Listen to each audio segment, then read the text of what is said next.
Okay. It just sounded like you had set a lot of gain on your mic for some reason. So now, go ahead and talk again. I did it. This is me. Oh, you My got name the is Chris. shiny? I am talking. Talking is what I'm doing right now. Words. Wait, what? Words. Did you just get a shiny? Yes. Yes. What? How long have you been doing this? Just today, actually. Because DexNav has a 1 in 512 counts without the shiny charm. Okay. 261 counters. I guess this is how we're gonna start the video, with an actual fucking, shiny Yeah, get. tell me when to start my timer. But this is for Omega Ruby Alpha Sapphire. It doesn't matter. X and Y. It doesn't matter. This is the cold open. Send me the picture.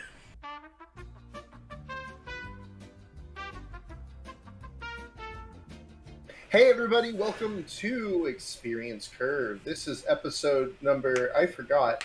Isn't it What like is it, 6? 7? 6 or 7?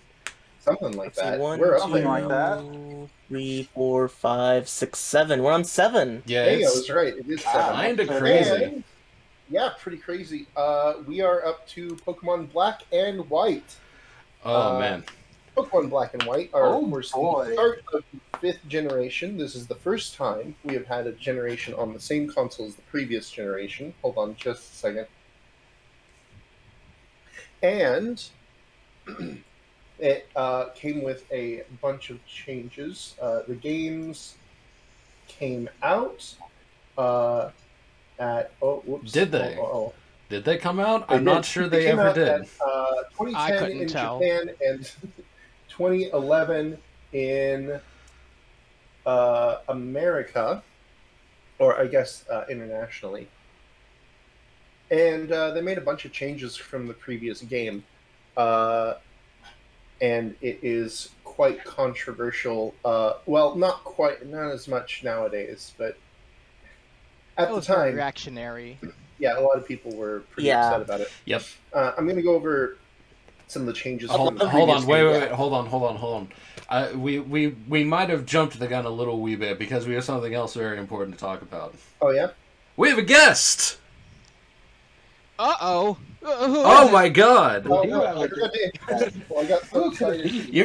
You went boom. But anyway, everyone meet Chris Kun. He is joining us, and he is also lovely enough providing us with live footage from the game. This is going to be quite wonderful. It's gonna be fun, I yeah. hope so. Yeah. We're only doing this because I had 3 separate technical difficulties that caused me to lose significant amount of progress. And boy. after also 4 wipes, which on its own wouldn't have been so bad, I'm not doing that anymore. So Yeah. we decided to just simply do a live run and see how far we get during the live stream. So yeah, we are just going to be going through and seeing how it is. Place your bets now for how many gyms we get through. I'm going to say he's going to get to the 2nd gym by the I'm end gonna of get- it, and I'm going to say that we are That's going about- to be going until, 12 a.m. No, we're not doing that. No. I'm going to bet that he's gonna, by the time we're actually done and we're up to the showdown fights, he'll be at the 5th gym. 5th gym, alright. No. So, Well, it only That's takes pretty me far. it only takes me an hour to clear the first gym with a little bit of training here and there, a little bit less. Since I got to be careful, which I'll go into more as we go along. yeah. And And you'll be fighting Berg at the time. Which one's that? 4th? 3rd? 3rd gym. and there's also one other thing that we would like to Is me placing a bet on how long we're going to be today. Oh wait, More has than everyone that. placed their bets before we move on? But I think so. And Okay. yeah, thanks again for coming in. So Oh no, most welcome. Yeah. Yeah, Other thank than you, that, thank we you. of course have the usuals on Dosha. There's Carrot, Hi. there's Curry, There it is. hello. and there is Ark. Hiya. You So can't see it, but I'm pointing at them. So, Ark, would you like to tell everybody what you've done today? what just happened 5 minutes ago. Share it with the class. So yeah, because we allow some transfers and whatnot, I decided I was going to in Oraz to shiny hunt our results to get ready for X and Y episode. When as we're doing the sound checks for this episode, it happened. I got the shiny rolls, and Very out of nice. a 512 chance without the shiny charm Dex Nav shiny hunting, I got it in 261 encounters. Man, that's Ooh. pretty good. Utterly Is it stupid. really that low? Ooh. Utterly stupid. That was full odds too, yeah? No. Oh, no. 512. Are the odds really that low in that game? They're Is that higher. like a Pokémon thing? For the Dex Nav. They're higher Oh, than yeah. they were previously. However, 200 is still really fucking good. Yeah. But at any rate, I mean, that would be above odds if I had the shiny charm. well, congratulations to you. I am not. Oh wait, are you going to turn it into a Gardevoir or a Glade?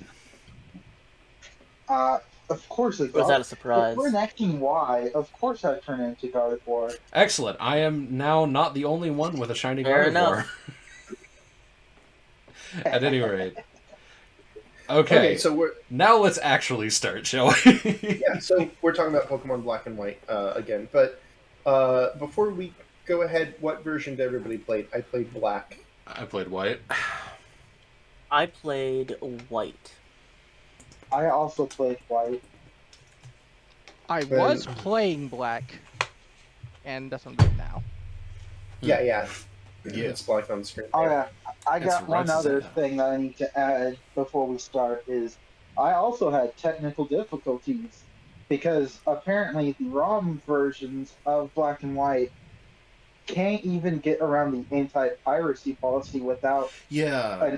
a update or a patch Mhm. from the community, which meant I got all the way to Mistralton City, beat that gym before I just kept crashing so much I couldn't even progress. That pretty sucks. I Sorry find to it. hear And I did that 3 times Yeah. before I gave up. This entire playthrough for most of us have just been technical difficulty after technical difficulty. Yeah. Ark had a bunch of ROM failures. Chris had a couple of ROM failures. Curry, his DS charger almost exploded. It is currently still humming. Whenever I plug it in, it hums, and that is very concerning. Have you tried percussive maintenance? My Anything against DS quality had a lot of weird issues as well. I actually was so scared I pulled everything out of Pokemon Bank, all like 96 full boxes of Pokemon. So this game is cursed. I I guess. So, God dang, like I find it astounding that this game gives ROM like is there a name for like I'm just gonna call you ROM users. For you ROM users, then like I think any other game I've heard people talk about, like the level at which Yeah. you guys had problems was like originally the issue that people had like with Denuvo or something. Like way back in the day. Yeah. Yeah. it's kind of surprising to hear how many issues everyone seemed to have. This is the first game that I'm doing on actual hardware. Nice. Because I'm not. So Chris Society wanted to record this time, which freed me up from having to play on ROM. Yeah. It sounds like maybe all versions are going to have these types of problems. Maybe that's what I'd be worried about. I don't know. I'm not entirely sure. I most of my issues came from the C gear being turned on, and having 1.0. Now, granted, I only got to Skylash Gym before I had no legitimate wipe, because apparently I have to really watch out for rotation battles in a Nuzlocke. Oh yeah, that's Fair enough. That's important. He's playing a Nuzlocke for this. Oh boy. yeah. It's probably the thing. Yes, It I am is. learning that this is a pretty difficult game, and this is excluding, Mhm. hard mode in Black and White too, which I do intend on playing because I want to try this again. Mainly has- because, oh, sorry. I was just gonna say, especially since this game has what is it? It's about 0 gift mons. You're forced to catch you're legendary, but that's when you get to the Elite Four. So There's Like actually there's one Fremon. is there? Oh, right. And Yeah, you get one of the useless monkeys at the start of the game. do those really Yep. count? I mean, yeah, you're They given it. those monkeys are very helpful for one thing, and that's it. Yeah, Is it Literally It helps just the me first not have thing. to grind a little bit, and then get through that one part with cut because Yeah. you don't need to use an HM for the rest of the game. it's really Yeah. weird. We'll talk about that. I feel like we're like the water branching one out already. Surf and waterfall. So Yeah. It's so, like, do we want to God. start with teams? Since a lot of us didn't even finish. I suppose we could do that before I get into the changes. Yeah, I think that's fine. Let me grab my DS. Actually, I'll pull it out and like look at my team. If anyone else wants to go I put first. the picture of the teams in the text chat for everyone. Oh, okay. Oh, you didn't. But you I didn't guess make I'll pictures start this us time. I guess off. we waited too long. Fair enough. So, I'll start us off. I started off with a superior that I named Oscar. I found out when going to name this Pokemon, I looked up the origin of. Every time I try to name a Pokemon, I look at Trivia on Bulbapedia, the origin of its name, and apparently this is a quote from Ken Sugimori himself. Ken Sugimori has said that Snivy, Servine, and Superior are based on French royalty, specifically mentioning the anime The Rose of Versailles as inspiration. The main character of The Rose of Versailles is a woman who was grown up as a man named Oscar. Oscar, the level 70 Superior. I have the level 66 Audino, which I know you can't see it, but I just smiled because it's just a smile emoji. Boy, all lowercase, the level 65 Swoobat, because look at the boy. Kana, the level 67 Vanillux, because apparently there is a brand of unmeltable ice cream in Japan named Kanazuka Ice. Oh yeah, I heard of that. NL, this is level 65 Zebstrika, because electricity, and I'm a One Piece weeb. Dio, the level 68 Conkeldurr, I'll explain that later. And I played white with a playtime of 62:38. Kono Dioda. Oh, also, quite side tangent. It is Vanillux, as in vanilla. Vanilla. I'm still gonna say Vanillux. Okay, I'll just call it Vanilla. Well, you should say vanilla. Vanilla ice cream. Just like I'm gonna say Conkeldurr instead of Conkeldurr. Oh my god, it's a wild. Wow, Yeah, I I just say that I too. When it never first came thought out. of that. Okay. Anyway, moving on. Who's next? I guess I'll go next. That would be That's me. And I had low main. So the theme I went with was, since this is based in New York, and I guess I don't expect to see another one based in continental U.S. So I took this as the U.S. based generation. Kind of, we'll get into that, but. So I decided I wanted to do themes with specifically foreign foods. I tried to focus on ones that people may not have heard of. Tried to stay away from the popular ones. Although that wasn't the case for the first one.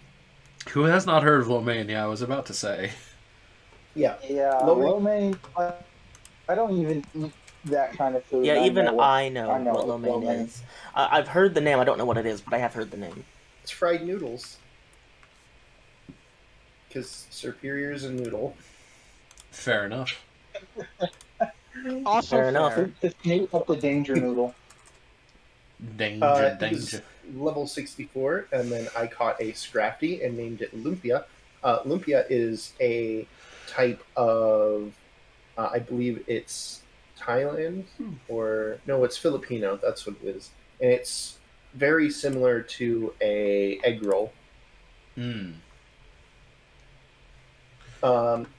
Then Baildi, the level 55 Scolipede. Baildi is a stuffed eggplant dish from Ottoman cuisine, so that would be turkey and such. because it's an eggplant. Egu.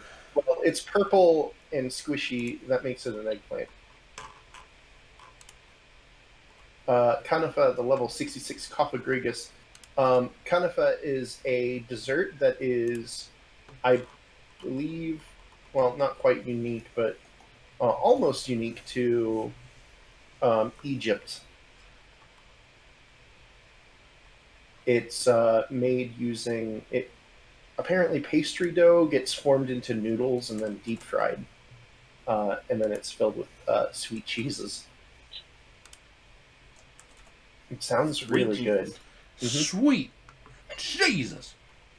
And then Umaki, the level 64 Electros. That was actually the last addition to my team. I had to do a switch out because some of the Pokemon move learn sets actually change between this and the next game, and I didn't realize that when I had caught the original Pokemon, who I still plan on catching in the next game and using. So we'll talk about that one later. Umaki is an Electros. Umaki, you probably know, is an eel dish from Japan. Turns out, not that many countries eat eels. I didn't know. There's only a few that really have like eel-specific dishes. So Umaki is what I went with. And then Kelewele, the level 66 Haxorus. Kelewele is a fried plantain dish. I believe it's from Ghana. There we go. Yeah, from Ghana, Africa. Because it's a yellow banana. Anyway. Why did I want to go with bananas or plantains? I think it was just because it was yellow. Anyway, so that's my team. Nice. I believe... Am I next? Yes. You are next.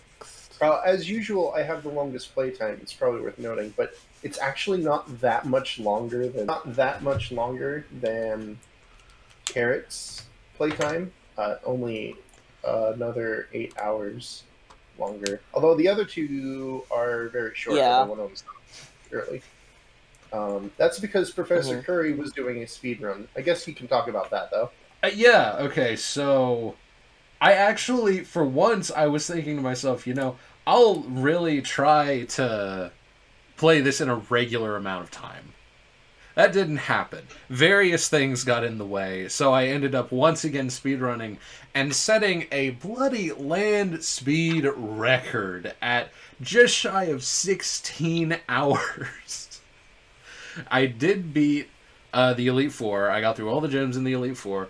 I didn't really do anything afterwards, but at the same time, considering I only had 3 days to do it, I'm really happy that I actually managed to get through it.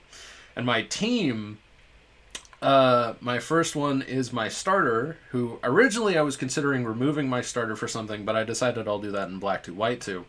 So my starter was an Oshawott, which evolved into the Samurott, who was coincidentally female, so I named Daughter, as in Diotter.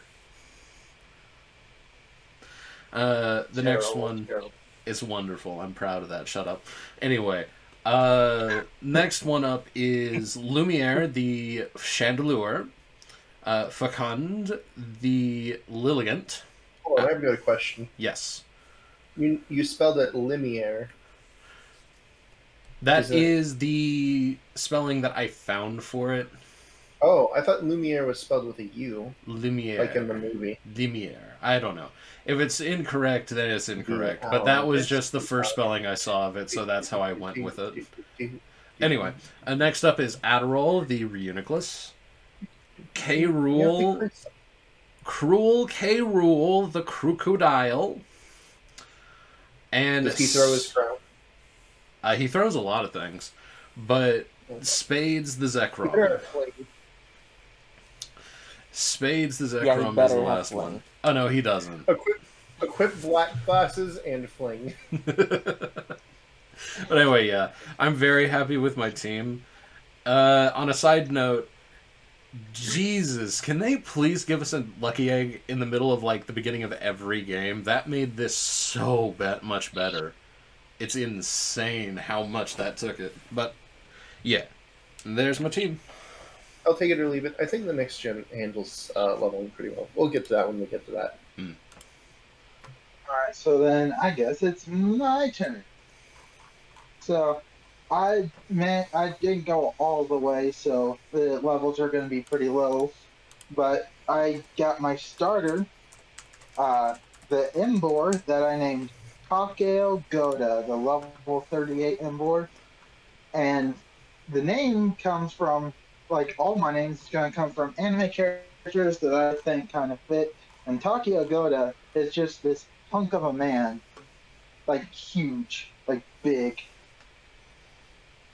And it just like feels like the same size because he is so much bigger than everyone else in his anime.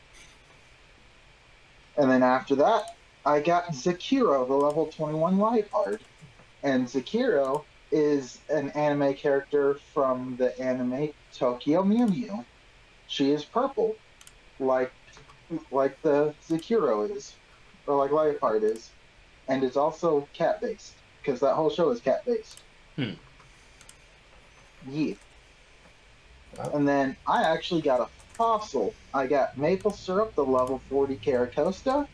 And Maple Syrup comes from the anime I Don't Like Getting Hurt, so I maxed out my defense from the main character Maple and her pet turtle Syrup. So I combined them together to make Maple Syrup. And then after that, I got Shira Ori, the level 37 Galvantula. And Shira Ori is from I'm a Spider, So What? It is the main character that is a spider. Understandable. I heard that was a good show. Oh yeah, it's really I want to watch great show. I it. can't wait for season 2. All right, and then I got Tomoya, the level 37 Tranquil. Tomoya is from the anime Clannad. I named Tranquil Tomoya because Tomoya is plain, just like the anime character. Because part normal type, and it's just a normal bird. And Tomoya is just a normal guy. Did you name it after a Clannad character because the moveset of Wild Tranquil makes you want to cry? No, I told you why I named it after a Clannad character because just like Tranquil, Tomoya is just plain. Never mind. Don't worry about it. Anyway, I'm just gonna move on from that. And then my final character is the level 27 Litwick that I named Tsunayoshi. That Carrot might be familiar as a character from what's the Hitman, Mario character, right? Hitman. No, the Hitman Hitman character. will appear. Tsunayoshi will be jumped off into the abyss. Dun, dun. Yeah, because Hatakyo Hitman Reborn. It's the worst anime I have ever watched. But maybe in okay, fair enough. And when I mentioned this before, Carrot had the greatest comeback to why I named the Litwick Tsunayoshi. Yeah, because it's a ghost type and that show is fucking dead. Oh, okay. Okay. Understandable. Okay, that's I played on White. I had a playtime. I didn't get the exact playtime, so I'm estimating 19, but I'm gonna guess probably sooner because I kind of sped run it too, and I stopped at 6 to 8 gym badges because I just couldn't see further. Then, Chris, I know you're doing a playthrough right now, but do you have any Pokemon you want to mention? So, I didn't think of it until just now, because I stored all of my video footage onto my hard drive, so I don't actually have it in front of me right now exactly who I had before my ran in when I got to Skyless Town. So probably not at this time. So I'm just going to consider this a clean run. All right, we'll I guess ask you again when we're about to battle. Yep, fair enough. Yeah. All right. See you. Go on ahead and go off whenever you are ready. So, yeah, we're looking at Pokemon Black and White. Like I said at the start, this game came out in 2010, 2011. This is actually a really bad time for... this is one of the... this game came out right at hang the on a end second. of the Pokemon or of the DS's lifespan, still existing on the DS, even though the 3DS came out 2011 that spring, if I remember right. It came Yeah. out in March or April. I remember because I had pre-ordered it. Let's... I was like one of the first ones to get it at the time. So There we go. All right. Pokemon Black was relatively new. It was only separated from that by a few months. The English release, anyway. You The want me to start Japanese. my I do apologize. You want me to start my playthrough, right? Yeah, go for it. Just whenever All right, you're cool. ready. Oh yeah, no. While you guys were talking, I just figured I didn't know if you guys were focusing on my video now. Yeah. Yeah, no, You're go good, right you're ahead. good. Oh yeah, then continue. All right. So this kind of adds to an overall, general sense of I don't know. Controversy is probably not the right word because it wasn't really controversial. It was just unpopular, I guess. Polarizing. That's probably better. That these games had on the community that had been playing the game up till that time. So the fact that it was released on now what was considered old hardware, and it made a bunch of changes. It actually made a lot of changes. We'll go through some of them. We'll come back to the polarizing stuff in a second. So this is the first game to introduce triple battles and rotation battles. Battle variation, kind of like what double battles did, except this time one of them is you have 3 Pokemon. That's the triple battles. Or in both of them, you have 3 Pokemon out. In triple battles, all of them are out in a row, like in double battles, except their moves for the Pokemon on the leftmost and rightmost side can only affect the opponent's Pokemon on the leftmost and center, or rightmost and center, respectively. So there's a certain area it's a neat way to play. And in lieu, or you can shift Pokemon from middle to left or right, and vice versa. So that adds like a whole new dimension. Although I don't think triple battles were that popular. Rotation battles, I actually like rotation battles of the 2 a little more. You have 3 Pokemon out, but this time only 1 is an active Pokemon. Except you can switch Pokemon in the same turn as you get to use their move. So you can hit a button to rotate your Pokemon to the left or right Pokemon in waiting, and then they'll do their move after they enter the battle. Can I just say that, am I the only one who went through this entire game without doing a single rotation battle? They are extremely missable. None of them are forced. Yeah, none of them. I had 1 triple battle. Well, 1. They're missable if you don't talk to any NPCs. Yeah. Yeah, there's definitely some outside after the 5th gem. I was just astounded. This guy named Charles, he's a heartbreaker. He's a heartbreaker. Heartbreaker. And he Right. introduces you. I just wanted to bring up real quick. Pretty much for this run, while I would normally pick Oshawott because I'm Team Water, I'm gonna do Tepig because I absolutely need to minimize the amount of pain that I have to deal with Lenora. Yeah. I personally think Lenora is the hardest in a Nuzlocke. Once you get past her, you're clear for a while. I honestly probably at least until you get to Clay's Escadrille, because that's a problem. Because normal attacks is early, and her deer stats are really good for this level. And Retaliate's dumb. Yeah. Retaliate's 100%. Retaliate is stupid. Oh yeah. I It's lost base her so many 70, times. It goes up to it's- 140. Retaliate was basically a Z move before Z moves were a thing. Yeah, it's Well, stupid. In the grand scheme, it's meh. But in a Nuzlocke, it's devastating. Well, especially no. if the AI actually decides to use it after a death. I mean, when Watchog comes out. When I was fighting her, I mean, I legitimately, base power is 70. With stab. Plus, on top of that, it doubles its power if the previous Pokemon faints. That can get pretty devastating. Like I Yeah, was it's 140 base power. Especially with staff. okay. I'm gonna try this one more time and then I'm gonna give up. I was having such a hard time with her specifically because like that move was too overpowered. I was writing notes in my phone while I was playing through this, and there's just like 3 separate notes that just say "fuck retaliate."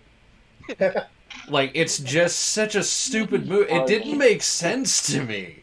It was too damn strong, and it continues to be too damn strong. That is also why I pick up an Autono at some point, because Autono is actually a decent tank, and with Regenerator, she can tank a full power retaliate and Lisa with most of her health. The crits, yeah, but no, I pretty much. Oh, actually, I've been also in my most recent runs been picking up a Rogue and Rolla if the gods decide that I'm allowed to have one, because. He also makes it, because no, retaliate is pretty much where my run would end. And Hedgehog will just start spamming hypnosis, and we all know that whenever an NPC uses a 60 accuracy move, it actually has 120 accuracy. It'll hit every That's time. true. Very true. Yes. Yeah. Focus Blast always hits if your name is a champion or gym leader. Oh, another thing. My Nuzlocke does not start. I probably should have stated the rules real quick. If I could take the floor 1 second. Yeah, pretty much over the years, because I'm like casual. I'm not like super ridiculously cracked at it. But over the time, I try to balance what would be fun, but still try to keep the spirit of the challenge. So obviously, no items, first counter per new area. Now I say new area specifically because outside of caves, there are some areas like Pinwheel Forest, exterior and interior. They're technically the same route. The name doesn't change. But they're so drastically different in their biomes and what you find, I just count them as different areas to make the game a little bit more easier. Must nickname. Fair enough. I run Species Claws. I don't find it fun catching 2 Patrats in a row. That's dumb. Once I caught it, that's it. I don't have to worry about it anymore.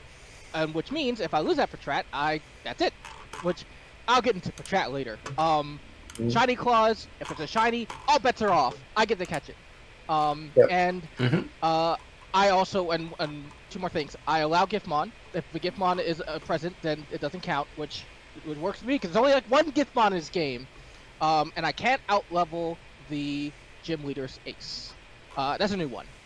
Just to add a little extra, because it doesn't make anything too much harder. It just, it kills the spirit if you just overlevel everything. That's true. But I also How would you handle the Elite Four? Sorry? How would you handle the Elite Four with the leveling? That's a really good question. I guess it's basically as long as I don't outlevel the champion, whatever my level is when I get there, I'm at, and I just can't outlevel the champion. I think that makes sense.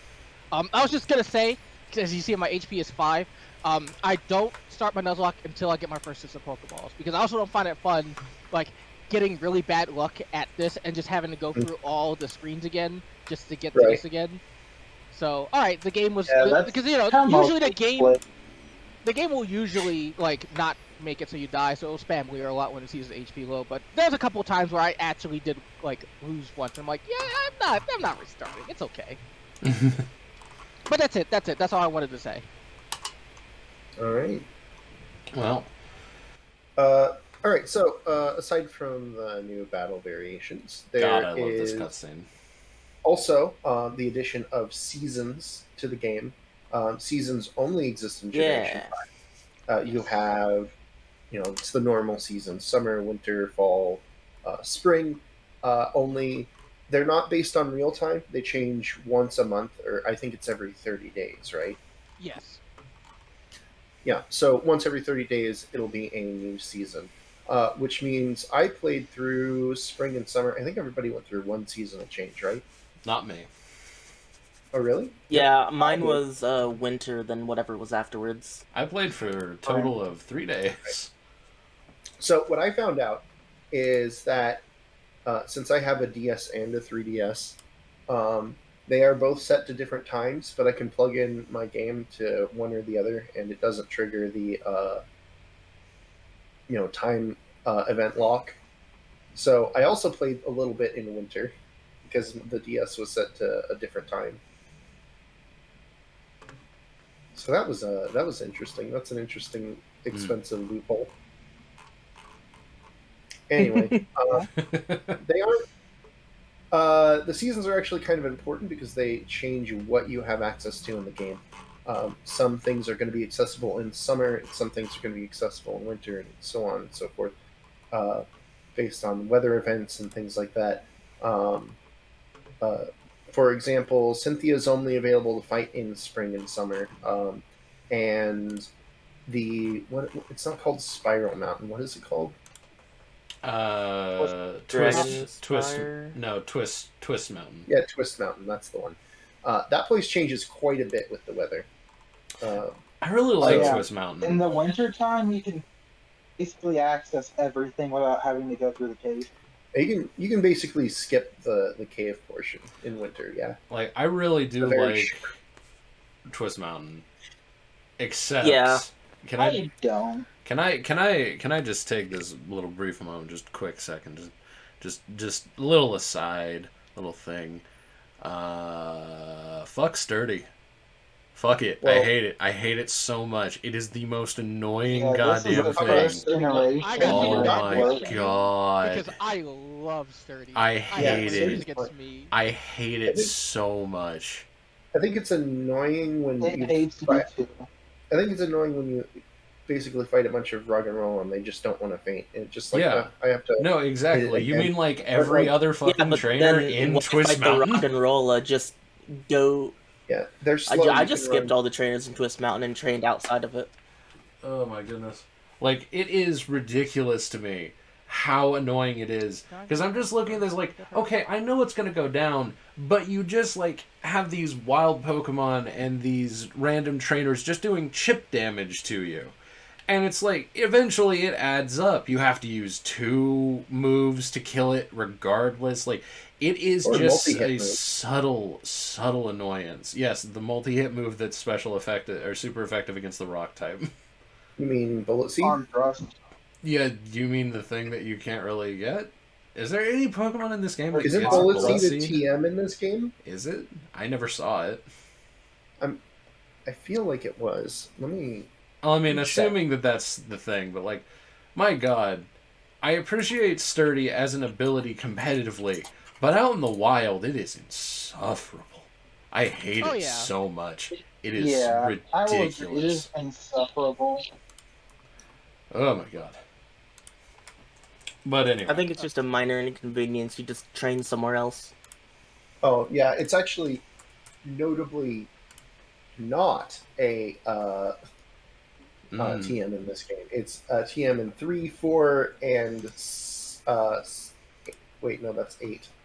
Yeah, 3, 4, and 8, but not in 5, 6, 7. Okay, I thought it was. What move? Bullet Seed, but there's other ones. Dual Chops, Neutral, and so on. Yeah, multi-hit. But like it's ridiculous that like that's the thing. It's either that or an ability that nullifies another ability. But that means that would work too. You have to do so much to just usurp it. Otherwise, it's always going to be at least 2 hits. It's just fucking annoying. Oh, what's the one with the icicles? Icicle Spear, yes. Icicle Spear. Yeah. It's still just I think you mentioned Mold Breaker earlier too. Yeah, Mold Breaker helps, but like that means you have to set your team specifically. And if you're using Twist Mountain to train, which I was doing because I needed to level things, okay. Well, I mean that sounds like a you problem. It's ridiculous. Well, no, it's right there. It is a mountain of trainers that just lets you level everything. I had 4 of the 5 Pokemon in my party had moves that were easily super effective against rock types. Do you understand how fucking annoying it is to be able to, without a doubt, one-hit anything in the thing to death, but then the ability just stops you every time? It is absurd. No, I can definitely understand. Yeah. Okay, I'll get off my soapbox. I really had to fucking mention that because Jesus Christ. It's terrible. Cool thing to have on your team. It's terrible. It's a terrible. It's terrible. But anyway. It's kind of bad. My name's I was going Jeff. to mention that abilities have been changed, notably Sturdy. Originally, Sturdy only prevented the use of, One hit KOs. yeah, which is, pretty bad, so It that's was. changed. Yeah, Damp still exists, I guess, for that purpose, but that's about it, right? Yeah, Let's see. basically. So, that's a positive change. Pickup. Now works where if the opponent uses an item, a one-use item, and the Pokemon has pickup in an empty slot, they'll pick it up in mid. Yeah. That's Pickup now is a battle ability, which is really cool. Let's see, what else here? There's a bunch of new multiplayer modes. This is kind of Pokemon has had multiplayer before, but it's been pretty limited. This is the first one where they really expanded it out a lot. You could go to the Interlink to meet players. You could actually invite them into your world and run around various town maps. You were kind of limited in what you could do, but you could do it. The Interlink also had missions that you could do. It sort of is where the start of the, oh gosh, what are those power-ups called? You get them at, the ones Wonder from launchers. Extra Life. Well, Wonder Launcher is cool. That's not what I mean. There's other powers that you get. What are the ones in the bonding powers, right? O powers, yeah. Basically, this is where O powers started. Although it was limited just to using them in the Interlink, you could use them there. That's also where you go to catch Dream World Pokemon. Dream World is a whole other thing we don't have any access to. Yep. Because it's been shut down for years. But it was a website that you would go to, and you could play a little mini game and get Pokemon to visit your Interlink, and you could catch them, and they would have their Dream World ability, their hidden ability. Yeah, their hidden ability, and there was a lot of really important hidden abilities that could only be obtained through Dream World, and I remember struggling trying to get a Timber with its hidden ability when I was younger. Yeah. What's Timber's hidden ability? Guts, right? Let me pull it up. No, Guts is its actual, standard. Let me pull it up. Well, while you're doing that, ability. I also want to talk about White Forest and Black City being, when we played through, you can get there, but it's empty. If you do some of the multiplayer modes and meet, the more people you meet through multiplayer, the more stuff you get in those areas. So more Pokemon show up in White Forest, and more buildings, and I think maybe some shops start showing up in Black City. Iron Fist. Or something. Iron Fist. Oh, yeah. Wait, it gets Iron Fist? That's cool. Really good, actually. Yeah. That's crazy. But Guts is better. Yeah, Guts is better, but yeah, that's still pretty cool. No, it's still a good ability. It's not bad. Oh no, at all. Iron Fist is better because then you could give it a life orb and it's basically better. Well, no, I don't know if Life Orb is better than Guts in this case. Life orb plus Iron I'll do the Fist math. is better than Guts. I mean, I you think don't have to put a toxic. The Iron or Fist is Flame Orb. 1, 2. Guts is It's like 1, Iron 5. Fist isn't going to work on Earthquake or Rock Slide. Yeah. It's still good No, for like things but like Life Mock Orb Fist. still better. Yeah, Drain Rock Punch. Yeah. Conkeldurr is going to have at least one punchy move, so sure, that's fine. Wait, but I thought Iron Fist was just the. Oh wait, Iron Fist is punch. Yeah, I'm Yeah, thinking of Tough Claws. That's only Yeah, physical contact. oh yeah, that would be pretty cool. But unfortunately, not Tough Claws. Iron Fist. Iron Fist is just a lot more limited in what moves it supports. Guts increases all of your attack power. I was getting worried for a second. Fair. Yep, that was Guts is pretty cool. 1.5. One And point. what Iron Fist is 1.2. Also, Guts. Yep, Iron Fist is 1.2. also That's still with pretty Guts, good you for can- an ability. Why not just use both? Sorry. Go ahead, Chris. You could, yeah, I'm sorry. I apologize. I gotta. So anyway, yeah, you can just allow Conqueror to absorb like incoming status moves that you know will cripple anybody else, and then it's like, oh well, guess what? You're about to have a really, really bad day. Yeah, that's. Yeah, you can switch Yep. into. In multiplayer battles, especially, it's useful. But One more thing.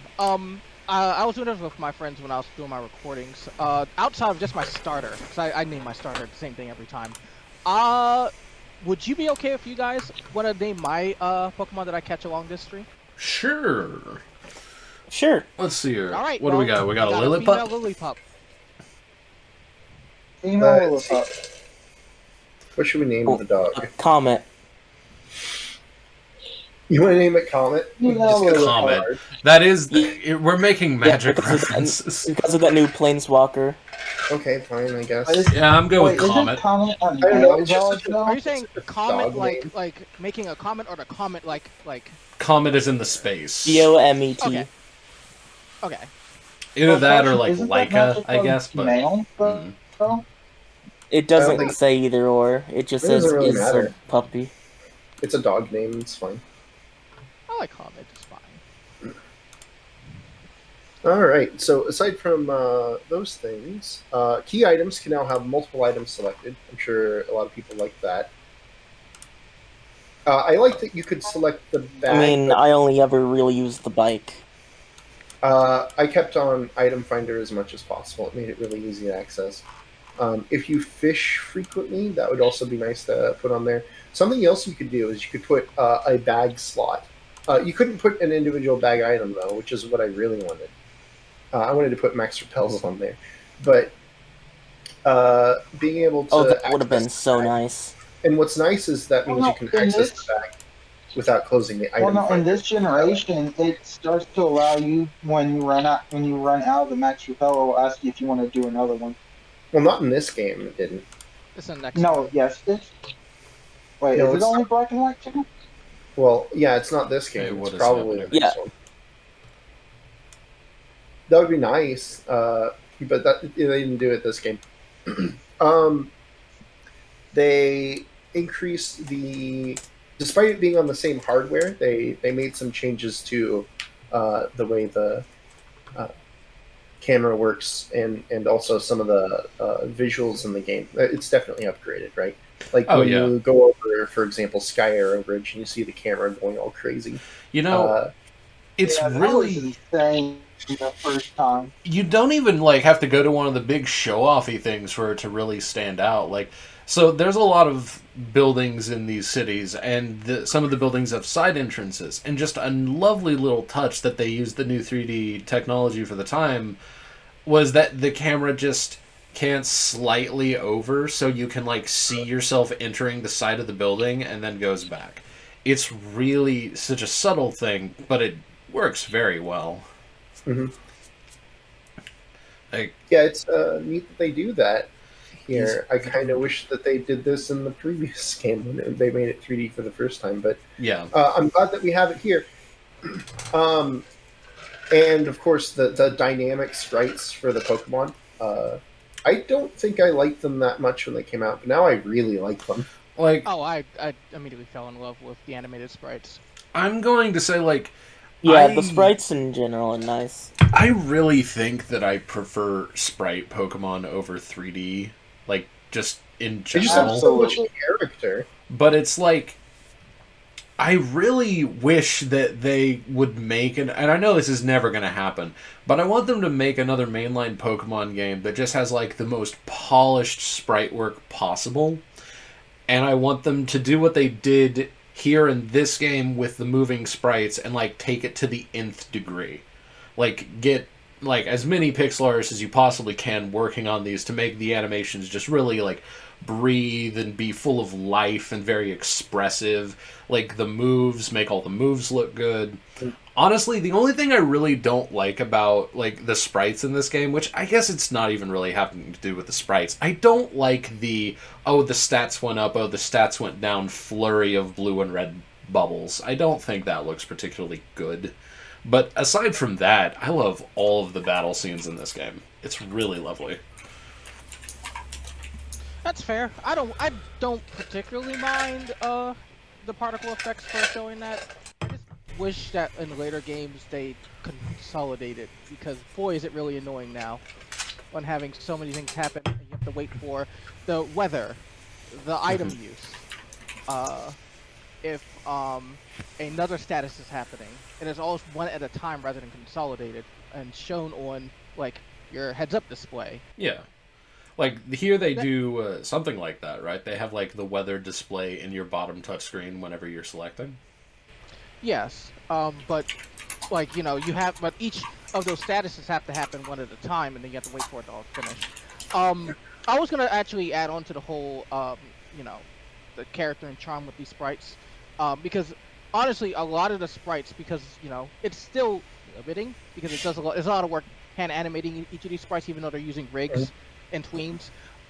They show a lot more characters than what the 3D models have. And honestly, I think the 3D models would have been fine if they had their own individual character like this. Like, I understand it's a lot of work. I'm not going to get into the discussion about that right now. I don't think that's the time. But like, a lot of the idle loops have the same energy, the same tempo. Mm-hmm. Yeah. So, at first, I actually love the 3D at first. I like the dynamic cameras when the camera's panning around the two Pokemon when you're waiting. But after a while, I noticed every single Pokemon had the same idle, the same motion of their idle loop. And Yeah, as the games go on, it didn't change. I thought over time, after they made their expansive 3D library, I thought they were going to tweak some over time. I think that was reasonable for their staff. Yeah. They didn't. So yeah, I just the 3D, the sprites here just are way more charming. Look at the little typical, look at the little hops. You go hoppity. Yeah, I've watched a few videos on the topic.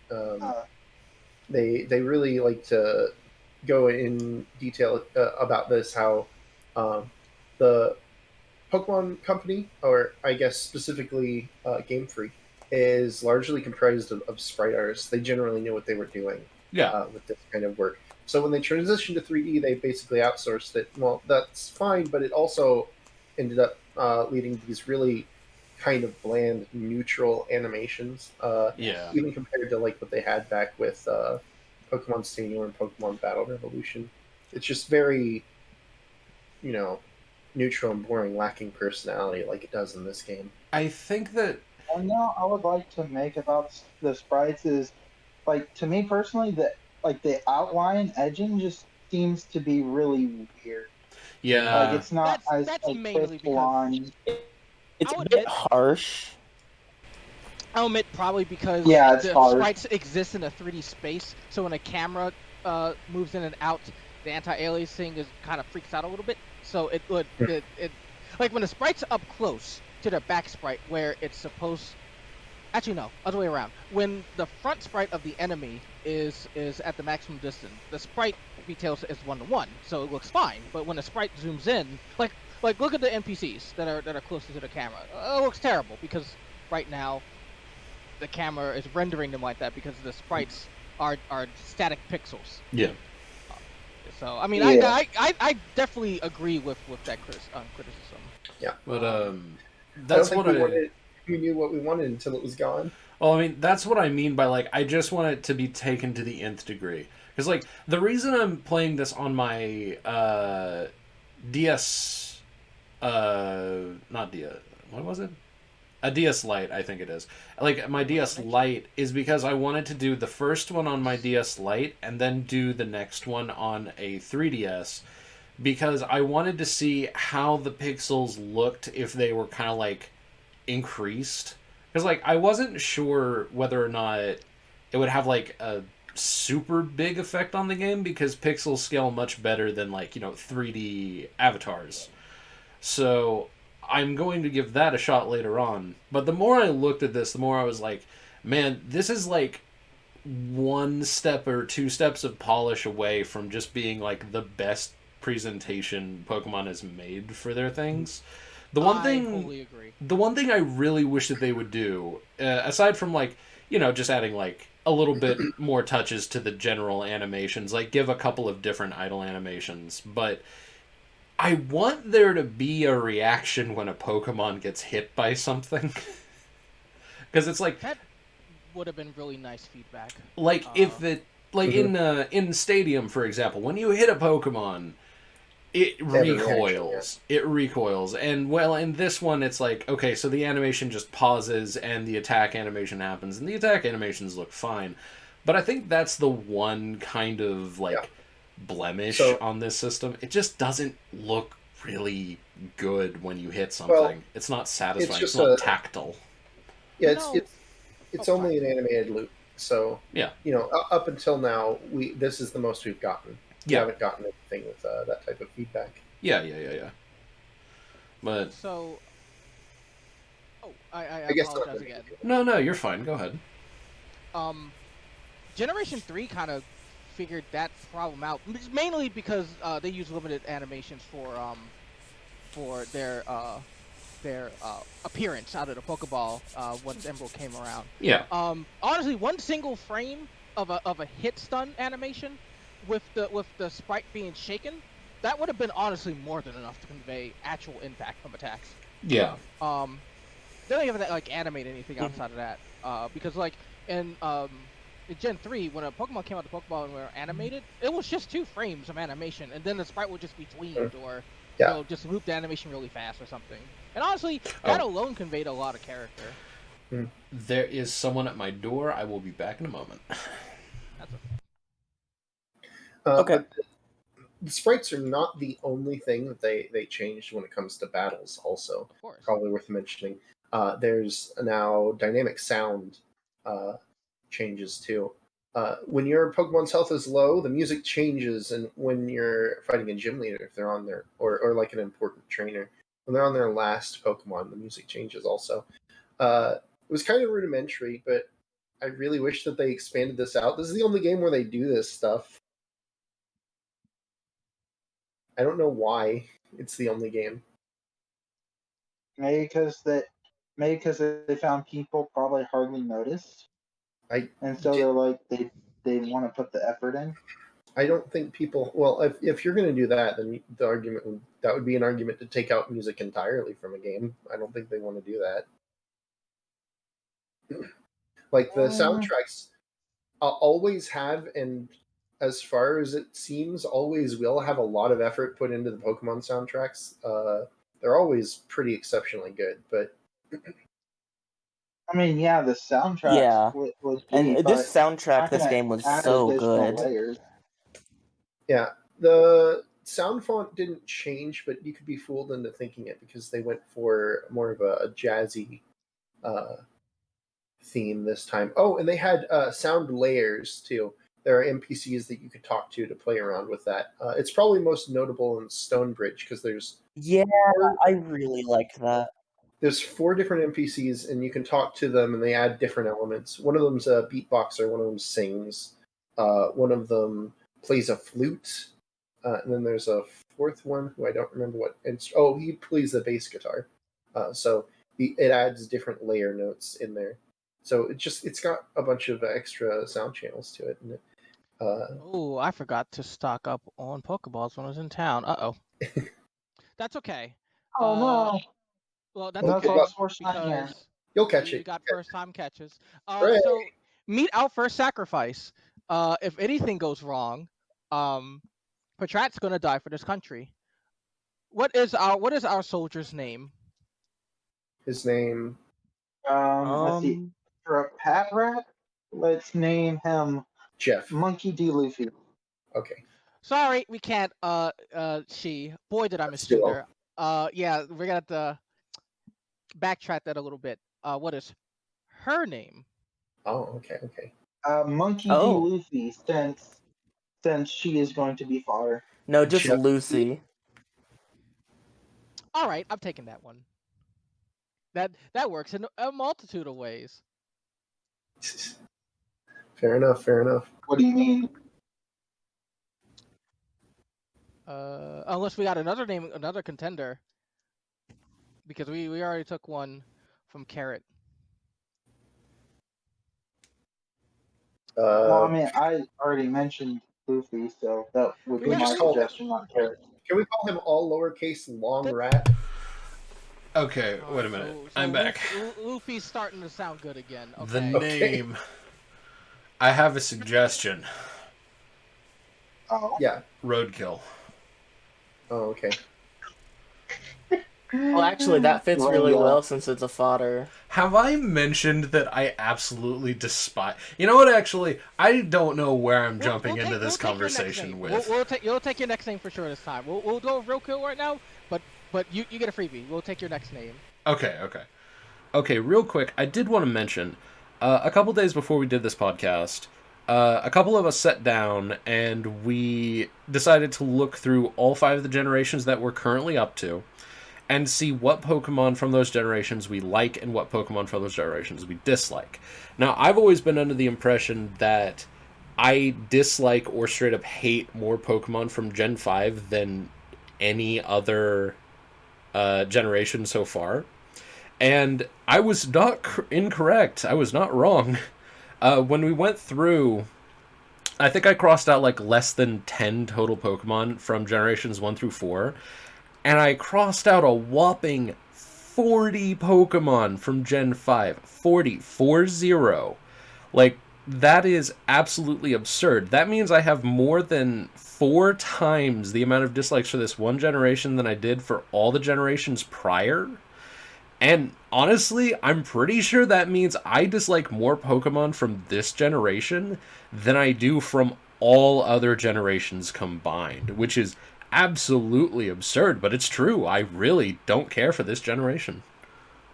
And markedly, they are almost all of the Pokemon that I dislike the most come from this generation, which kind of surprises me. Because, like, the good designs are good, but just in general, like, Patrat, Watchhog, or what is his name? Watchhog? Am I right? Watchhog. Watchhog, yeah. Stunfisk. Not to mention the starters are one of the weakest trios of all the Pokemon games. Like, yeah, the starters are kind of okay. I don't care for the pig, but I like the snake at least. Like, they're not the worst, but they're also not really great. And again, I want to specify that this is me personally. I'm not speaking for all of us, but personally, it's like, you know, I hate Conkeldurr. I hate the entire Clink line with a burning passion. I think that they're hideous and overly simplistic. Clink's one of my favorite Pokemon. Kind of ruin it. The final, like, I think that I have come to reckon with the fact that the first Vanillite is cute. Vanillux and its Metal Evolution can just go fuck off and all. Like, there are so many Vanillish, sorry. Like, there are so many Pokemon from this generation that I absolutely despise. And I mean, I think that it's at least fair to say that most people hate Stunfisk. But I hate it insofar as... There's also Dusty. I hate him because he's annoying and has a really high defense and it stuns my Pokemon. Yeah. Fucking hurt. But like, that's it. Oh boy. Oh no! Really cute danger, Pokemon, danger, high voltage. But yeah, and I do. Darna's kind of weird. I do have to be fair and say there are also like I said, there are 26 designs that I do like as opposed to like or 28 or however many, as opposed to the ones I dislike. So like Volcarona is a beautiful design, for example. I think Reshiram looks really nice, and Zekrom is fine too. I like the genies, even though I don't think they particularly fit at all. You know, like, there's a lot of good designs in the game, but this one just contains so many bad ones for me. They put the East, West, and Northwind Pokemon in... Wait, no. I guess we technically already had an East, West, and Northwind Pokemon, but they just did it again, but this time... Yes, and it's genies in New York City. I always kind of thought they were more like the frog spirits from Wind Waker. Yeah, kind of. They're like Japanese Hold on, wait. personifications of the winds. I always thought they were garbage. Yeah. I know that we're skipping ahead a little bit, but while we're on this topic, I wrote down, in one of my notes, I wrote down a lot of notes that I wanted to read off, but one of them was... Basically, like, right before the Elite Four, you are basically given the alerts, like, hey, if you go to this route, there's something going on. And if you go there, you run into, or when you walk past a house in the middle of this like very violent storm, a grandmother will come out and has to be like, "Dearie, come here, get out of the weather, you'll catch your death." And she makes you nice big bowl of healthy soup. And then she's like, "Oh yeah, there's this really like wicked Pokemon that keeps running around and doing storms and basically informs you as to where to go to find it." Yeah. So you walk out of the house, dude just flexes on you and then leaves. Like, what? It's such adorable. It's adorable. I think they're all garbage in their normal forms. I think Landorus is the coolest one, especially Theory and Landorus. All the Therian forms suck. I disagree. I agree with that. I can't stand Etherean forms. I want it to like them, but then it's like, oh, these forms are better in every way. You could throw the incarnate forms in the trash, and I'm like, no. Who cares? They're ugly. Okay, look, if I'm being honest, I think that all of them are kind of ugly, but I will at least say that Thunderous Therian form looks the best. Like, he's cool. He's just like... I think... bird monster? He just is like kind of like a dragon. No, that's Tornadus. No, not the bird monster. He has basically like he has two big claws. Yeah, he has two big claws and then the tail of spiked balls, you know. I think that one looks the best. Out of all of them. The furry one? The what? The furry mode one? Furry mode? What are you talking about? Thunderous. No, Thunder. Well, I mean, Landorus is bestiality. Thunderous is furry. What? He's got big cat paws. What are you talking about? Hey, he looks like just because of the paws? That's just Yeah. loud. What are you talking about? That's a big stretch. Yeah, That I is was thinking exactly the same exact Dosha, Quote, did you... Quote Dosha. I'm going to write this down so you- I can put this in. Landorus is bestiality. Thunderous is furry. Thunderous Uwu form. Thunderous Uwu. Dosha, did you make sure to at least do some previous stretching before you did a reach that hard? It's not that far of a reach. It's like, okay. You No, guys that's a don't- really far reach. That's fine. You guys don't get it. It's fine. It's fine. So Don't worry far. about I it. mean, Bring your if reach you wanna and trying say to reach that- for a rainbow. I mean, It's if a you want to meme, say don't that worry about because No, I get what you're saying, but like that's just like, nah. like I get it, Pokemon are inherently furry, so I guess that works. But like, Are they inherently furry? You did not Yes. just say that. Okay, we're not having this discussion. Moving on. Lots of Not Pokemon related are to the furries. in that hand. Just But let's move on. Sylveon has skin instead of a ribbon. But yeah, I think Landorus Therian is the coolest. I think Tornadus Therian is the worst. That is all. he burb. All of them are the worst. They belong in the trash. He burb. No, I don't know why we're talking about. I'm the talking about, forms like, Great. here when I mean, Therian all forms 6 are of in the them. next Anyway, sorry to just walk back in and derail the conversation. What were you talking about? No, I derailed it. What are you talking about? Don't take credit for that. No, I will take credit for it. What were we talking about? it's a good question. We were talking about how the genie forms look amazing. No, You were talking before about that. the Yes. grandma. Talk about the what? You came in and talked about the grandma. The grandma, she's so precious. She makes you healthy soup. I like. She makes you Is that soup. all you wanted to talk about? I just Okay, no. That is so- the beginning and end. Grandma is like, "Come here, Well- dearie. I made you dinner." Something I think that, and we're kind of at that point anyway when we're talking about the changes that are made in the game. This game is controversial. No, it's polarizing for two main reasons. One of them is that a lot of the Pokemon design. This game, I think pretty much everybody agrees, is like very over-designed to the point where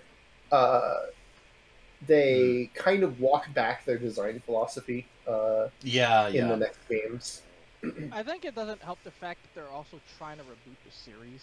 And they were Yeah. trying Oh to yeah, it's a soft effectively make- reboot. Yeah. Yeah, make effectively Gen 1, 2, or at least fix Yeah. some of the Gen 1 Pokemon.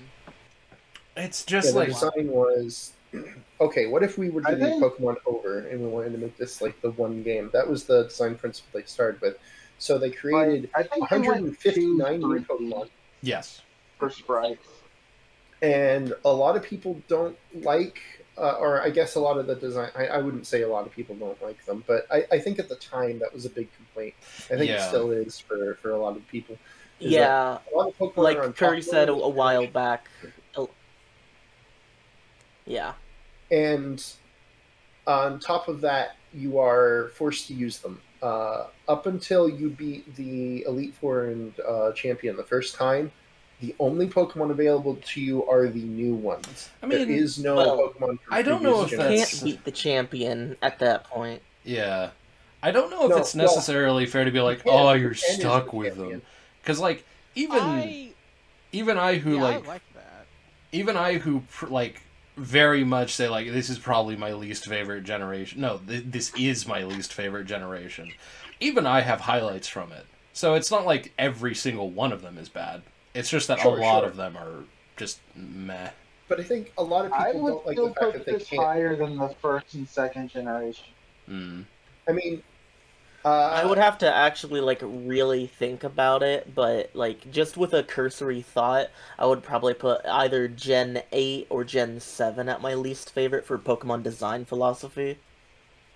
I think in terms of design, like if I was talking about the entire Pokedex design, this one would probably be at the bottom for me. Yeah, It's, I like it's a just lot of the bad. Pokemon from it, We but can definitely I get do to think that it's when we the do the weakest. final stream because that's definitely something we could look more into. But Yeah, I'm not sure off the top of my head.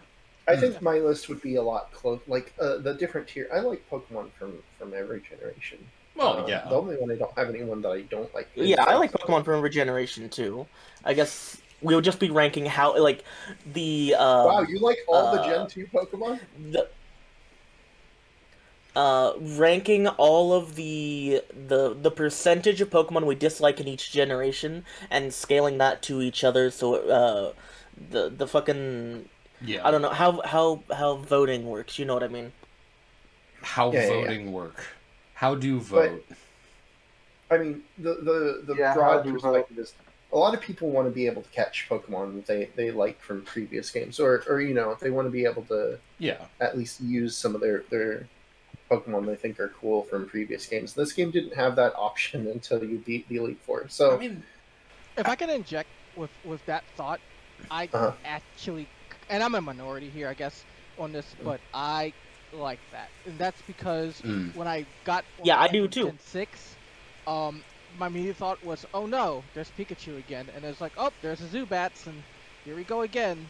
Sure. I Like- I liked I Yeah. get to like enjoy a lot of new designs and find a lot of new favorites. Yeah. Versus Yeah. where I would just Yeah. kind of fall back on when I'm you But I can do understand get that that's not the On like a, yeah. on a that- single playthrough basis, it is better, but on a multiple playthrough basis, it is worse. yeah, I think I could it's. probably agree with that, and I don't mind the fact, and I like that at the very least they didn't lock you out of it. At least once you beat the game, it's go okay, you got to experience the game, get to play with your playmates. I mean, it to doesn't be, help that a lot Yeah, of and you can places- transfer things forward, yeah. which is a wonderful feature that will stay forever. Does it really mean much if Tentacle gets replaced with like Basculin? Oh yeah, fuck basketball. It does matter. Okay, because we don't Basculin- talk about Basculin is Basculin. definitely I mean, terrible. We are Legion 2 I don't know. years I from guess now. Hey, the hush, no combination of spoilers. these two things are people played this game, couldn't use Pokemon they like, instead they had to use Pokemon that vaguely resembled Pokemon they liked, but worse in some way to a lot of people. And that's why the game is polarizing, I think, for a lot of people. That and what was the other thing I was going to Like- mention? I think that's actually legitimately good. Like one I of the can't- major criticisms I think kind of holds up to the thing because I love Wait, Black that's- Point. and That's Black up to White. individual but, preference. yeah. Yeah. But I Yeah. think I generally like, even though I like the change, generally it does hurt the majority because Yeah. some people I mean, yeah. different people play Pokemon different ways. Some people I mean, want to yeah. be able to. Yeah, like just looking at how our like all the things that I've been writing down for our playthrough teams and our playthrough times, we can see a drastic difference just across 4 people. How completely different you can play these kinds of games. Mm-hmm.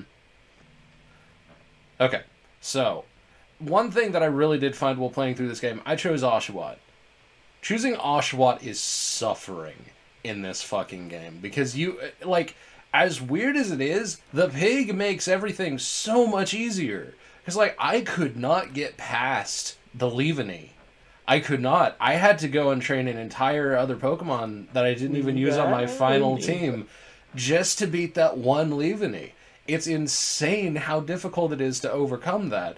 And likewise, you also have to really grind just to beat the first gym, or else you're basically forced to use the monkey that they give you to capture it, or to counter it, rather. It's so bad, man. Yeah, that's all I did. I decided I didn't want to grind at that point. I wanted to actually just get to the next area to grind, so I just let the monkey do it, and it was fine. Well, hold on. By the time you get to that's why Gym they 3, give you the monkey, because they knew it was going to be so difficult early on. Well, you have access to fire and bug types by the time. This is the first gym we're talking about. Oh, we're talking about. You said leave any though. Well, no. I was just skipping around. Yeah, and then he said the first. And gym. then I said the first gym. Okay. Yeah. Okay. Yeah. Well, by the time you get to leave any, you have access to Venipede. assuming- You have access to Darumaka. I was gonna say, did you train Duramaka to get past Leaveney? No, I actually went and I got a Pidove. Or That's are there also any? It's any like poison type Pokemon. I'm trying to think. well, Leaveney? it's also interesting because I kind of skipped the desert area completely. I forgot about it until the Ruin Castle. Yeah, I did as well, but look, we haven't even gotten to meeting our starter Pokemon yet, boys. No, we have. Oh. We talked about it, didn't we? Huh? Yeah, we talked about our teams already. No? Yeah, we talked about our teams. Oh yeah, our teams. We but talked about the haven't teams, gone but we through haven't the actually actual- met the professor yet. Oh yeah, you want to go through the game plot? Oh, you want to go through step by step? All right. Start out in town. I got it. So this game starts off with a cutscene where you and your two best friends get your Pokemon delivered to you, and you'll have your battle immediately after the cutscene is over, basically. So the first thing Yeah, you it's a do- really cute cutscene and everything. I love it, yeah. Yeah, the whole first segment of the game is probably my favorite opening for any Pokemon Yeah, game. because it even shows as unexperienced trainers, you actually mess up the area around you in your first battle. I really like the two other Yeah. characters you go along with in this game. I just wish you got to see more of them. Aaron and Wait, Bianca. what? Yeah. What do you mean Yeah. get to see more of them? You fight them like twice as much as any other rivals Yeah, in you any fight them- games. yeah. You fight them like 3 times fine. every fucking route. Yeah, Sharon, it's so you see- there. Sharon you see after you beat every gym, pretty much. Yeah. And then Bianca you see basically twice. I think that I actually wrote... What did I I'm gonna write look down at in my the notes? exact Hold number. on. Okay, yeah, here's the thing Well, that I actually, wrote in my notes. Here's the thing. Why the fuck are there so many rival battles? I like that there's a lot Yeah, of I had that written down as well. Like, I think that there are just too many. Just too many. I don't think there's such a thing as too many. I'm going to be able to do infinite amounts. I'm fine with refights, but it's really, like... It's fun to have a lot of interaction with these characters, and, like... Because I like both of them. I actually like both the rivals in this game, which is wonderful. But holy Yeah, 'cause you hell. even helped Bianca out with her issues with her dad. Yeah, like, there's a lot of character Yeah. development for them. And... Mhm. Like, why do you fight them, like, more times than gyms? It's Sharon crazy. doesn't really get you that much development. you fight Sharon 9 times. You fight Bianca 7. Yeah. Oh, really? 7? Yeah, you I thought fight it was them a like lot. 2 times. No. I don't remember any of them. No. I remember fighting her at the Dream Yard, and then right before you get to Victory Road, and that's it. That's the She's... only ones I remember. I mean, she's the cupcake, though, so you have a much better time That's true. against her. Because, like, her Bianca- team is good, but... Oh, you fight her right before when her dad confronts her in Yeah. Mombasa, I think. This doesn't say what places you fight her, just says what her team's levels are. But yeah, so probably you worth- fight other rivals so much. Like, this is probably very worth clearly the a last. modern Pokemon game. Well, Mhm. the last fights are going to be refights. Yeah. You can fight them at the Ferris wheel on Tuesdays and Wednesdays. Yeah. But But we'll get to that. Go It's ahead. been very interesting going from the previous games up to now, because you can very clearly tell the obvious, like, obviously I knew going in this was a reboot, but it had been my first time replaying this game in a long time, so I didn't remember just how much of a reboot there was, because I could feel the drastic shift from old to new. This feels like a modern Pokemon game. yeah, It's, for Definitely me, the start. it's like half foot in. So, there's a lot of modern design principles in there, like the constant freebies and healing your Pokemon and stuff like that. But it's also got one foot in the past there. The sort of region is kind of not very cohesive compared to later games. yeah. We've got, it's a region based off of New York, and yet it's got a king, and it's got like it's yin yang based. It's also in- less linear in its path to, like, from one city to another. There's things that you can explore. Yeah. Less linear than later games, perhaps, but I still felt like this is probably one of the most linear Pokemon games. I felt like I was still in a it is. tutorial for 3 So hours. No. It's get to town. I mean, there's even Chargestone Cave that you don't for sure know which one's the right direction if the Team Plasma members weren't there to direct you. My God, I burned. Yeah, I It's spent a pretty lot much- of time in Chargestone. it's pretty much get to town. Oftentimes there's a plasma event, then gym leader, then route, then special area, then town, and it's just that loop for like the entire game. Yeah. And I mean, look, I do like it when And there's the routes are often very linear. There's very few like routes that you spend a lot of time exploring. I like it when there's like a I mean, challenge to get to a gym leader, like prior to just walking into a gym, because I think there's only one of those. Because like you can just walk into the Ice Dude's gym and that's it. But otherwise, there's always something that you have to do prior to each one of them. I think It's like that it's Pinwheel fine, Forest. but Just a quick thing. I now got my Pansage. Now, wait, who gave me that? Who gave me that suggestion for Luffy earlier? I'm still learning names. I mean, rather, learning voices. That was Arc. Oh, Arc. Okay, yeah. You got the floor. You get this one. Whatever it is, that's her. I'm getting a lot of girls. A lot. That's her name. So Pansage is a female? Female grass monkey. Chi-Chi. Chi-Chi. You got it. Actually, I kind of like Alright. that one. That's Are you spelling actually it not bad. QI or CHI? CHI. We're gonna go CHI. Chi-Chi. Don't forget the hyphen. Don't forget the hyphen. I do my It's integral.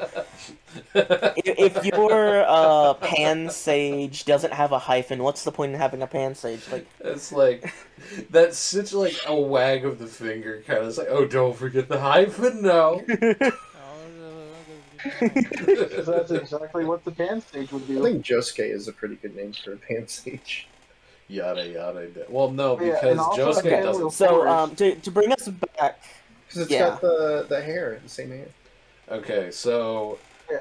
rival battles, but okay, so we We finally were talking about rival battles. We were talking about route design.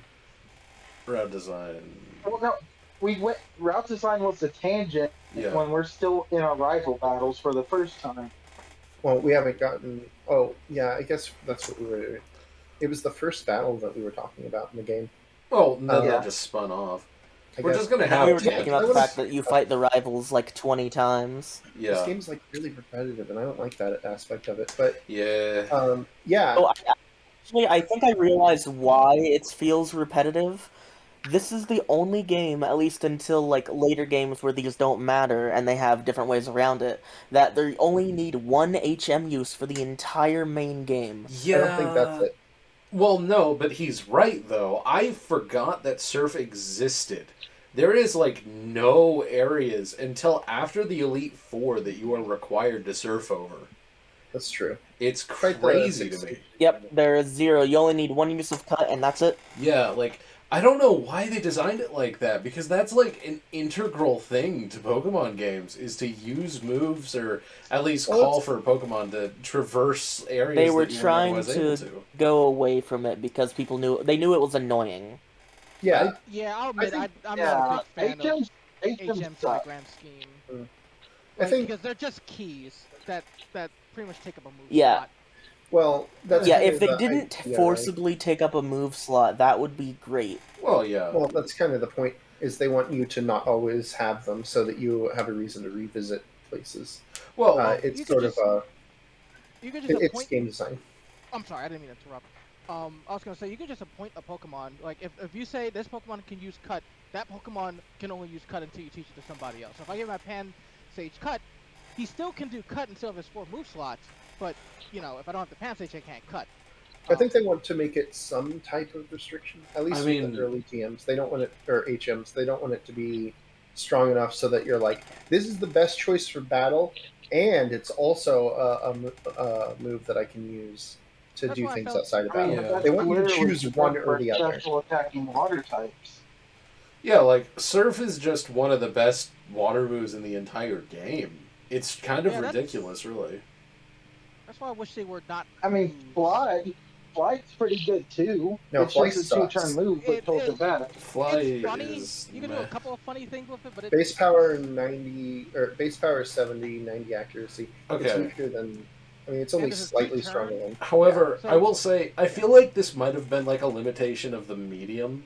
Because when you think about it, this game was still on the DS, but then like the minute that they go to 3DS, or not the minute, I forget, they started adding like call Pokemon or like exterior ways to do it outside of HMs. Was it XY or was it Gen the game after 7. that? Yeah, Gen It's 7. Gen 7. So in Gen 7, they finally man. started doing that. And I don't think they're ever going to go back, like except for Well, remakes. But I don't think Yeah, they'll- and that's a good thing. yeah, But it's one of the best. No, That's even in parts. remakes, because in BDSP that you use call Pokemon for HMs. Yeah. Yeah, but then we have kind of like start to have a crisis in design, because then what's the point of having barriers in your way if you're always going to have the answer? Well, because you have to unlock the answer the same way, it just doesn't take up a move Yeah. slot. Well, no, what I'm And we saying, can in order to definitely progress talk through the game, more about this when we get to those games. No, that's the problem though. By saying, okay, you have this, so it's fine if you do it one time, if there's only one of those, and then on maybe previous routes. Let's say, like with the first one in Pokemon Sun and. This is a bit of a tangent, but let's go off on this because I want to talk about the game design principles here, about why it's a problem. The first one you get is Tauros. Tauros is Rock Smash. And you need that to get to certain areas of the first island. Yeah. But once you have that, there is no reason to have the ability to do Rock Smash anywhere else in the game because it's no longer an obstacle to you. Well, it's still traversal. Well, there are hidden areas to go to, side Yes. spaces. Well, But Blake, there's no reason for okay. you to require Rock Smash. Blake, You might as well Blake. just make it like camera No, aim. 'cause- to Because say here's this. the thing, they can market as side content or something. It's like, oh yeah, this is walk off. Like it can direct you to where is the normal thing you need to go to. But then if it's like walked off with Rock Smash, you think, oh, this is something that is not to the main linear line that Yeah. you can. Okay, hold on. Well, I that's think- what I'm saying though is that it's not I think I have a good mechanically example. speaking, it's not a barrier to you. I think I have a There's good no reason example. to have here. it. So what you're saying is let's use a completely different game as an example, right? Let's use Metroid Prime, which is one of my favorite Yeah. games. So in Metroid Prime, a big focus on the gameplay is to explore areas to unlock or to recover items that you or not items, upgrades that you lose at the start of the game in order to traverse to different areas and get to things. So Mhm. what you were saying sounds like, okay, say you just unlock the grapple beam, which is, just Yeah. standard in basically every Metroid game. You unlock the grapple beam, you grapple once, and then you're like, oh, okay, I shouldn't have to grapple ever again. No, that's not quite the same thing because that's a nonlinear map. What you're saying is like, oh, because you unlocked the ability to do this once, you should never have to do it again. No, I'm not saying you should never have. I'm saying there is no reason for the game design. So I'm saying this on the first island. So there's no reason for the second, third, or fourth island to have this here because it's no longer an obstacle for you. If I can interrupt, whereas- I think what he. Oh, sorry. I was gonna see if I could. I'm back just up. gonna finish up on the. Okay. Chris has the talking stick. Let's go. Well, hold on. I just want to finish my point, let him which finish, was let him finish. Metroidvanias are going to be different because they're non-linear maps. This is a very, I mean, the obstacles that you do here have a linear progression. Those games are non-linear in that you can explore the whole map, and you're supposed to remember these areas to come back to. I don't have a problem with that, even in a Pokemon game. Like some of the later TMs or HMs that you get or ride Pokemon, having areas to go back to and unlock with that kind of makes sense because then you think, oh, that area back there. But from progression forward, it doesn't make sense. I mean, realistically, what I want out of Pokemon games, and I don't know how realistic this is, but to me it kind of makes sense. Like, basically, Pokemon are just a wide, varied group of animals that all have different abilities, different physical forms, etc. And some of them, have claws, some of them some of them punch, some of them kick, some of them are super strong, some of them are bulky.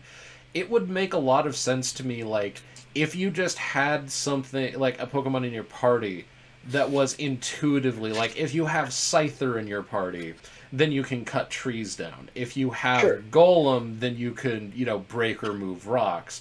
If you had, like, a water Pokemon or a Pokemon that's capable of swimming or diving, then you should be able to swim. So intuitively it makes sense. Game design wise, it's a little bit iffy because that would basically mean you would be separating up areas to have Pokemon with those attributes only, which is weird. So the next compromise down from that is you unlock the ability to summon a Pokemon that is, like, completely exterior to you. Like in BDSP, I think the upgrade or the explanation they gave was you use your Pokétch to, like, signal a Pokemon nearby you for help, which is a little bit weird because it's basically like, wait, does this watch just now have the authority to command wild Pokemon for you? Yeah, that's what they say. Yeah, it's a really kind of a bizarre thing to have to just suspend the disbelief of, but gameplay-wise, it's so much better than actually having to have a Bidoof on your party just being your HM slave.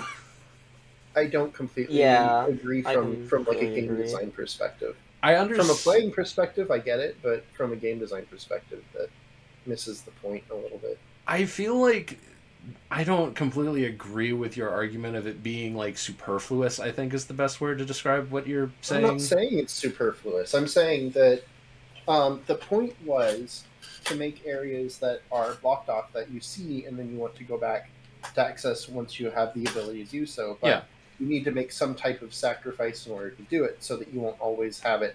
It can't always be accessible to you. You have to do something in order to make it accessible to you. I think Legend of Zelda dungeon design is a pretty good example of that. And once you use specific tools, so you're going to have those in the slot. But you can pause and switch them out at any time, but that means that you're not going to be using other ones. And if a fight breaks out, you're not going to switch out your tools for that. Stuff like that. I don't know how easily that would translate into a Pokemon game, though. Because, like, it doesn't really, I'm saying it does. It's just people don't like it because it's clunky. I don't know what the correct solution is. But I feel like the correct solution would be if HMs could be deleted at any time. It's the fact that they can't be deleted at any time, which makes them horrible. No, that's the same thing as just having raid Pokemon. I think that generally, no, it's not. What would because then you can just teach a Pokemon it and use the move, and then delete the thing and replace it with a TM move, and then it's literally the same thing as with Zelda. Well, Going it's into the just menu to switch it out. Yeah. There's no difference. Yeah, I what I'm agree. saying is that limits the downside. Well, it does That's the limit the problem. downside, but this is just, it's a fun game. Like, once you unlock the ability to do something, like, once you unlock the boomerang in Zelda, you can do every boomerang puzzle. Switching in and Sure. out is just, like, a necessary game mechanic because you don't want to have the nightmare of, like, having everything out at once on the UI.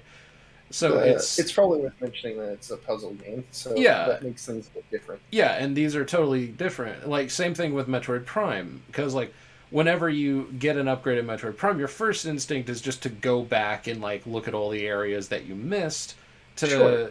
explore and do that. So if you But just, there's like, no areas to go back to. if What if there's you, only new areas? then you after continue you unlock it? forward.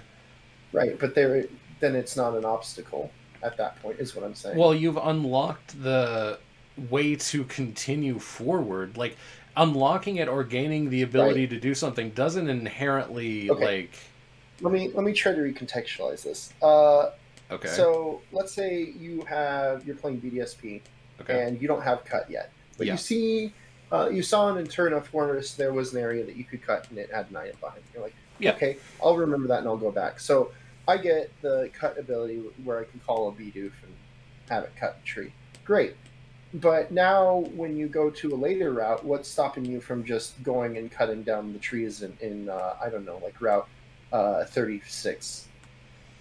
I mean, nothing, because you have the ability to cut trees. Right, that's the problem, though. Okay, but you are assuming that There's they're not- going to use... It's not an obstacle at that point. Yes, that's what I'm saying. Yeah, That's the problem. It's not with an the game obstacle at that point, but at the same time, no, I'm saying they... don't design it to be an obstacle at No, that no. point. Okay, but they are designing it to be an obstacle at that point. That's what the issue is. Okay, look, So wait. it's not an obstacle anymore. No. How are you making an obstacle? Most of the ones like rock It's a signal. slide, or not. It's The not ones a signal. like it's It just an is. obstacle. cut, It just said, well, I mean, the you can ones like still, cut if it, aren't just obstacles after you get the thing for it. The only ones that Well, end they up are. being obstacles are strength and rock smash because they make unique puzzles with them.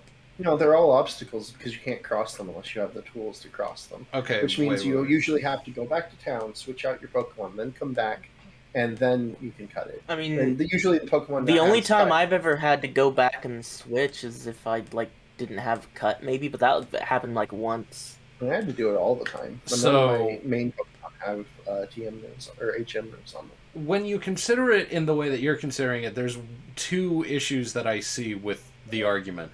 One is that they're continually adding new, well, not continually, like up to the end of the quote-unquote like core game, they basically add different things that you can teach your Pokemon. You start with cut, you go to waterfall. Like, you have strength, surf, all of those in between. So you just unlock them procedurally as you go. And Sure. from there on, all of the things, like, say you encounter a tree in the second to last area that's just, like, kind of sequestered an area off. That's kind of signaling to the player, it's like, oh, hey, there's something over there. Let's go see what it is. Up and up. So Sure, it's but like... also having nothing signals that to you that there's something over there. no, not really. It draws No, attention no. to I'm it. going to interject right here. It I actually draws wanna attention. interject right here. Yeah, Mhm. I was going to say, that if there's nothing there, more than likely the average player will not explore because Yeah. Really? they don't see anything Yeah. that's why coins Yeah. exist in platformers to guide people. I mean, I guess I get that, but I don't know. My mindset has always been to explore the entire map. Well, yes, but Yes, that's and your you- mindset. You would probably be, and surprising as to say, would be considered a minority because Right. again, most players. Yeah. most But the players will- idea is to like hide things behind these things. Usually, when you Yeah. use cut on something, it has an item or something behind it. Yeah. It's not usually like a whole new area to explore. It's usually just like a single thing. That's why would it, game design want to direct you to that? The point is for it to feel like it's a secret. Well, you're discovering something, and remember that this Pokemon games are made for everyone from, like, children to however old you want. Mhm. So you have to also realize that if a child is playing this and they're just walking down, they're probably just going to pass a lot of things by. But if they see a tree there, they're like, there's something there, and then they'll go to it. It's a signal that tells people, hey, there is something here. So they've taken this thing that was an obstacle and turned it into more or less like a game direction, or something that directs the player, which is a good use for that, admittedly. Although I will say it does get stale that you have to use the same ones every time, but at the same time, a lot of them are about traversal. Like, half of the fucking HMs are traversal based, like surf or waterfall or whatever, where the others are like the opposite way. Obstacle-based, yeah. Yeah, obstacle based. So I don't think that just having the key to unlock it all at all times once you've unlocked it the first time is necessarily a bad thing. It does correlate I'm not to saying like it's a bad thing. I'm saying that it creates a problem in game design. I mean, But, yeah, obviously not as much as I was thinking. yeah. It was. I think that you I still are. think it does, though. In terms of like level design specifically. I understand what you're saying. Like, I think the easiest way to fix that as an issue would be to make it more like varied or interesting. Like, have whenever you cut a tree down, you encounter a Pokemon like you would with like a headbutt or something, for example. That would be one way to like liven it up a little Oh, bit. rock smash.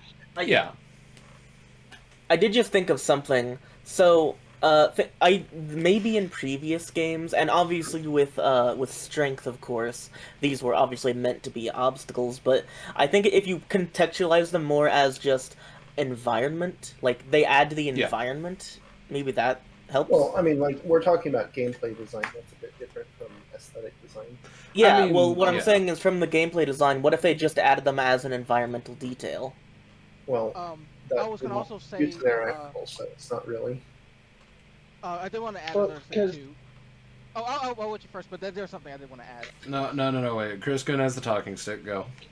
All right, so I actually want to go back to the Metroid talking point for a second, because that game is inherently designed around that, because the point of it is the platform. Yeah. It feels good to platform for new areas that you unlocked with the ability. Yeah. I personally think that HMs pre-Arceus is bad design, just inherently, because there isn't really any interaction. I think it's with really the funky game, and annoying. Yes, with the gameplay's core loop, which is battling and training.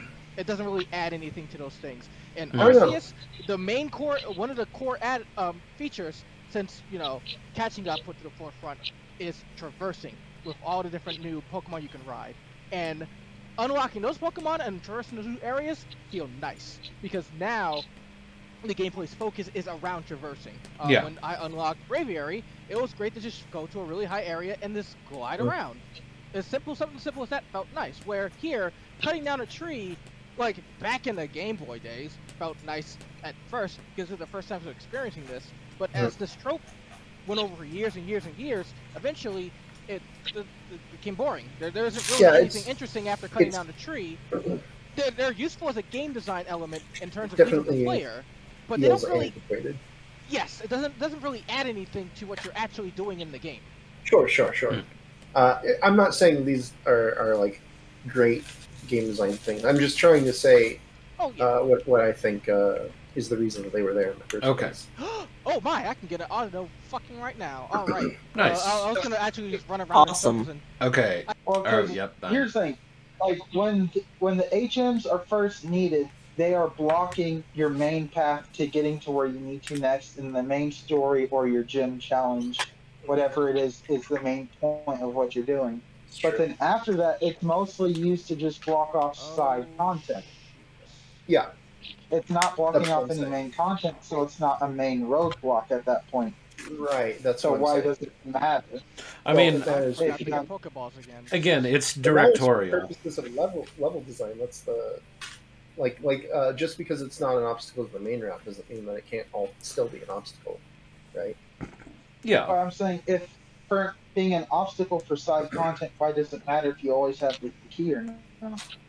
Why does it matter? Well, for the more or less the reasons I stated, it needs to give you a reason to go back, and it needs to give you a reason to not always have it on hand, so that it still feels like something that you need to, revisit. It gives you replayability to these areas.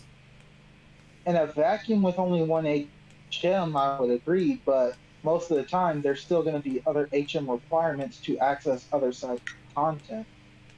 Well, yeah, that's not entirely true, especially late game. Like a lot of places only require a lot of secret areas and stuff only require one HM use. You're also Or forgetting just require there combinations. are places that have specifically the requirement of beating the game before you can even access it. So that's the next roadblock after that. Yeah. Sure, that's So fine. even but after that's you like have all the way, but- HMs, I mean, then you also have like Yeah, the but I'm minor saying- roadblocks of like, oh hey, the power plant's down, you can't pass. Yeah, I mean those are. yeah, like I'm not in a saying that you vacuum can't- of one HM and only one type of roadblock, I would agree that would be bad design if you always had the key. But in the case of Pokemon, where there's multiple HMs on top of other ways of just roadblocking areas that you may not always have the key for, it, I mean, yeah, they're not usually used to block your path Yeah. to that degree. So- Real quick, I have a male Autono, like the first Oh, male in my team now. All right. Nice. Oh, wait, I think besides my starter. his name is Let's Slurm. see. What should you name it? Slurm. Yeah, Slurm. Slurm. You want to name it the Green Futurama Slug Drink? Yes. Okay, we fair need to enough. Slurm, guys. We Slurm. really need to. Drink Yeah. Okay. Slurm. Well. You want to name it Slurm? Does Choir Boy fit? Choir boy. Is it boy with a Y or boy with an I? I mean, Yes. one I would know. be. I, of course. I'm kind of liking Slurm right now. Okay, let's go with Slurm. Slurm. Wait. I forgot. I didn't That's how you are. think right? naming your That's how Pokemon would be you so fun. Slurm. Yeah, I think Oh lord. Okay. it's. Okay, Anyway. So now that we've gotten past the HM talk for the past 30 minutes, can we say hello to Juniper now?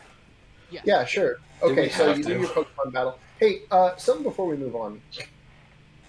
oh my god. Sorry, You know- no, this is really quick. You know, how about Is you that- tell us exactly how good that cookie was that you had before we started there, Dosha? Let's get on No, that I wanna- topic. I That want to seems talk important. about the room. I want to talk about the state of your room before we. I mean, I guess this is on the way. So you finish your battle. Your room's a mess. There's Yeah. like footprints on the wall. It's That's wonderful. Yeah. probably you're like, wow, Pokemon sure are something. Yeah, it Then was your mom's really like, "No, cute." it's enough." And then you have to It's- go down and Yeah, apologize to I your think it mother, would have and been she's like, funny "No, if it's she cool." set you back up. yeah, she's like, all right. It would have been really fun. Yeah, you had to go back and clean. Go And then, like- clean your dang room. Oh man, that would actually kind of be neat. Is if Yeah. like, you had to go back and then clean your room, and it caused you to miss your appointment with Juniper, and so Charon got ahead of you. Oh, that would be wonderful. Oh, that's a really okay. That's a good story. I would like that. Yeah. I have one tiny thing to say as well, and this Sharon is seems like the kind of definitely person my who least takes favorite part themselves. about this game. Why doesn't L equals A this time, though? Please. Well, so that you can quickly tab up and down on your inventory. What do you mean?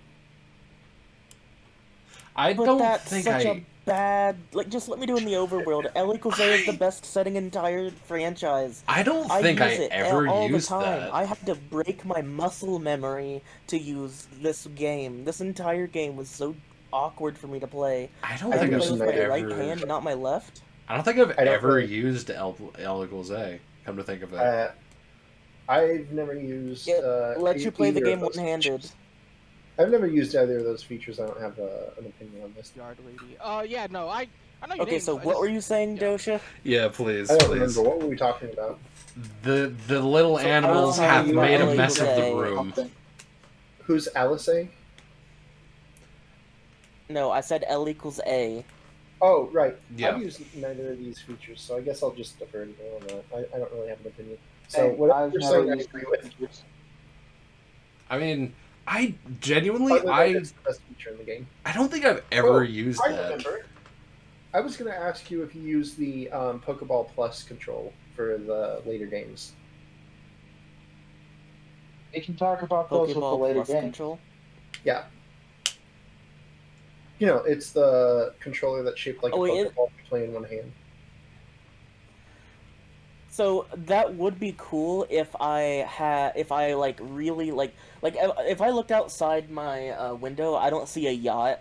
I'm not rich. I can't afford a Pokeball controller. The You heck are kidding you me? talking about? You can get one for like Like- $50. Yeah. Yeah, that's Well, hold expensive on. for just a Actually- single-use controller. You can use it for more things.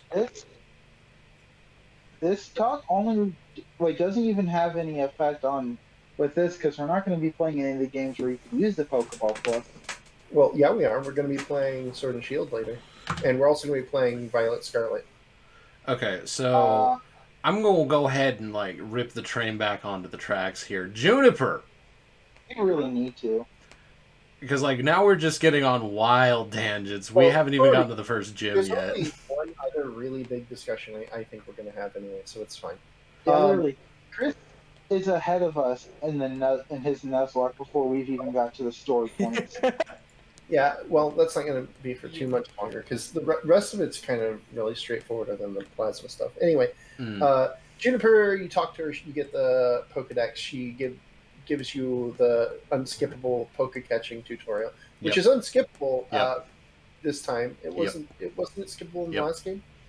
I think it was, yeah. So we start to do that, and then when it becomes unskippable, or when it becomes skippable again in like Pokemon. Is it Sword and Shield? I don't remember. It's too But, long.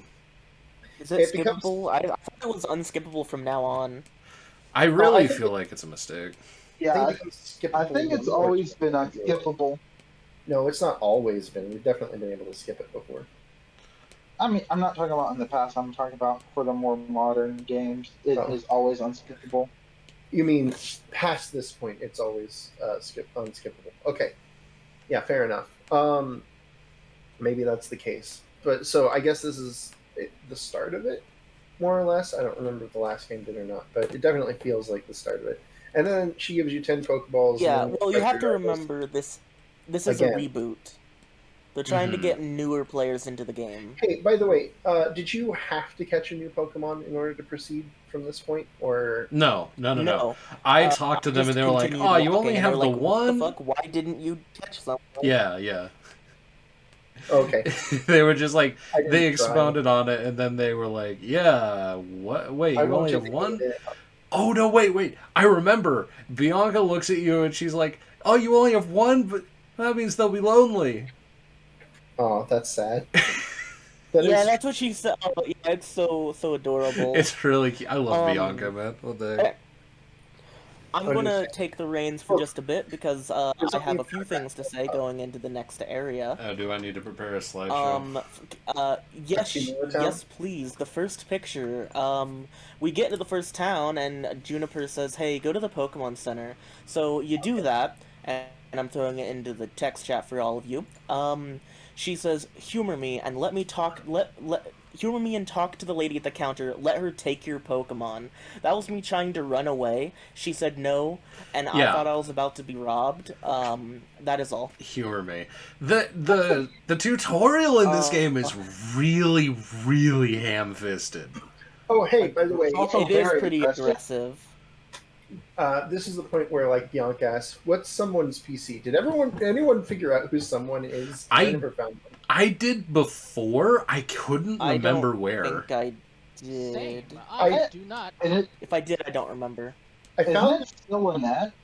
their house is on Route 17, which is something you won't get to until you get Surf, and you have to go back to your hometown to get it to go through there.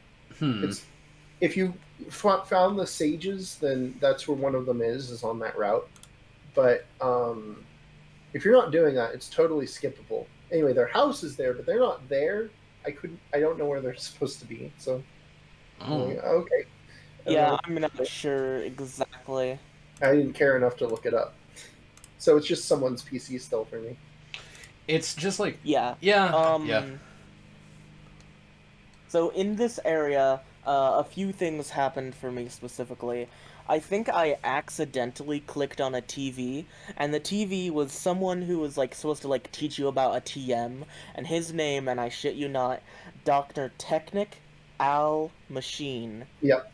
It's great. The TV shows in this game are great. I mean, they're great Yeah. in the last game too, but you should definitely stop and watch them every once in a while. There's so many like Yeah, tongue-in-cheek I really jokes. want to go back and look at some of them because like that was such a dumb joke, but I liked it. But so as Dosha said earlier, there are some towns that have layered music where you talk to an NPC and it adds to it. And we're at the best town in the franchise because he walk. He do walk. That is his theme song at this point. Okay, hold on. Yeah, I'm gonna write down the is time his theme code. song. I'm gonna write down the time code, and I'm gonna So get you the can add green you screen walk? Alright, for thank it. you. I'm gonna fucking add him just floating Thank across the you. screen. Okay, so while you're doing that, yeah, I kind of just sat in the town listening to the song for a while. I really enjoyed it. It's such a good song.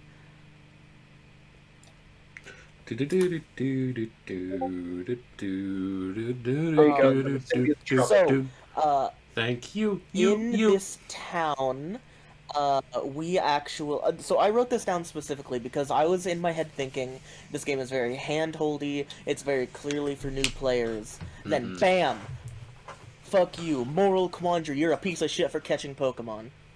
Yeah. So, God. well, that and also damn. the level rises up pretty quick. But yeah, so the first thing you encounter after the tutorial's over is Team Plasma having their first big speech. Ah, yes, the LARPing Karens. Let's go. Where Gestus gives a speech, and everyone's kind of confused by it. Like, Let's see. it's really bizarre to me while you're looking that up. Like, I look at this game from the outset, and I know we'll have this discussion pretty soon. I kind of have weirdly turned around on my view of exactly one thing in this game, wherein I kind of like N a little bit more than I originally did. I've got But the Team dialogue. Plasma is still my least favorite Pokemon team ever, which is weirdly, like, it doesn't make sense to me almost, because their plan is actually really subtly nefarious and kind of insane. But, like, they're just so fucking obnoxious. It's like... Well, I don't really just like see Philly. what's obnoxious about them. I like their goal. It's just... Well, their goal is based upon... The goal lie, is but- delusional, knowing Yeah. how the world works in Pokemon. But the game Yeah. does not do a good job explaining that to you. Like, it really does just come right. off as, like... Crazy is the wrong word. There was a word that I thought of when I was listening to one of their speeches in a town. Like, they're supposed to be subvertive, but it just comes off as kind of not pretentious either. I can't think of the word, but Hypocrite. well, they are hypocrite. Well, okay. I mean, not all of them. Not but, all like, of their- them. Their organization. Their organization is based on steeped in hypocrisy, which is No, go ahead, Chris. What was yeah, it? go for it. I just wanted to say one thing. This is just me for anybody who watches, because I said way earlier, it said no items. I should have specified I don't use items in battle. I know it's really silly answer for this, but like I just kind of thought about that for a second. Fair Yeah, I enough, fair think enough, everyone yeah. would have understood that, but yeah, Yeah, like- understandable that you had to clarify. I don't think it would be How possible. dare you use a potion outside of a town? I don't think it's How possible to dare complete you. a Nuzlocke without using like healing items. That's insane. Yeah, if you could, Yeah. and if you couldn't use any items, you wouldn't be able to catch Pokemon because using a Pokeball is using an item. But anyway, That like, is- yeah.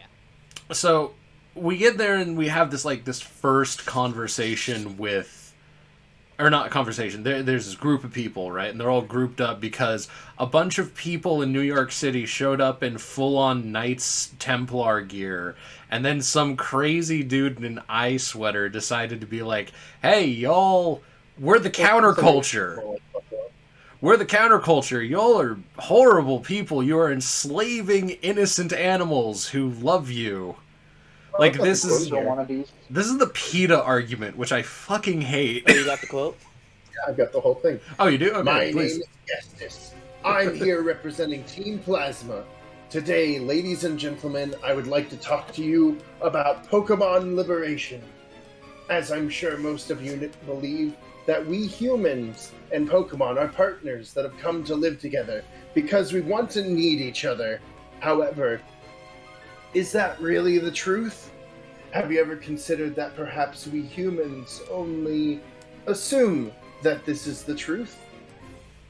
Pokemon are subjected to the selfish commands of trainers. They get pushed around when they are our partners at work. Can anyone say with confidence that there is no truth in what I'm saying? Now, ladies and gentlemen, Pokemon are different from humans. They are living beings that contain unknown potential. They are living beings from whom we humans have much to learn. Tell me, what is our responsibility towards these wonderful beings called Pokemon? That's right, we must liberate the Pokemon. Only then will humans and Pokemon truly be equals. Everyone, I end my words here today by imploring you to consider the relationship between people and Pokemon, and the only correct way to proceed. We sincerely appreciate your attention. Tell me, for whom do you fight? How very grim. Okay. Do you believe in Eorzea? Curry. Okay. Curry, and I've written down the time. Add the Team Plasma theme to that, and add the Eorzea theme to that. Okay, hold on. So yeah, we get hit with that horrible quandary. Like, if you're a new player, you are now being told you are kind of a piece of shit. Yeah, So, it's and really what do funny. you do? There really isn't much of a counter. The problem is that there's no counter argument offered. Yeah, because Yeah, the but I really would say there are counter arguments in general because, like, in general, Pokemon can refuse trainers' orders if the Pokemon Well- does not respect their trainer. Yes, if you know these things beforehand, yeah, that's a counter argument. But the thing Yeah. is, if you don't, the game doesn't explain this stuff to you. They don't tell you that, like, the Pokemon is doing this voluntarily and can basically yeah. leave whatever it wants to for the most part, and is working with you because it wants to. These are not things that get communicated by the game, other than by design, really, right? Realistically, I think one of the most interesting arguments that I know of for like Pokemon lore is like, where the fuck did humans come from? And one of the theories that I really like is humans are a form of being not unlike Pokemon, but we basically we basically evolved alongside them, and we developed in such a way that allows us to be a conduit that makes any Pokemon stronger. It helps draw out their potential. Yeah, we basically exist yeah. as a universal power cell for all the Pokemon in the world, Well- which hopes... Well, not power cell. The ability Metaphorical to create power a cell. bond. Yeah. Okay. We basically evolved to the point where we could achieve this, which is a form of symbiosis, which is the antithesis of their argument. Which is why Ash can take a whole bunch of Thunderbolts and not die from all the amps. This is also why Team Rocket will blast It's off also a why few he could thousand ride times. that Rapidash. But the flames don't burn you if you're friends with it, Rapidash don't They you do know? do Uses if it burns you. if it likes you. If it likes you, Yeah. it doesn't burn. But Yeah, yeah, we like have respect for you. Baka. I just Stuff like that. I kind of find their argument like bizarrely like, well, I mean, the whole thing is like, this is basically the okay, so Team Rocket attempted to like take over using what basically amounts to like mafia warfare. The Team Plasma kind of does something similar, however theirs is more like, we want to rule the world through political power and a literal nuclear weapon that can just destroy you at any time. And that's their whole plan, which is fascinating to me. What Gestus wants to do through this plan specifically is... Yeah. He wants... So, N is the one who's very idealistic because of the way he's grown up with this. He was... I don't think this is going to come up when we talk about it later, but it's brought up by some of the NPCs that he was given specifically abused Pokemon to raise, Yeah. so he had a very skewed understanding of people-Pokemon Yes. relationships. Also, I went through the entire castle and talked to every NPC because I remember I didn't do that the first time. So I will And- have a lot to say when we get to that. Yeah, Yeah, I and have things for that written down he as well. wanted to raise this kid and use funding and like his position as king of Unova to try to pressure people into accepting this cause and releasing their Pokemon, and that Team Plasma would help relieve them of their Pokemon and would, in the end, be the only ones who have Pokemon, and therefore Mhm. the only ones who have any real backable power Yeah. in the region. They're trying to manufacture a paradigm shift in like the what is it called? Not paradigm shift. The zeitgeist. They're trying to manufacture a paradigm shift in the zeitgeist of all Pokemon trainers, so they are able to maintain a significant amount of power while convincing the wider world that that is totally acceptable. Yeah, and normally this would be like, I guess, fine as a plot, but since this is the first thing you come up with against, and really the side of the argument that you're on really does not get offered a sufficient argument, and generally arguments get dropped in favor of having a dragon fight. Yeah. There really isn't any. I mean, Yeah. like, this is the thing that really makes it really confusing. When you look at the game design, you think this is a game for new players to Pokemon. Yeah. But when you look at the plot, you think this is a game for people who've been playing for a long time. Yeah, like it's very really confusing that they do it this way. I think that's Yeah. the big, probably correct criticisms. just Gets. just like the really okay. I've said this before, and I'll say it again. Like, let's take this. Let's take Sun and Moon for example, right? Like Sun and Moon really does just like ooze like yes, this is based on Hawaii, right? Like it really, really does feel like that. However, when you're in Black and White, a game that is supposed to be based on like New York, so in general America or continental America at least. This is quite a departure Like, from what we were talking about. Well, no, I'm trying to roll it all together. Like, this game has somewhat of an identity crisis. I don't really think that that's... Because up till now, it's not like the previous reasons have been specific to Japanese culture or anything. Well, the first two really kind of were, or the first one was at least. I would say the only one that really like... I'd say the second one was. Well, of this, the second one definitely has like a lot of it in there, and I think it's really, brought to the forefront in the remakes. Yeah. But other than that, they're all pretty. Well, like Kanto is supposed to be, it's the big metropolis area, so it's very, it's a city. It feels like a city. it's supposed to be Tokyo, or a lot of it's based on Tokyo. Yeah. Well, no, it's supposed to be Kanto. Kanto region. Yeah, it's based off of the Kanto. Kanto is the large. Right. I'm sorry.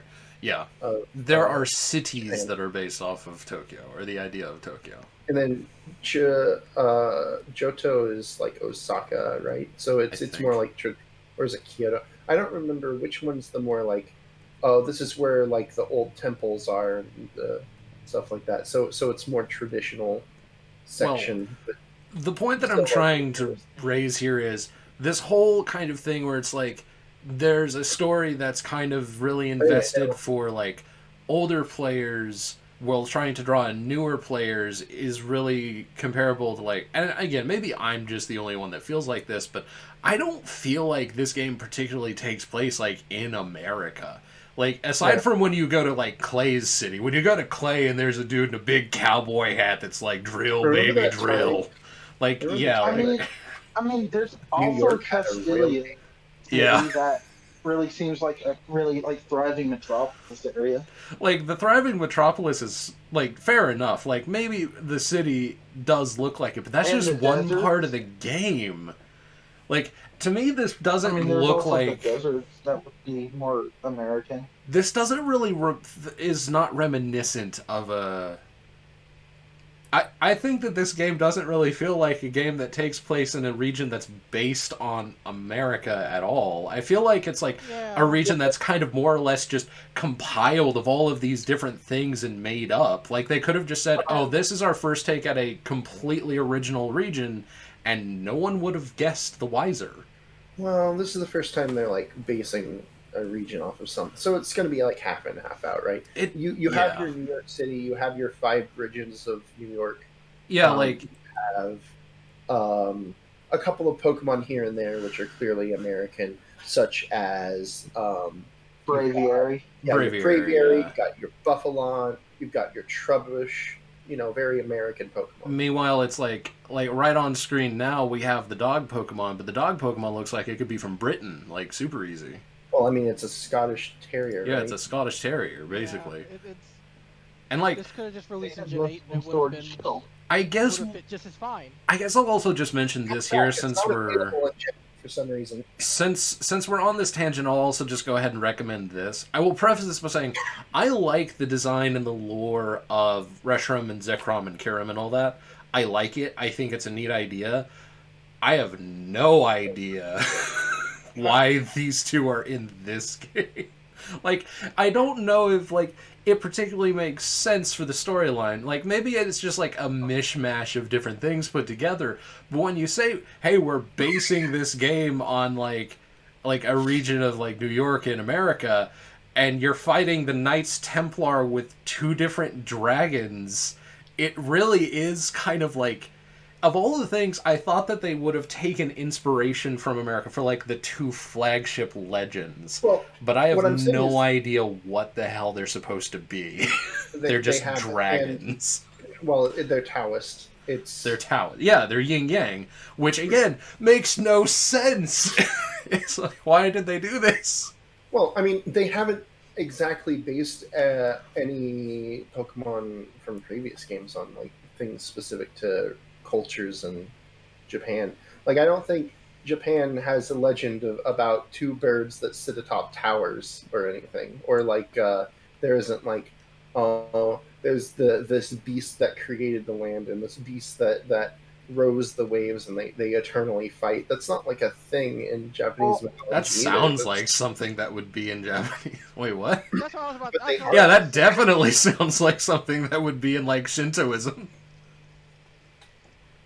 I mean, if you really want to know what like legendaries are based off of and all that, just watch Locks the Noggin. Yeah, they don't yeah. really have anything to do with that. The Gen 3 ones have to do with the Bible, and the Gen 2 ones, I don't know what they're based off of exactly, but it's not really anything Well, specific. I mean, Ho-Oh lot of is them are clearly a based off of phoenix. Alchemy. Like, Ho is clearly a phoenix. I don't know what Lugia would be, though. Yeah, but what kind of phoenix? There's like multiples from Egypt all the way to Japan. So Well, like, anyway, point is, I'm just like, this is just, it's a really almost bizarre mishmash of a game, which kind of makes it a little strangely endearing now that I'm playing through it the first time, because I definitely didn't like it the first time I played this, but, like, the second time through, I'm like, this is actually kind of cool. Like, I saw it more of like, oh, hey, it's a melting pot. Maybe that's what they were going for. So they just took things from everywhere and smashed them all together intentionally, because that's America. I mean, that makes sense. That's what one of the developers said that they did. Yeah, like, yeah. it took me until now to realize that. But my point was more that like wait, hold on. I had something specific, and I don't remember what I was going to say anymore. Well, at any rate, that just seemed like a good point to get on. But so, I remember. My point is that I think you really only feel that way in hindsight because you've played the later generations, which have a very, very strong connection to the place they're based on. I mean, that's probably a good point. But at the same time, I remember getting this feeling the first time I played through it as well. Because, like, the first time I played through Black and White, frankly, I was debating not getting Black White 2. And I changed my mind when they introduced, like, the whole fusion thing with Kirim. And I was like, oh, okay, that's cool. But, like, I really just... I did not at all like Gen 5 when it came out. I think it was like easily my least favorite. When Gen 6 came out, I was like over the moon. I loved that game. It's great. But like, I don't know. I mean, I basically skipped So, Black to White when it first launched. Yeah. I have one quick aside. I wanted to correct something from earlier, like, I don't know, like 20, 30 minutes ago. Because I looked this up and I had forgot I had the tab open. The Pokeball Plus does not work for Sword and Shield. Really? I was told it did. I knew it. I thought that it... No, I think it does, but it doesn't do everything. It does not. If I remember correctly. It doesn't do anything. It doesn't work. Oh, no, wait. You're right. Because when you... Let's go. When you do... oh, God. When you turn on the game, you have to select how you're playing it. And there's an option that says, hey, yeah, set up for the Pokeball Plus. Stuff saying that you can. I think that you can use it to like walk around because you can use it. Said you cannot use it at all. You just don't have access to everything. Like the motion controls are basically useless. Let's see here. I'm just gonna read through this article really quick. You know, honestly, I think I'm noticing a little bit of a pattern now that I'm thinking about it. Because I also really didn't like Sword and Shield and the two Sword and Shield doggo. Because like, what in the hell does that? Why are the dragons not in Europe when the Americans could have gotten the doggos? I think that was a thought process that I had like in my head a little while ago. So maybe I just have like a preference. Maybe I just have a preference. I don't know. No, see, it's fine because they're based on Canada, and Canada is European. I mean, here's the thing. If Black and White had the doggos, I would probably dislike Black and White as a generation. Really? You don't like the doggos that much? I really don't. Wow. That's a hot take, but let's not get into it. I kind of agree. I think they're really dumb, bad designs. But we can get to that later. Yeah, you don't like the legendary dogs from Johto? No, the Sword and Shield. We're not talking about Johto. We're talking about Sword and Shield. What other dogs are? Oh, Knife Doggo and Shield Doggo. You're talking about the wolves? Or the wolves. The British. The canids with the shield and sword. I mean, I'm indifferent to them. I think they're fine. I don't mind them too much. I just think that they could have done so much better because English folklore is like huge. Well, wolves are really important to English history. Well, yeah, but the first thing that you think of when I was thinking Sword and Shield, you know what I was thinking? I was thinking that they were going to make like a dragon and a knight or something. Like, you know, because that's like the classic thing. Like, we're getting off topic, but anyway. Well, I mean, they do have a knight. He rides a horse. Should have just been two forms of H/. Yeah, basically. Okay, Anyway, continuing on. So, Gaius comes in and gives a speech and shames you about defending Eorzea, and then he promptly just leaves. And you talk to N for the first time. Let's see, N can talk to your Pokemon, and then he's like judging you for having Pokemon in their Pokeballs. By the way, we learn later that the thing that your Pokemon is saying is that they like being with you, basically. Yeah. Oh, and can talk weird. to Pokemon. Yeah, and he didn't understand that at all. He's like, well, that doesn't make any sense. Let's battle or whatever. Yeah. Okay, so not only does it not make sense for like him to see that for like he thinks that's weird, but also it would be weird for us because we literally just met this Pokemon. I was saying that it's because that our player character is the idealized version of what a trainer is, and it's done in multiple games going as far back as even Yellow. That in Yellow, our Pikachu likes us even after just going on that trip to the first town to the Pokemon and back. Yeah. I think that would have been a little stronger if they not that I'm saying that they should have done it this way or should have even thought to do it this way. but like the way you get your Pokemon in Sun and Moon. Yeah. If they did something along those lines, it would have made that theme. You would have been like, okay, I just met this Pokemon, but Yeah. it makes a lot more sense. That's like also a really good. That's probably the second best opening to a Pokemon game. Although it's really long. We'll get to that when we play the games. You also have to keep in mind that even though these are like sentient creatures, they are still animals. Like, they're smart and they understand you, and emotionally they're way, way higher than, like, well, maybe that's not even fair. They are basically like the same level as pets. So, like, as someone who, for example, I just went No, to higher if they're Sprigatito.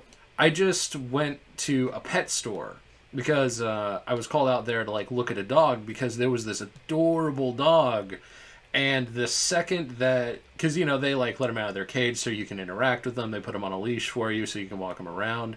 This dog just immediately was like happy and just enjoyed being with people. And not just me, like anytime someone came and got this puppy, they were like really fascinated with whoever was with them.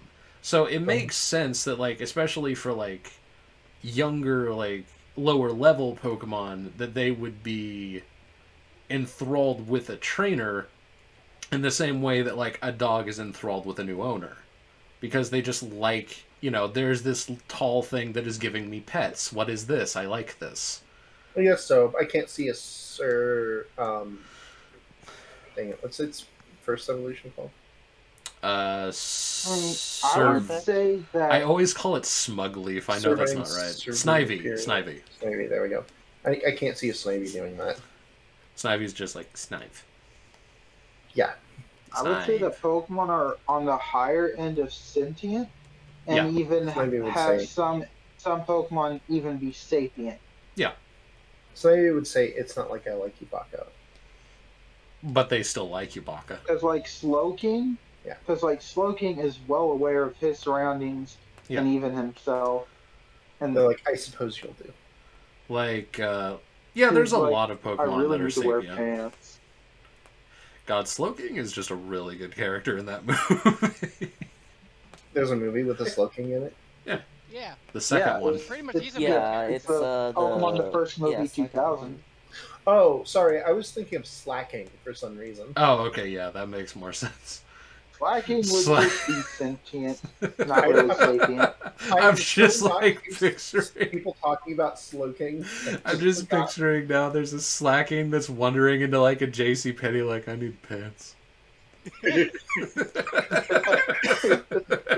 Somebody want to edit? Real quick. I'm not editing that. Do you have I'll guys do it. time to name Okay, do it and send it to me. Oh, I thought the P-Dub line, the final evolutions were kind of ugly, and then I agree too. I don't like them. I will but, be back. I'm also going to the bathroom. But like, I didn't start hating them until Black and White 2. There's a particular, what is it? One of the Pokemon breeder class. So you end up refighting them every time you go there. And I had to go back to the Pokemon Center like 5 or 6 times. And they had a Tranquil, and that Tranquil had the most annoying moveset in the world. It was like Taunt, Detect, and I think it had Air Slash and one other thing. And it was just really obnoxious, and it's like, I can't do anything against this stupid bird. This thing's a problem for me in this run because it has super luck. And I did lose a Pokemon to a random air cutter crit. And Oh, yeah. Yeah, it's a little like it's not really that bad in this. It's just if I don't get a time pole, I'm gonna need a Ducklet because I always like to have a fire, water, grass core. They're always nice. And it'll be partly helpful for clay. Honestly, I definitely need that broken roller. I'm about to go in there and see if I can get one. Actually, hang on a second. Can I train this thing right now? Oh, well, I got super luck. I'm good. Alright, cool. One of the biggest issues is that, like, after a certain level, every Patrat you run into is a fucking threat because they have bide. And I had to, like right now, I was leveling up my Pokemon to take on Lenore, since level 20 is my next level cap right now. So this won't be too much of a problem. I could just fucking run over them. But when I was first doing this, it was a nightmare, because if I forget and clicked an attack, and I did at least 40% health, I was dead because I wouldn't two-shot it. And it's like, all right, cool, neat. That's why I needed to start running somebody that can sacrifice, because it's not fun just losing a Pokemon for free. Yeah, The we actual were story. we were just talking about our first interaction with N and Team Plasma. Well, actually, hold on. Before we get back on track, there's one quick aside that I do want to ask everyone regarding Team Plasma, because I want to know if I'm in the minority on this or not. Is Team Plasma like the least aesthetically pleasing group in the entire Pokemon franchise? Because I don't. Oh, sorry. I would have to take a look, but I don't think so. I hate their I would think uniforms. Team I hate Skull is the least I like aesthetically like pleasing. I hate their insignia. Well, at the very least, I think their insignia players on is purpose. bar none the worst. But I just I love their really insignia. don't like anything about Team Plasma. Really, Okay, their night. My least favorite is by It's far too Team cosplay. Galactic. Team Galactic Wow. is kind of goofy too. That's true. well, they're supposed to be somewhat goofy because they're basically trying to create another world. They're a cult. They're all about bowl cut, skin tight, alien looking shit. Yeah. All of the But villains that's seem cosplay cults, stuff. though. Well, I don't know. Not all of them. Team Yeah, Rocket's not a Team cult. Rocket's a mafia, and then Yeah. I think after that though. I Team think Yell the is a only- toxic fan base. Yeah. Okay. Also, for a second, I hate Team Yell. I think they are the worst. I love Team Yell. Mainly because Oh yeah, Team Yell's pretty bad. I can't stand the fact that they decided to use two completely different character models for the men and the women, and then there's just those two models, and it's just every guy is this overweight guy. Yeah. And I did not like that at all. That is fair. Fair enough. I think Team Plasma Black and White runs in the middle. I think this is the limit of over the top that I can say, okay, this is fine, I can deal with this. But let's see. Team Flare is also pretty low for me. I didn't like them that much either. I will admit that, okay, maybe I'm being too hard on the character design, but at the very least, the insignia, I think, is god-awful. I will confidently say that. I hate their insignia. I would say like Team it. Magma, Team Aqua has worse insignia than Plasma. Really? Plasma has a really good insignia. Really? I think Aqua and Magma I think immediately Plasma's beat the great, shit but I out think of it. Magma Aqua have the best in the franchise. Yeah. Yell has the worst, I think. I don't even know I what can- Yell's I can insignia agree with is off the Don't top worry of my about head. But anyway. Is their Okay. insignia just a picture of money? Maybe. It's actually like a Y shape, but it's awkward looking. Yeah. But yeah. Okay, so back on Okay, track. back on track. We finally finished talking to N. We're only 2.5 hours in. We're about to leave the second town, boys. We're doing really good. But anyway. So aside from the theme, there's nothing really else of note in this town. So you continue on to the first gym, which You go to a route, then you go to the first gym. I don't know if I like or despise this gym.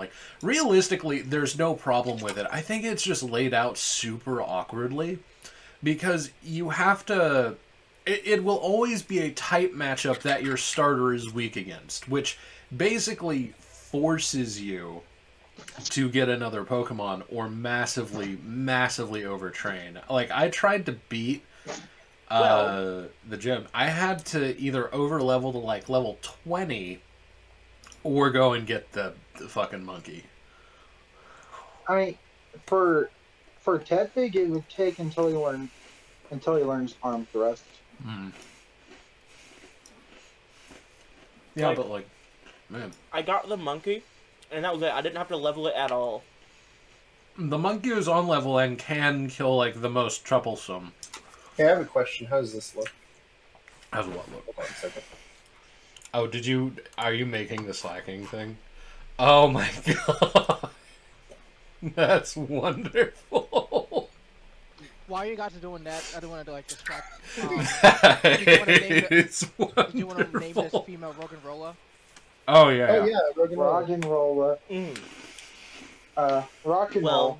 Well, yeah, I would think of a female rock and roll star. So hold on. Do you like jazz? Miley Cyrus. All right, Carrot. Up to you.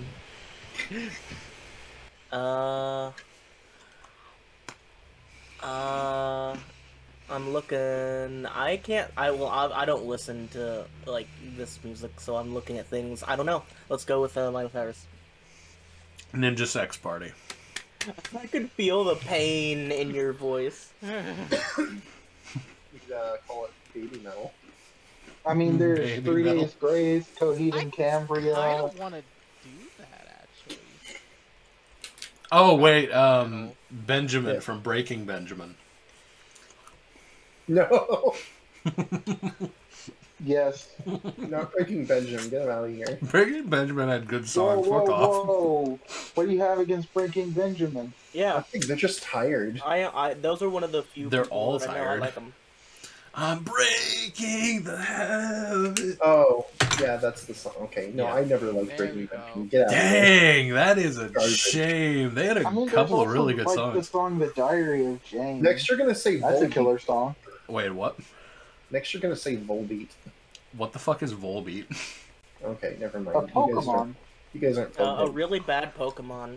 Volbeat's, Anyway, the first Swedish hard gym. rock band, I think.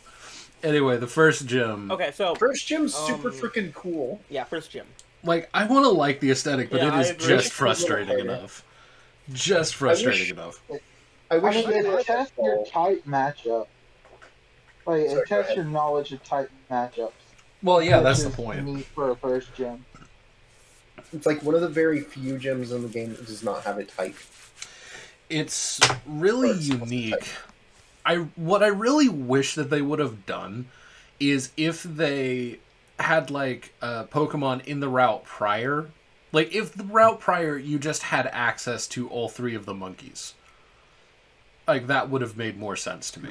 They do that in the next generation, Yeah, but like which is funny. the Aren't they yeah. only Giftmon? Like you can only get one. Yeah, Yep. and they give you the one that they give you the monkey that is good against the type your starter's weak to. Yeah. Yeah.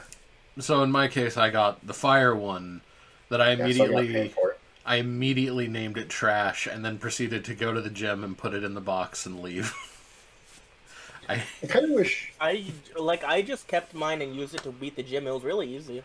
I really dislike the I keep calling them the monkeys. Is there like a collective term that refers to all of Yeah, them? mean, they're we're just the monkeys. monkeys. They're The just monkeys. Stop mucking around. They're I referred just- to as the elemental monkeys. I just I mean- don't like them at all. What's that other famous monkey song? Well, I don't either, but Saw her it got me face. around. Like it Yeah. helped me beat But the I first gym. believe All I her. needed.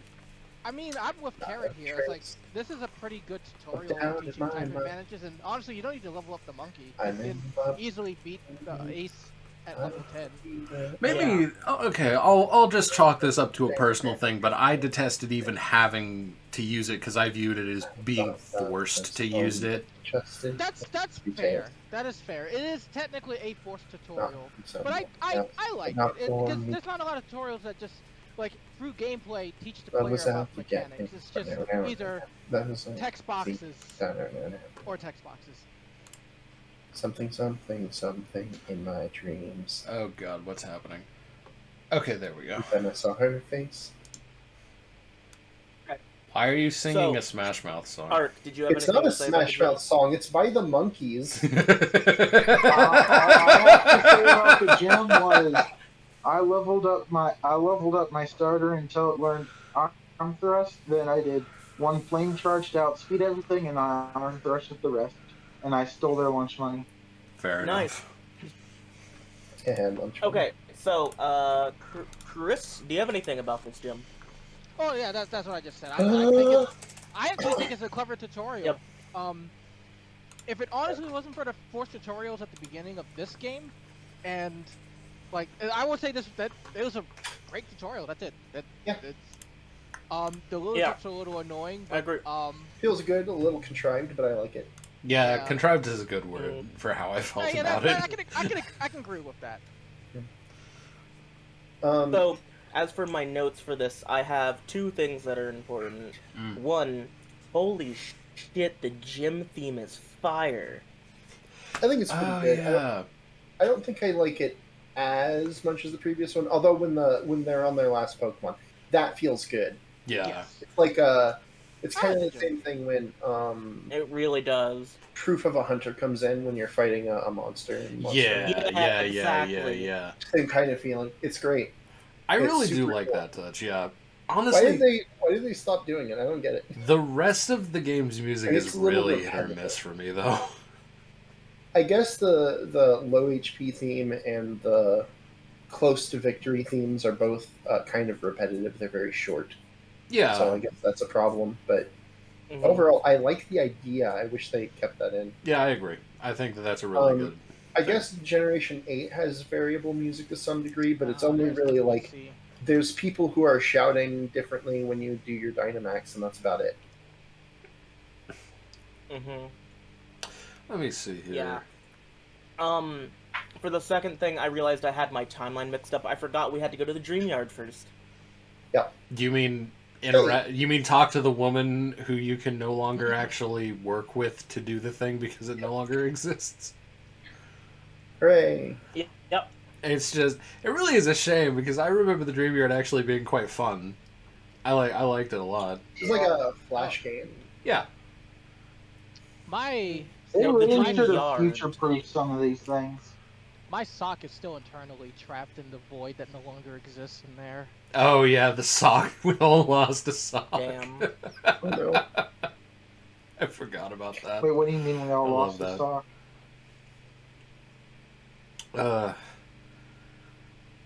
We I see think if it we means can. like a sock that goes on your foot, not the Pokemon. Let me see if I can find it. Okay. While he's looking for that, I meant the Dream Yard, the thing to the right where you find the Muna. Yeah. Oh, the No, area. no, Oh, that's I'm for sorry. Fire Sorry. That's my bad. Yeah, that is indeed my Not the bad. Dream World, Dream Yard. Dream World So, is what I was We go to thinking the of. Dream Yard, and the Oh, that is plasma really- members are like, fucking, fuck it. They just fucking kick the Muna like rude pieces of shit. Yeah, they did. They like legit abuse a Pokemon in front of you. Like, what the fuck? Yeah, that's how we learned. Yeah, that they're and not- Guesses is like, bro. Well, Gestus doesn't actually show up. Yeah, It's a no. illusion. Yeah, the Muna makes them dream. It's No, Musharna. Musharna. Right, Yeah, Musharna. They're like, whoa, Gestus Right, is right. better run away because they got fooled by it. Yeah, Yeah. because Yeah. there's three. They make three Getsuses Anyway. show up and berate the team plasma members. Which is Maybe really... it's canonical that Gestus can teleport. Yeah. That's like a thing. And so they were like, oh, damn, this is real Gestus. I better get out of here. Oh, God. I mean, when you're dreaming, it seems Yeah. real, so it's really cute. I like that introduction. Yeah. So, Does it seem real? the next thing that I wanted to bring up is when you go to the left, there are two important things. I specifically remember when I was younger, I think my first replay of the game was a Nuzlocke, and I remember being stuck at this part. Why? You have to have two Pokemon. You are not allowed to go forward unless you do. What do you mean? You're talking about the twin? There is a double battle, and they say you can't go past us unless you have two Pokemon. Yep. oh, really? Yep. So there is like Yeah. a hard... I had to go and get the monkey back out of my PC box. I was really pissed off at that, actually. I had a Lilith So- up at this time, so... I remember that being, like, kind of weird, but anyway. The next thing is the second picture, please. Tell me when it's up and I'll send it. There you go. Take this! Alright, so this small itty bitty child said, "Take this hyper beam," and then like sent out a pat rat or something. It was adorable. Okay, that's the end of the statement. That is the end of the importance of that. Oh yeah, all three of those trainers each have their own elemental monkey that you face. Yep. Oh lord. Okay, so I think we can move on to the next gym, right? Is there anything that takes place I'm between that? Going straight to Lenora. Yeah, So- it's, Wellspring Cave, but it's just a fight. Pinwheel Team Forest. Plasma. Oh yeah, no, that Pinwheel Force is after, I think. Isn't it? that's- Oh yeah. Yeah. after Lenora. Okay, I did have a question about Lenora's gym puzzle for anyone. Yeah. Like, I kind of liked it. But it seemed a little bit plain. Well, Like- all of the. I haven't think okay, it yeah, was kind of weird. This is kind of. It was like almost too straightforward. Yeah. Gyms are a lot more focused on spectacle than puzzle in this game. The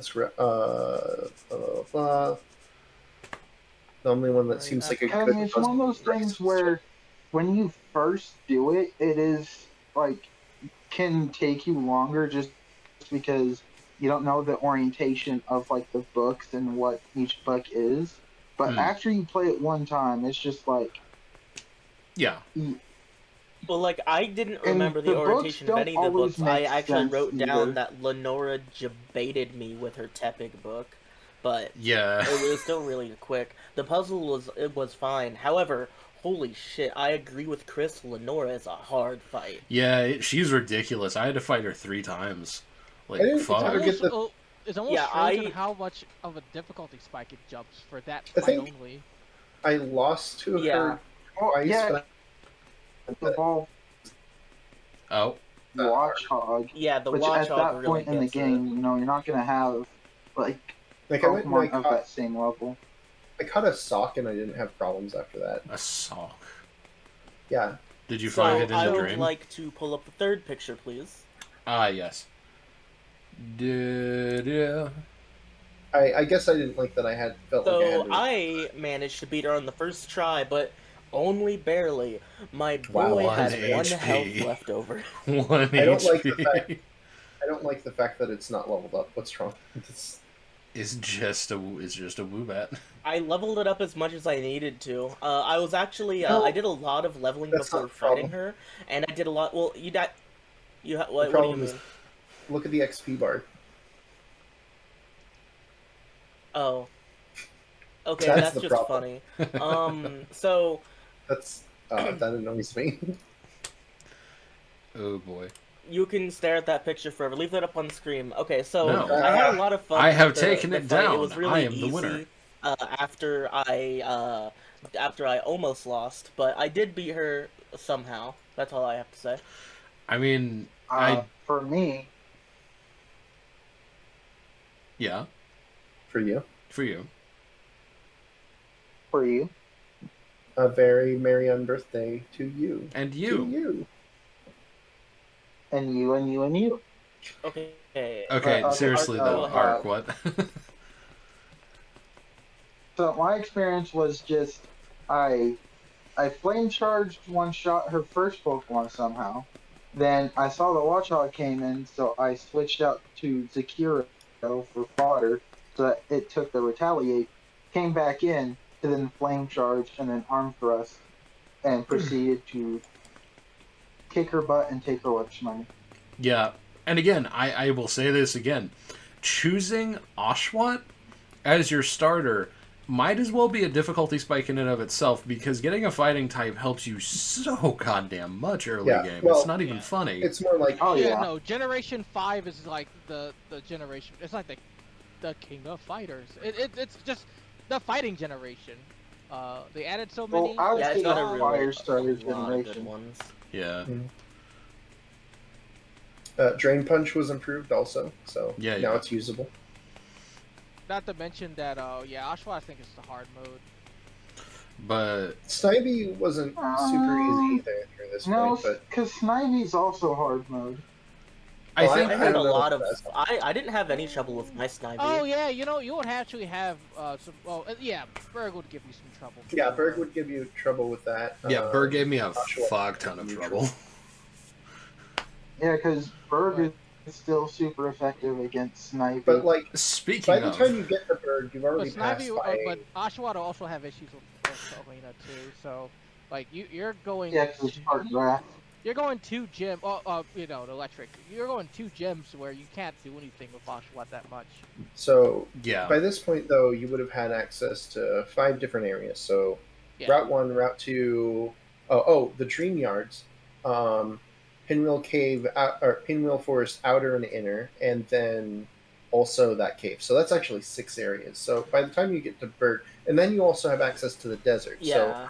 yeah. by the time you get there, you have a I'm lot just of. talking for the starter itself. Yeah. Otherwise, yeah. Yeah. That's why we talked about Durmaka earlier. So, Yeah. speaking of Berg, actually, can I sit here and talk about? I think my favorite interaction with Team Plasma is them just going, "YOLO, let's take this fucking skull." Oh Yeah, that was they the were full of just- a legendary They thought that was the Pokemon. answer, and they just Like, no.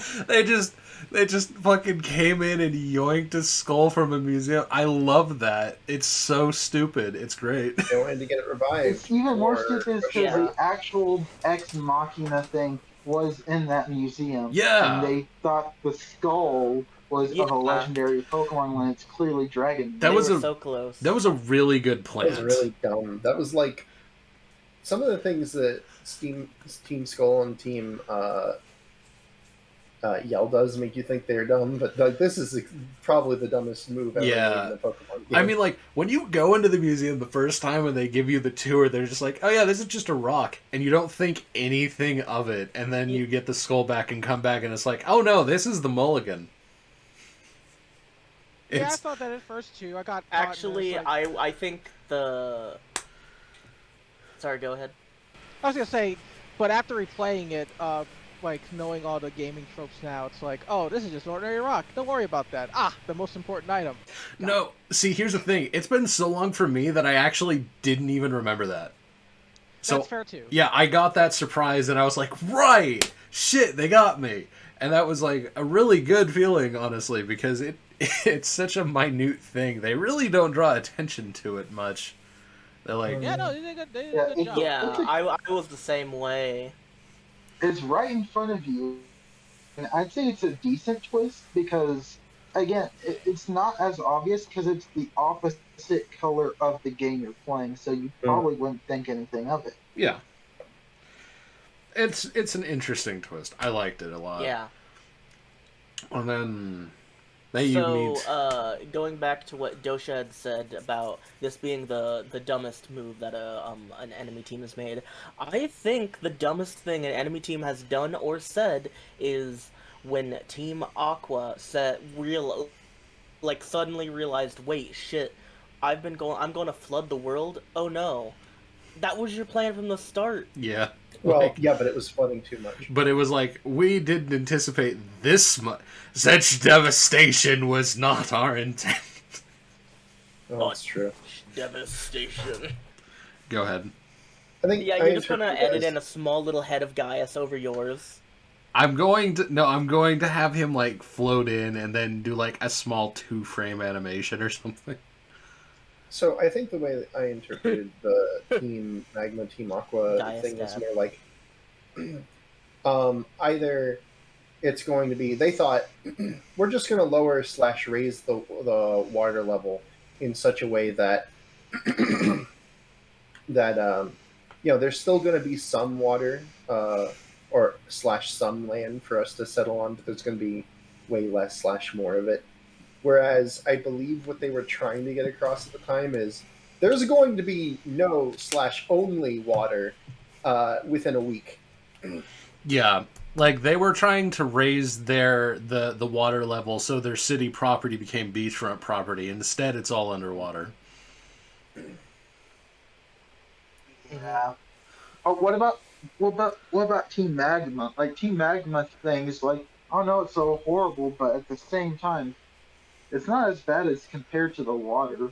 Well, they were saying there's going to be basically none. Although I really have a hard time believing that. So basically, the thing with That's not quite how the water cycle works, but no, it's not. But I mean, you are dealing with Pokemon that are basically primordial gods, so actual logic is kind of out the window. Enough. Maybe Groudon absorbs but they all of only it become their primordial gods in the remakes. So like I can imagine it being like a Team Magma revives Groudon, and they were anticipating like only the shorelines would be hit, and instead there's like active volcanoes spewing ash all the way around. So they're poisoning the entire, or not poisoning, but they're suffocating the entire land that they're based on, rather than the small area they assumed would just become land. Or, yeah, maybe it was just that the weather was so extreme it was going to be an actual danger to people. Like, people getting heat stroke and stuff. I mean, no one has air conditioning, apparently. Well, I mean, that's true through most of Japan. Let me see here. So, yeah, where were we? Yeah, you meet up with Berg and you go to Pinwheel Forest for the first time. So, before we go to Pinwheel Forest, the next picture, please. Oh my! Already. There was this one area in that town where you fight Lenora, and they say, "Hey, you can get a soda pop here, but only on Wednesdays." So I actually came back like 3 days later, and she gave me a soda pop, and I really like that. Okay, I went into this building. I remember this. I expected there was going to be like some fights or something in it, but instead it was just a restaurant. I was like, I wonder if there's like you meet someone here for like a special event after the end game or something. Because it just seems like an area where something should happen, but instead it's just like, yeah, no, we have a special, have a soda. Yeah, it's a very comfy area. I like it. So we're now in Pinwheel Forest. I don't think there's much to say about it. Like, you walk through some logs, you beat Plasma, and then you get the skull back, and then you continue on. So my date... at this point... I never actually managed to plan out any time-based events for the whole game. I don't know if I ever changed it, probably because I didn't want to miss a day, but let's see, currently, today is the 6th of February, 2013. That's a Wednesday. So I guess I was only off by a day, but still, that threw me off on everything. At this point, I was planning on catching a Timber, but due to things I'll explain later, I decided against it. So at this point, I only had 3 members of my team: my Servine, my Audino, and my Swoobat, or my Woobat. And right after this is when you can catch a Blitzel. Oh god. Actually, this might be a good time to... Okay, tell me when I have something to talk about when we move on to the next gym, because I hatched a plan at this point that I'm actually quite happy with. So... Okay. I have a few things to talk about with the next town specifically. Yeah. I guess if we want to just move straight into there. Does anyone else have anything for Pinwheel? Not really. It's kind of like the least memorable forest in all of Pokemon, I think. What? No, I think it was pretty cool because you have to chase Team Plasma through these. Yeah, I think it was a really neat set piece. And then if you go back through it, it has that second route. The main route that makes it really easy to just go from one end to the other without having to worry about the wild Pokemon.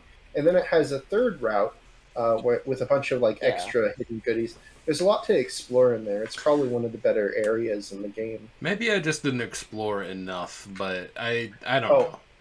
And also it's where Virizion the third area I don't think is explorable until post-game, isn't it? Well, no, because if you have Surf, you can get to some of the other areas. Oh, you can't get to where Virizion is. I thought there was a person blocking it until you beat the game.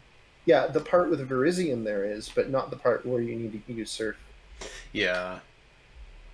But anyway, the city itself, yeah. So because you can surf under the bridge. yeah, we get I'll to be this right back. new this is the city with basically like New York looking, right? Really tall skyscrapers, like everything. Is this the right city?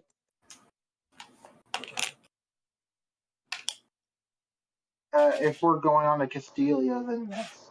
Well, let's see. Yeah, after Pinwheel Forest Okay, is the Sky Arrow Bridge. yeah, so we're in Cassilia, and oh yeah, well I guess the bridge too, which the bridge does have some neat aesthetic to it for sure.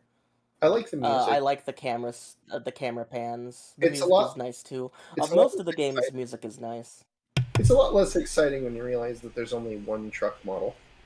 I guess, yeah. Here, I'll sum up my Okay, thoughts on the city so real quick because I have to go and grab my dinner off the porch. But I like it, albeit it's really like confusing the first time you enter it because you have to figure out where everything is again. But it's actually kind of like getting lost in a big city, which is kind of a neat little touch. Yeah, there's 5 yeah, lanes that go to a central plaza, and all of them have slightly different things going in it, and there's always a lot of hustle and bustle with people moving through. It's the only time in a yeah, Pokemon game where it feels crowded. And I like yeah. that feeling. There's definitely a big crowd of people. I liked the dancers side quest. Yeah, the dance. You once again face all the elemental monkeys again. hmm Once Curry gets back, I have 2 more pictures to pull up, but until that happens, there was a lot, so I made sure to talk to every NPC because I knew there would be some things I would probably miss, but, Oh, there's 2 things I want to there mention. were 2 very neat pieces of dialogue that when Curry gets back we'll pull up. What do you got, Dosha? Um, so since we've gone through Pinwheel Forest, I think most people have had a Pokemon Poison by now and learned that Poison does not work outside of battle anymore. Which is a welcome change. I Yep. didn't like that. I think Sorry, I I actually did rather like it poisoned. I didn't know I would like it gone after it was taken away. yeah, I but should say now that. Poison is just like the worst status effect now. If it doesn't have an effect outside of battle, it's just like, well, I mean, I guess when you're afflicted with it, it's like more pressing to get it cured, or otherwise just letting it run out. I think the way they handled it in Gen 4 with it leaving your Pokemon at 1 HP, that's how I Yeah, prefer I it being like done. the idea of that more than it not I affecting forgot that outside at all. happens. Yeah, Okay, no, that's probably I would also say yeah they could have just kept it like that. but like not having it do anything, it's just like it's poison. Okay, well, I guess I just won't have it battle then. Yeah. That's all there is to it. And you can just kind of ignore it I mean, completely. just use I a don't know. poison heal and then you're gooder. Well, I mean, you could do that with any of them, but sometimes you don't have them, and that's when it really becomes like a concern. I kind of like the feeling of in a Nuzlocke rushing, trying to count your steps to see if you can save your Pokemon. Oh yeah, no, I ignore all that and I just buy like any games before Gen 4, 5. I just buy a ton of antidotes and just say, okay, yeah, that's not gonna be a problem. Fair enough. Yeah, I played enough Nuzlocks that became like breathing to me, and even in my normal runs, I would buy a bunch of antidotes without thinking about it. Oh no, I got the bad. I don't know. Ah! I think I still bought a bunch of Oh. Paralyze heals though. I got saw four it. instead of Also, three. I'm other back. thing, the other thing I want to mention back. is Welcome back. this is another system that only exists in this generation, and they took it out for the next game. Is the variable XP game? Mm-hmm. I believe it's Oh, if yeah. a Pokemon is 10 or more levels Yeah, above you. it's It feels good if yeah, you're under get leveled. really low. If you're over leveled around Pokemon, you get less XP gain. So it feels bad, Yeah. and it makes it really hard to. I mean, I guess that it's Fight the specific. Elite Four. It feels like it's specifically done to prevent overdriving, but this becomes a really big problem late game when you're fighting the Elite Four, and then after the Elite Four, when all the Pokemon jump up 15 levels for no reason. Yep. Uh, Yeah, we'll definitely get to that because that was definitely the hardest part of my run was doing all that grinding. But so like I said, Curry, could you pull up a picture? It'll be two of them. 2 of them in a row, you say? I assume the next one. Yes. These are random NPC dialogue I found in the city. First one, beware of spoilers. What I'm working on is the ending of the game. Oh, Thank you you, found Game the you found the Game Freak proxy. I always love those. They're so cute. Yeah, that Yeah. was a guide that Yeah, I they're read that really cute. you can come back here and battle. Is it Satoshi? Yeah. Yeah. He's Yeah, hard at as the shit. top, I think. He's I never- absurdly hard. Really? I never went back and did that. I forgot he was there. That was like I never part of your thought that they were hard. He's like level 80 or something, isn't he? Oh, really? He's like, this game's red if I'm remembering right. I always thought it was Cynthia, but I actually I had thought less he was- problems I'll with have to Cynthia. I look it thought up. he was in the 60s or 70s, not 80s. I'm pretty sure he's like really, really high up there. I'll look it up while we're Okay, yeah, you go ahead and do that. If I'm misremembering, I apologize, but I remember something like that. While we- I'm looking it up, let's go to the next picture. Did we They are talk about the gym at all by any chance? Well, we'll get there. Okay, we aren't Not there yet. There's the next one for you. It's difficult to watch TV from here. That's not your concern, though. I just found that like such a cute touch. They ran out of things to give, so they said you can't see the TV though. Hmm. Yeah, the TV's turned to the side and he's All sitting right, there. so Game Freak Morimoto has a team of level 75s and a level 77. Okay, so almost to 80s. That makes sense then. His team, and funnily enough, so he has a level 75 Lipard, a level 75 Swoobat, a level 77 Zeb Striker, and 3 level 75 fully evolved elemental monkeys. Mm-hmm. Wow. That's pretty They wild. really pushed the monkeys in fights. They really did, yeah. It's weird considering Um, how like not pushed they so- are in stats. Yeah, they suck. They do. Yeah. Oh my god. But anyway. Okay, so, I guess let's just head straight to the gym. Nothing else really to say about the city itself. Curry, you clearly have a lot to say. Okay. So, British Gym was neat. this is the point where I finally caved. I knew I had to, like, either go get something to train it, but I was running out of time, and I decided, okay, fine. I'm going to transfer Pokemon. And I was going to go with one, but then I had a thought. And my thought is this. There is a secret hidden Careful with that. Pokemon that was on my team in this game up until I got Zekrom, where I swapped the two out. And this same Pokemon that I transferred to this game is going to be on my final team of the next game. And that Pokemon is the one that helped me steamroll through Burgie when I couldn't... Burgie. Burgley, whatever. Hippie boy. Burgie from Game Grumps. Fergie worthy. The bug trainer. Fine. The hamburger. Got So yeah, I transferred in a Pokemon specifically as a stand-in for my legend, but I'm going to try and max level it in the next game. It's going to be fun. So yeah, thanks to my secret 7th member, I managed to beat him without much issue. But Secret seventh. holy... We're gonna What talk- level did you get it to Holy in the end hell. of this run? 51, I think? 51. Yeah. I mean, isn't transferring a level 51 Pokemon in kind of defeating the point? I transferred it at level, like, 20, I think. Well, you said you're going to put it into the next game. Yeah, I'm going to take it with me for the next game, but that is going to... Well, it's not even going to be able to really level until I get to the end game. This thing is slow as hell. But at any rate, I made the choice to do that because I needed to fucking beat this dude, and no matter what I threw at it, the fucking Pidove and the evolved form of the Pidove somehow couldn't do it. I don't know how.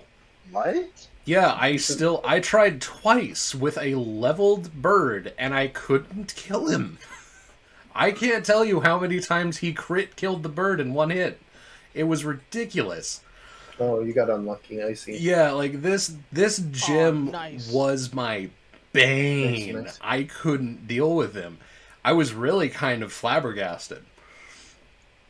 That being said, I don't know what I think about this gym at all because the... Oh, it's simple. He's cute. hi, Timble. Yeah, What I was is looking for this? the aesthetic of this game, or of this gym, rather, is honey and clowns. I mean- hate it. Yeah, Like- they could have Yeah, brought it's a pretty better nice. trainer class. I'm Clowns. Clowns was a Just- weird one. Harlequins, they call them. But I don't That's, know. The clowns didn't No. hurt me so much. It's literally just the puzzles. It's just so stupid. well, it's not really a puzzle, is it? I'm gonna hit all 5 times if I do this double slap because I don't want to kill it now. But yeah, like, my overall It's not- experience with this gym was personally very, very bad. Holy shit. I liked the jelly walls. That was kind of neat. Although it was a little repetitive towards the end. Yeah. But it's neat. It's a neat effect. It's like they put it in the trailer. They know it looks cool. It looks well, and I also like the sound effect that they gave. It's very It goes kind of wobble, wobble, wobble, wobble, wobble, shmup. like the sound is very tactile in a pleasing way. Did But- you guys ever uh, stop moving forward right before you got through it, Yes. Yeah, Yeah. just to see it bounce you back? it's very satisfying. Yeah, they're fun to play with for sure. What do you guys got for female time pole? Time pull. Let's see. Oh, Let's see, God. So it will eventually evolve into seismic toad. Let's call it toad stage. Let's call it Toadette. I'm not too. I'm not. Well, no, but it's a female though. Oh, yeah, Toadette. Toadette, yeah. Okay, I second that. What do you mean second? darn, That's a I third. like I like Toad Sage too. Fine, I'll Okay. do Toadette. You want to call it Jirak? What's his name? Not Jirak. What's Jirai his name? Gomo. No, that's a spider. No, it's a Yu-Gi-Oh card. Get your history facts straight. Yeah, Okay, it's a fine. Yu-Gi-Oh card. What's the name of the Jiraiya. Toad Sage? You're thinking of Jiraiya. Jiraiya. Yeah. Jiraiya. Yeah. We're not doing that. All right, cool. Toadette it is. I think it was specifically the female aspect that made me go with Toadette over Jiraiya. What's the name of the frog that Naruto summons? I don't know. Boss. Gamabunta. Oh, I okay. guess now I understand why you just called it Toad Sage, but fuck it. We got a name. We're good. Anyway, Yeah. so I'm guessing I'm the only one who had an insane amount of like I was so unlucky with this gym that I gave up and Yeah, transferred a Pokemon over it for the love of God. Literally, I I just I defeated it with my blame Wool his Hat really entire easily. team, and once again took his lunch money. I had a Whirlipede, so no issues. I actually managed to get through most of it with a Venipede, which is impressive because Venipede's a terrible Pokemon. Or my bad, not Flame Wheeled, Flame Charged his entire team. And again, I say this. It's hilarious how stacked this game is for Pig Night. Yes, I know. It's so fun. But that will soon come to an end. Anyway, continuing on. Yeah, so then we get into a desert, which... So, So, the story for this area is kind of interesting because it's like we wanted to create an extension onto our city, like for like a suburb type area. Yeah. So we started construction, but then there was a sandstorm, and the sandstorm uncovered ruins, and so we stopped construction entirely. Wait, is that the actual plot? Oh yeah, I think the ruins may not come in until the next game, but the sandstorm prevents them from working on it now, and then it uncovers ruins. Ah, okay. But like they call it the Desert Resort, which is kind of hilariously named now that you mentioned Well, that. The desert resort's the next area over, where the relic castle is. This is Route 4, I think. Oh, you're talking about the thing before it. Never mind. Mhm.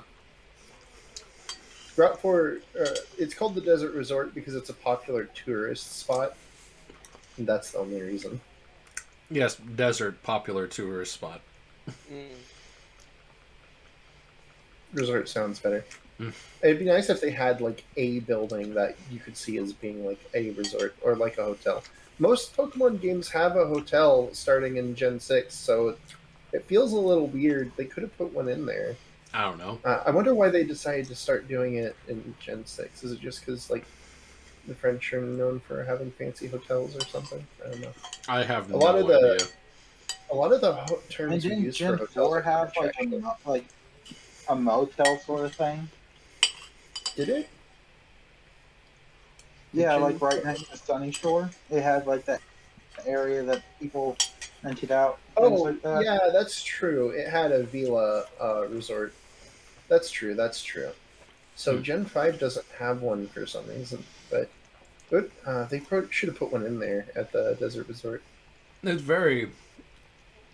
It's funnily named, but I do like... I think the way they treat it makes it seem like more of a national park or something.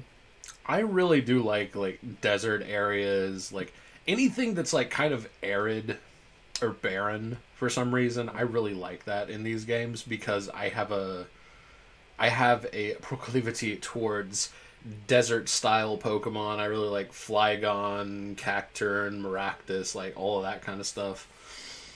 I noticed you It's don't cool. have a Maractus, by the way. That is Final the team. next team. Oh, okay. Like I said, I had to make a lot of changes. Originally, I thought I had my whole team planned out.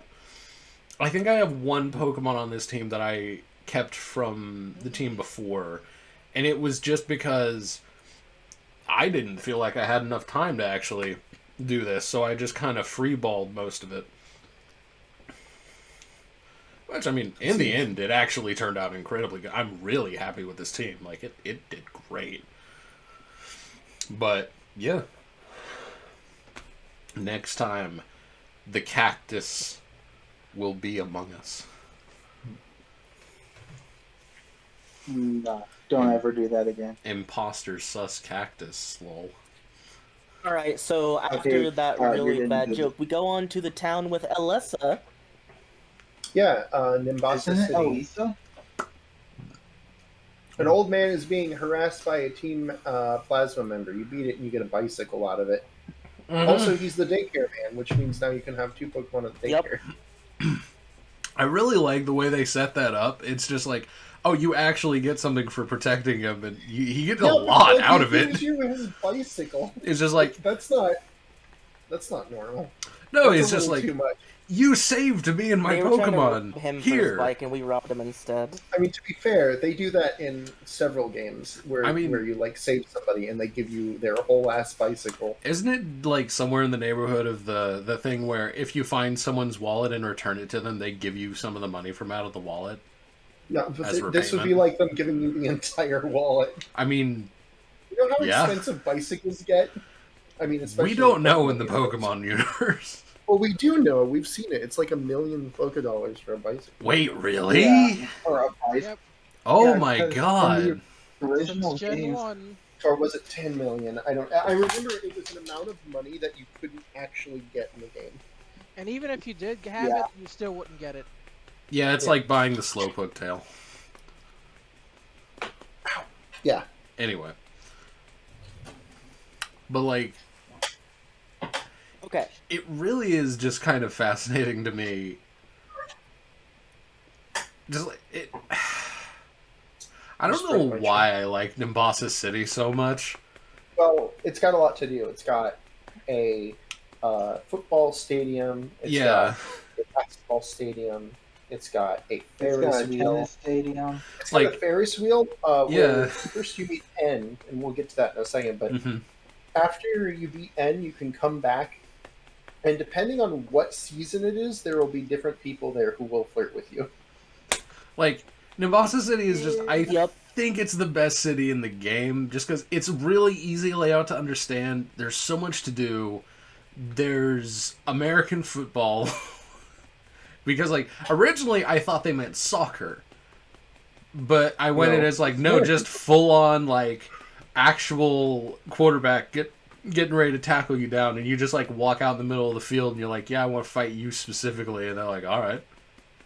Yep. I think something. Yeah, interesting. Nimbasa has a lot of things to do. It's really fun. Oh yeah, and the Pokemon musical. Did anybody do that? No, I know about it though. Nope. Nope. I did it, so I'm the only one who did it. Did you know that it's okay?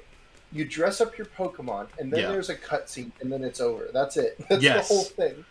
I will say also, this is a tiny sub-tangent, but there is one thing that I really, really wish they would do in, like, upcoming Pokemon games. Concepts. I want, like, I want other avenues to earn items and maybe even Pokemon.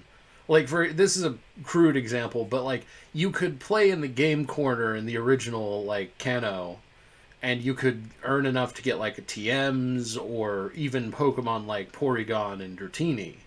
Like, you could just grind for it, and you had, like, ulterior things in this minigame. I want them to do stuff like that with contests, because, like, oh, cool, you get a ribbon. That really doesn't amount to much unless you just find the gameplay actually, fun. But imagine if they did, like, contests. Ribbons feel nice, and they transfer with your Pokemon, so... Yeah, it's a good mark. It's cool to... The more ribbons you have on a Pokemon, the better off you feel about that Pokemon, right? Just like... it lets you show it off and brag about it. Just in addition to the ribbon system, which is a cool system, admittedly. But, like, imagine that when you compete and win in contests that just get, like, procedurally harder, then you can earn more and more points for, like, specific items that you can buy at a contest shop. Like, the same way that you would compete in things like the Battle Frontier, you could do for contests. I think that would be such a good improvement on it, because that incentivizes people to try it and to compete with it and have fun with it. Because you're getting rewards for doing it, whereas before it's just, like, a totally optional thing that realistically only gives you an aesthetic change that isn't even really noticeable unless you point it out. Like, imagine earning a Feebas for doing contests. Yeah, exactly. Like, stuff like that. I think that would be cool as shit. Yeah. Agreed. But anyway. Okay. So, I have two quick things in this town, and then I won't really have any pictures for a while. You know what? Next picture, please. You know what? That's a great idea, actually. I'm thinking about giving Pokemon. Because that would fill the void that was left by getting only game corners. Yeah. It's that same idea. Here's your picture. I don't really have anything like that. So, this is the first time that Game Freak has acknowledged shiny Pokemon as shiny. Mm-hmm, that's true. Before this, they were like, Pokemon of a different color, they would basically say. They wouldn't call them shiny. Why we call it the Red Gyarados is because that's what it was called in-game. Yeah. They didn't have a... Yeah, that was pretty neat. But the fans have been calling it shiny since the system debuted, so eventually Game Freak got the message. They're like, alright, fine, we'll just call it shiny. Yeah, it's like with Magic taking a mill as a keyword. Like everyone's using it, you might as well. Yeah. For this next one, can someone please read this one out loud? I volunteer for tribute. Give me a moment. I have to reselect the thingy-thoo and do. Well, I mean, except Yu-Gi-Oh players, they call it excavate. Since her yammering stops while she's cooking, it's another bonus for me. Oh, this man is really unsatisfied in his marriage. I pity him. I pity this man. I pity his wife. This is, like, not a healthy relationship. Oh, my God. Okay. So after that, we're up to the gym. The electric gym, I believe. Elisa I've had difficulty with every time I fought it, just because it's not like you're fighting one Pokemon, because they all use Volt Switch a lot. So you're fighting three Pokemon. Yeah, the Volt Switch really caught me off guard. Yeah. It makes it pretty difficult to whittle her Pokemon down, because they can all switch out if they get low on health. Ironically, considering my entire team was weak to electric, and I one hit down to her whole team with no issues. I Oh, don't yeah. know. I don't know how that happened. I didn't have anything that could one hit at the time. Actually, I think most of my Pokemon was. Let's see. Let me think for a second. Weak to flying. Weak to I flying. struggled against her, Flying. but I think I did it on my second try, either first or second. I don't remember, but I did manage to get it. I really like the gym design, by the way. It's beautiful. Oh yeah, it's pretty neat. I don't really think it has much to do with Elisa, but the roller coasters are nice. Yeah, it more has something to do with the town, I guess. Yeah. Because like the town is really a big like hodgepodge of like everything big. So the gym is, if you want to ride these roller coasters, you either have to be a gym trainer or a gym challenger or Elessa. That's all I have to say for the gym. I'll be back in like 30 seconds. Roller coaster exclusivity. I will say there is No. something in that gym in particular that I really like, wherein when you're trying to get into the pods, and they surprise you with like, "Oh, there's a trainer in here." Yeah, they do that twice. That's a neat little thing that they do. Yeah, I You like don't it. really expect it. But anyway, Ark, I think you were about to say something. Yeah. Elisa is the one gym in this game that just has something super effective against every single starter Pokemon. Her Emolga can basically one-shot every single one of them. Not the Oh yeah, With either budget, ult or Pursuit. acrobatics. Pursuit's in this case- challenging move to deal with in Yeah. any game. Well, before they removed it, but yeah, no, it was annoying because I had in one of my runs I had a drill burr. So like, okay, I want to get Excadrill and then have some fun with my Sandra Stoutland later on. But after I locked it out of Volt Switch, I went, all right, I'm going to now pivot into something else. And it's like, oh, Pursuit, and like, oh, great, this is great. I'm gonna Yep. And this is when I was doing everything kind of really blind, because one thing about this game, like depending on the difficulty of the game, it is nice to kind of have an idea, like have something up where you know what trainers have what, because like even having a guide up won't stop you from a crit. Right. But in this I'm case, waiting. I just No, go ahead. I'm waiting for you guys to get the Charstone Cave, because I have a story there too. okay. So yeah, in this case, I just steamrolled her. I flame wheeled one shot her Amolia somehow, or no, it wasn't one shot. It was to the red, and for some reason the Emolga didn't actually use Volt Switch, and I just used Rollout to then on her healing turn to get her down to red again. Oops. But then the second one rolled out, destroyed the Emolga. The third one destroyed the third Emolga, and that's when Static came in. But then I took a lot of damage from the Zebstrika because of Static. I broke through and rolled out, hit, and one-shot the Zebstrika. Let's see if I can find it. I'm Well, gonna... Did I write any notes about Alyssa's gym other than I think it's the first gym that I had a genuinely good time with? Hold on. So, before we there get you too are. far with the gyms, before you do that, is the famous Ferris wheel scene with N. Ah, yes. Oh yes. By the way, Yeah, it's meant to be so. N is like, I'll help you look for Team Plasma. People like to romanticize this scene, but I think the intent is for it to be kind of like intimidating. yeah, it's definitely supposed to be ominous. Like, Hmm. it's supposed to be like, yeah, how about you get on, but you don't give no for an answer. Yeah. And He's like, I instead... need to tell you, I'm the leader of Team Plasma, yeah. By and the I'm way, going to defeat Yeah. you. It's like it's supposed to be this dead serious scene, but like everyone just romanticizes the hell Everyone's just out like, of it. oh, Like, man wanted to get on me with a Ferris wheel. oh my Look at him, he's so god, hot. look at the precious lad. Yeah. Like, it's really funny. I keep remembering like there's a lot of stuff came out when because I think that this was back in the day before everything was released simultaneously worldwide, if I remember correctly. Well, yeah. Like there's a year in between release. It was Yeah. Like I remember following it as the issue region. Yeah, I still yeah. remember the region. But like I remember seeing so many fan arts of like the characters riding the Ferris wheel, and it's like they're all incredibly like innocent or romantic or something like that, and then you go to the scene, it's like this is not correct at all, but headcanon I guess outweighs it. Oh my god.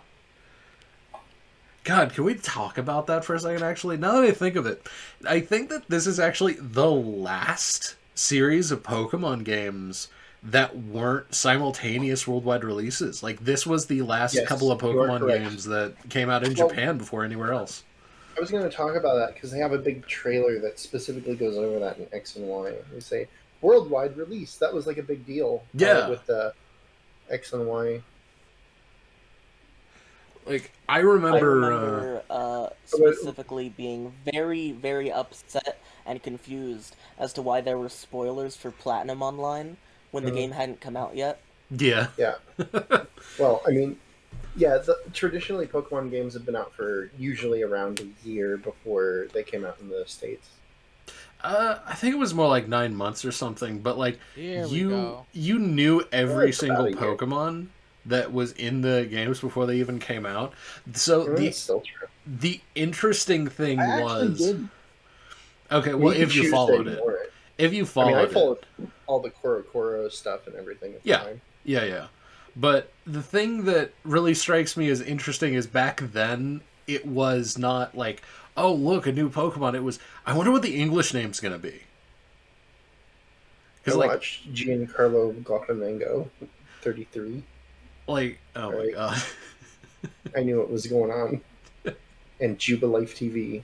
Jubilife TV stopped uploading after the game came out. Ah.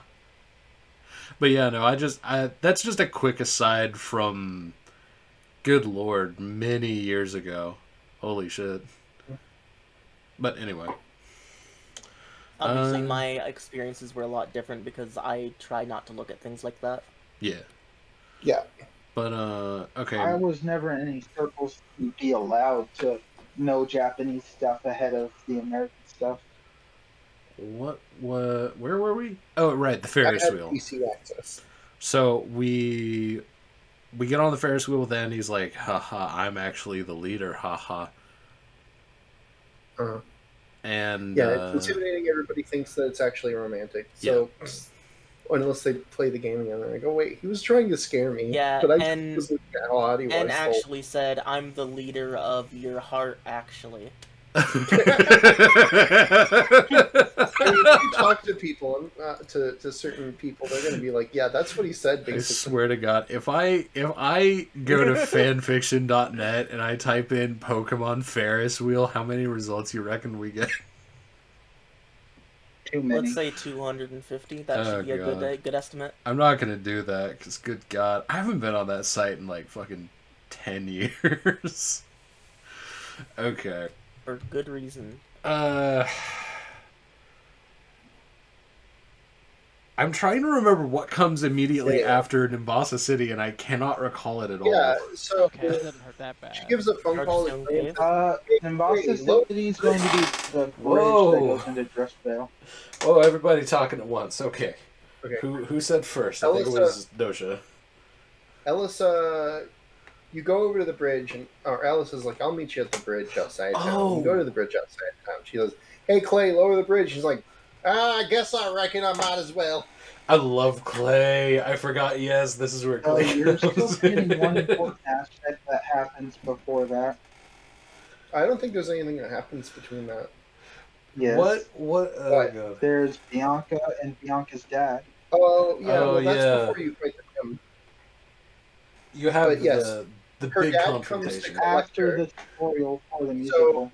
we kind of glossed over it, but Yeah. Bianca's dad wanted her to go on the journey to begin with, and she decided it's fine. I'm just not gonna tell him I'm gonna go on my journey anyway. And his mom's like, I mean, she can go on a journey. It's fine. Her dad will realize that. The somber as fuck music when that was happening was sad. Well, I mean, it's And then- supposed to be, yeah. Yeah, that it did its job. And then he meets up there, and he's like, "We're gonna go home, Bianca." And then she's like, "No, I'm having fun on my journey. I'm learning lots of new things, and I can feel myself changing and getting stronger. I can't go home." And she's like, "I'm gonna fight you to prove that I'm stronger." Then she loses, and then Elissa comes in to rescue her. Yeah. It's like, it's Yeah, really I was kind about of to say, she awkward. just gets saved by a model that says, "Hey," Yeah. and then the dad gets distracted by the model's tits and says, "What were we talking about?" and then leaves. Supermodel, she doesn't really have any, but that's beside Not the point. just a model, the gym leader. Still really cute, though. I Yeah, fucking love Alyssa's supermodel, design. supermodel extraordinaire, philanthropist, gym leader. All right, Roller coaster enthusiast, Yeah, Alyssa. But also, roller coaster. these Yeah. gym leaders are the first, or like the best ones to do things outside of their gym. And a Yeah, monster. like, I really do want to, like, move on to talk Well, about... these are not the first ones to do things outside of their gym, but it's I definitely said a lot more. best ones. I want to talk about, what's the You said name what of ones? Clay City? Driftville. Driftville. Church panel. Okay, so I really like how Clay handles things, because basically he's just like, yeah, I'm just going to raise the bridge until we smoke these guys out. Like, he's actually a competent strategist. He relies on you to go Yeah. and find them. But he's like, there are these people in town that are, like, Oh, really, man. No. like, weird. Having the drawbridge is really bad for him. Up all the time is relatively bad for him, but Well, he did so because Team Plasma has been walking yeah, around and he's- doing stuff. he's doing it for great cost. He's Yeah. a man of conviction, but Yeah. I don't know Okay. if this is necessarily a strategist thing. Well, it's strategy. Like, he's making sure that they can't leave so he can find where they're hiding. Like, they ended up going to a freezer and hiding in a metal box. It's just hilarious to me. And then Clay just shows up with, like, all of his hold on. workers in That tow. doesn't even make sense. 'Cause Well, they we're getting could a bit ahead. We're getting very ahead. Okay, They could just sorry. go through Chargestone Cave if they wanted to. It could, but... I don't know. Actually, you could not. Chargestone Cave Well, is blocked off by you electro can. lights. Oh, You right. Team Plasma could. Really? Well, yeah, Team Plasma's the one who put it there, remember? Is Team Plasma the one who put it there? I thought it was just, You like, don't remember that? Galvantula did it or something. That was just a Galvantula. Yeah. You guys, I guess, actually don't remember the dialogue. Yeah, the Shadow Triad tell you that they're the ones who put it there. Oh. Specifically to prevent anybody from realizing Team Plasma activity in the cave, I think. Or to lure you there, one of the two. I don't remember. Mm. They had, like, been directed by Gestas to do it. You know what really does bother me now that I'm thinking about it? You never fight any of the members of the Shadow Triad. That's true. Not in this game, anyway. Yeah. But, like, I'm just thinking about it. I think I just like Clay as a character because he's very much the epitome of Actually, just So, a Texas I- oil tycoon. It took me a very long time to learn that he's just a Japanese businessman that just put on a cowboy hat and said, "Yep, this is me now." I wanted Yep. him to be kind of like a minor tycoon. Oh, wait, does that make him like Amy's father from Futurama? Kinda. What? I think he's more Texas than that, though. Yeah, no, is Texas. Actually, come through. It's Texas. They definitely took a lot of blah blah blah. They took a lot of inspiration from oil barons, but Yeah, probably the TV show Dallas, probably in specific. Yeah. Big white 10-gallon hat. Oh my god. Where's my But truck? yeah. Then I they, reckon uh, I'll rough up we- and send him down the road a piece. We now Yep, get sir. to Clean burning fuel. We Propane and propane we now get to accessories. Chargestone Cave, and we get the if I remember correctly, isn't Yeah, this even when we check get out the the lucky gym. egg? By the way, his gym is We super already cool. finished talking about the gym. Huh? No, Clay's gym? we never even No, started we talking never about the talked gym. about the gym. It's just a giant hole in the ground. It's Yeah. cool. It's just a mine. He is digging. No, Chargestone is before Clay. No, it's No, not. Chargestone is after Clay. Clay is the has one to who. remove- Yeah, Clay opens Yeah. it for you. Yeah, we just got the drift veil. You guys didn't even talk about the cold storage I yet. thought Chargestone Yeah. was before Clay. No. Clay's the one who removes the Galvantula webs that allows you to So, enter Chargestone. Here's the play-by-play. You get to Driftvale after the drawbridge gets lowered for you, and then Clay basically tells you, it's like, I can't fight you until we get these rapscallions. And He then comes across the as cold awesome storage. bird, Yeah. but it's And, like, oh, we understand why he's doing this. It's understandable. yeah, and it's just, he's looking around for them, so he tasks you with helping out, and you eventually find them in the cold storage, which I really kind of love the scene where you find them, because it perfectly exemplifies how little the sages give a damn about anyone around them. Because when you walk into the storage container while they're hiding out, the sage who's hiding there is basically just commanding all of his followers to huddle around him for warmth, yelling at them to not stop. And I'm just like, that is so fucking dumb. I love it. I love how dumb it is. But then, the second you actually beat them all, which is actually cool. I like that there are so many fights in here where you have to fight, multiple trainers in a row in order to proceed. There's, 4 or 5 people that you have to fight.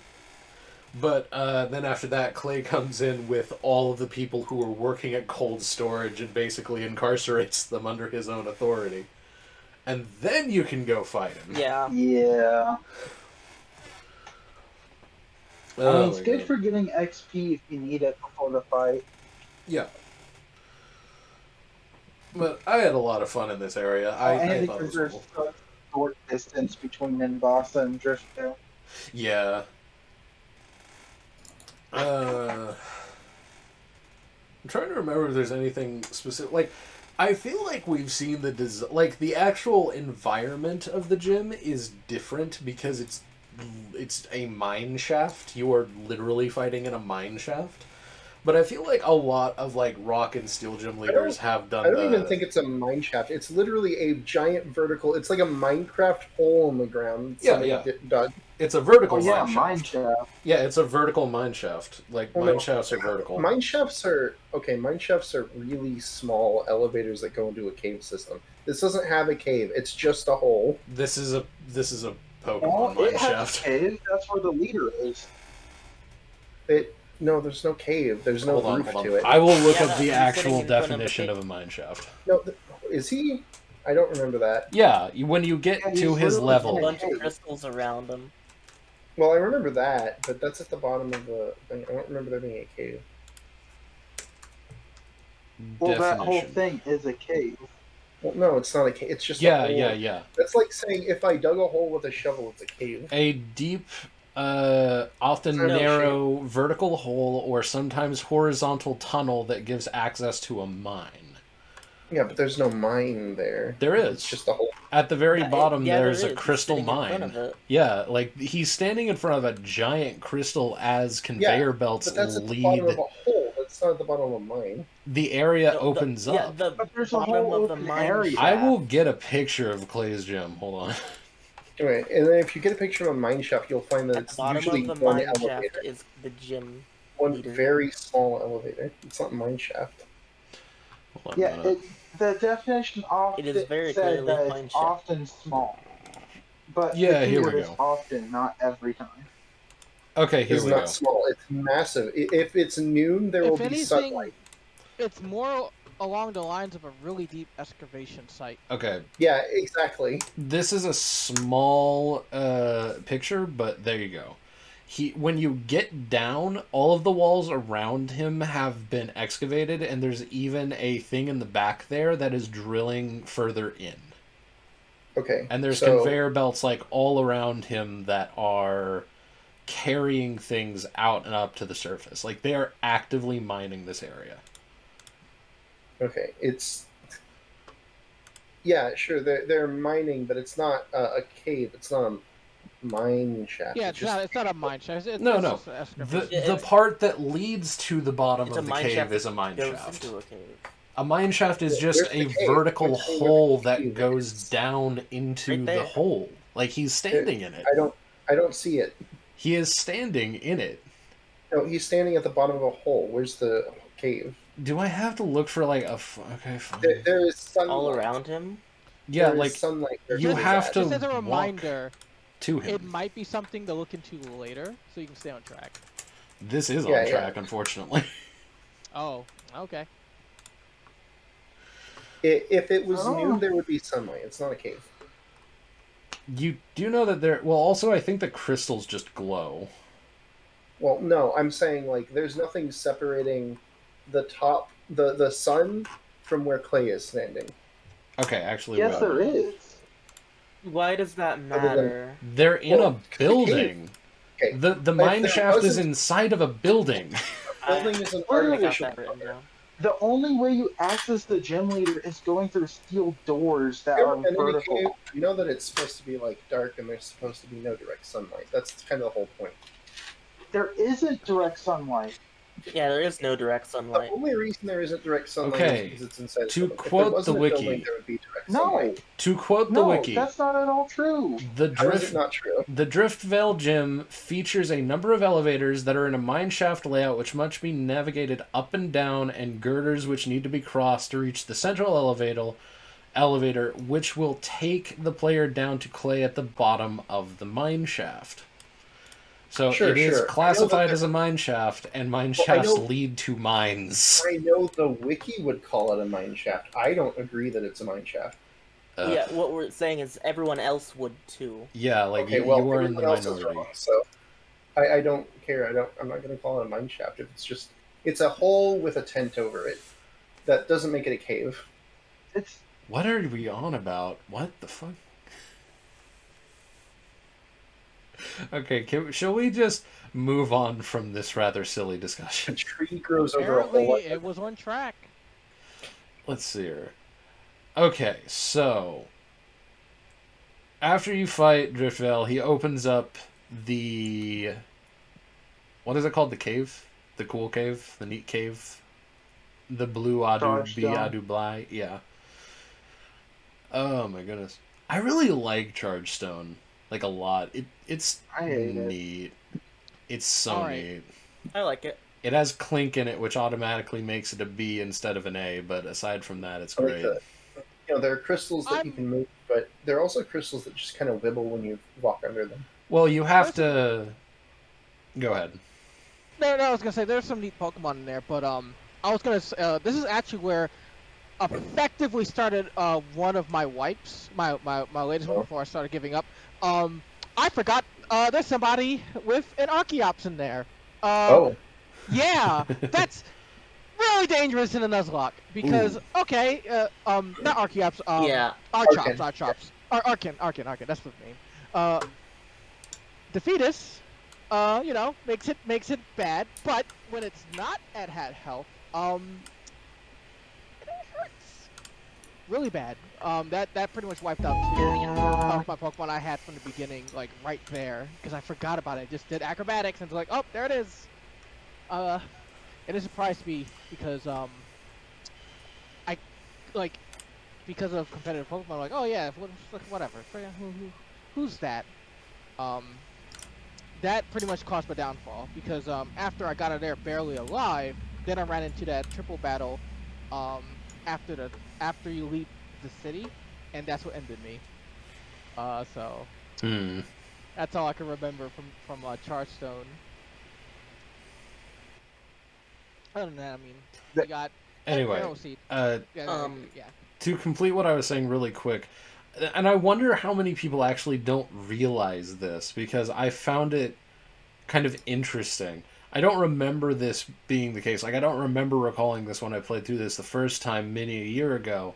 But the the stones that wibble, like the ones that you run into, you have to angle them so that they go to like the bigger stones that like magnetically attract them. And I wonder how many I people did. I wonder how many Yeah. people didn't know or didn't realize that, and they just like ran into stones to push them out of the way.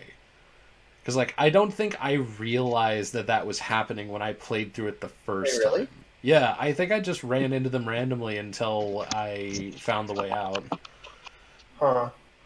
I mean, I suppose that could happen. I mean, a lot of them have only one solution. Very few of them allow you to push it more than one way, so Yeah, fair enough. I guess you don't have to learn the mechanics of it. but I think it's still a neat little area. It's basically like strength without having to use strength. There is one thing. The only thing I could think of to bring up in Chargestone Cave is this is the point in the game where everything now gets suddenly a lot easier because a local top best friend, Professor Juniper, says, "Here, I heard you like to eat your eggs sunny side up."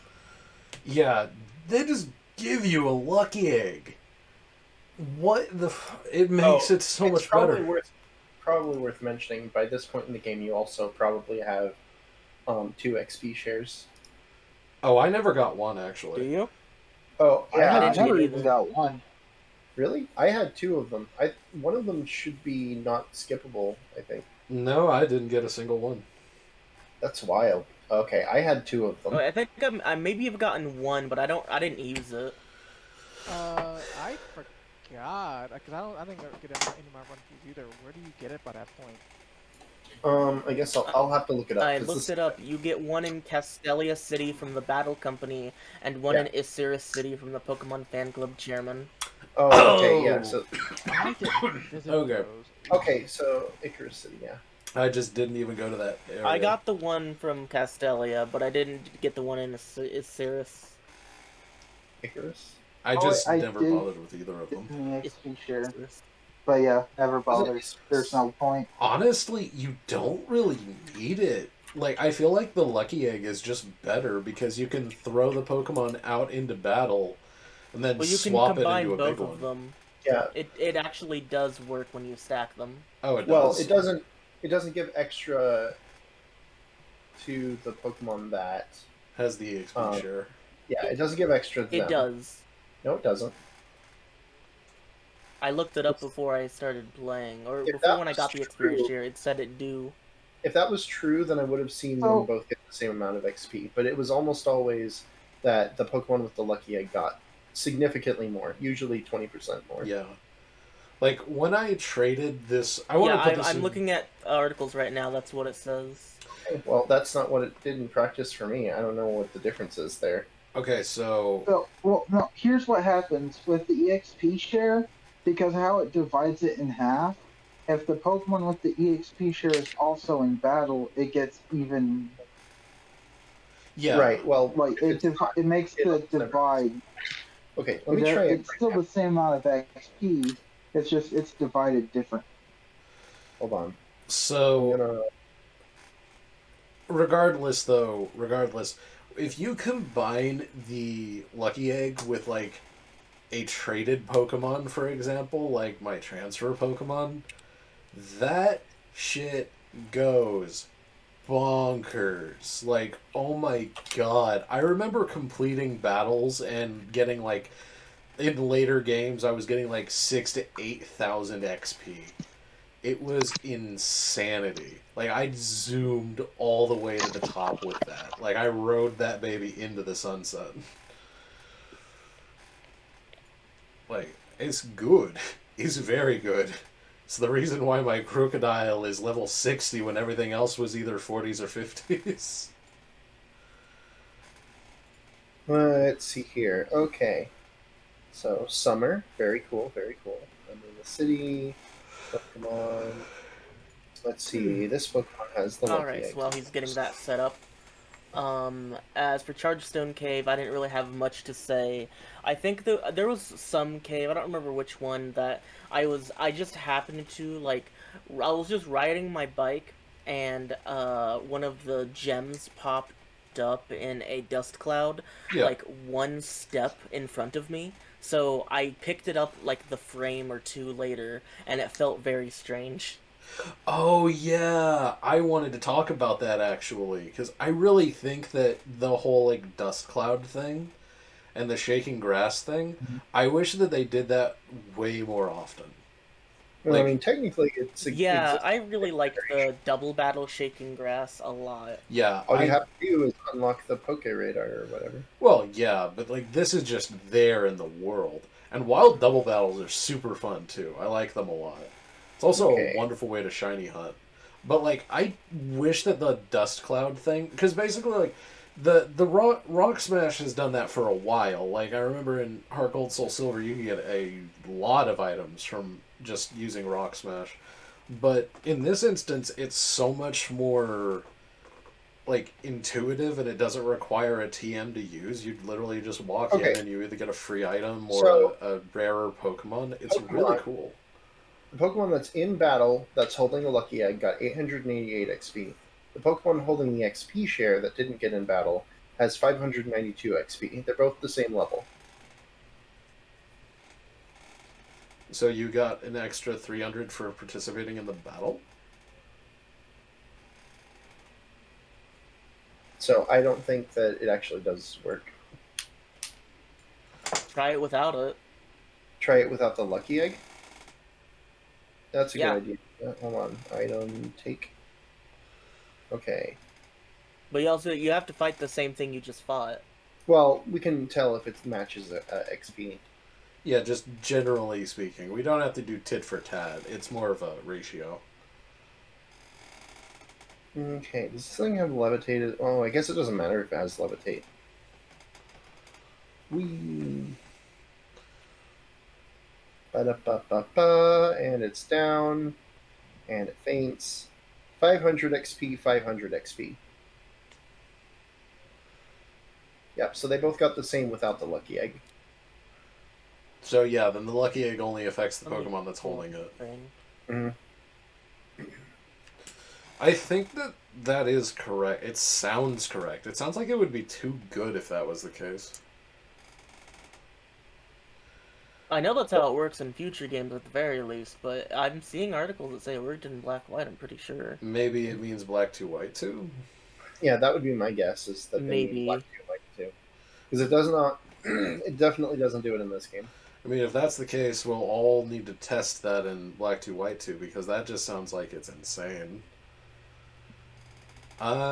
Anyway, so... Oh, Kriskin, didn't you have something you wanted to say about Charge Cave, or was that bit you already said what you wanted to talk about? That was it.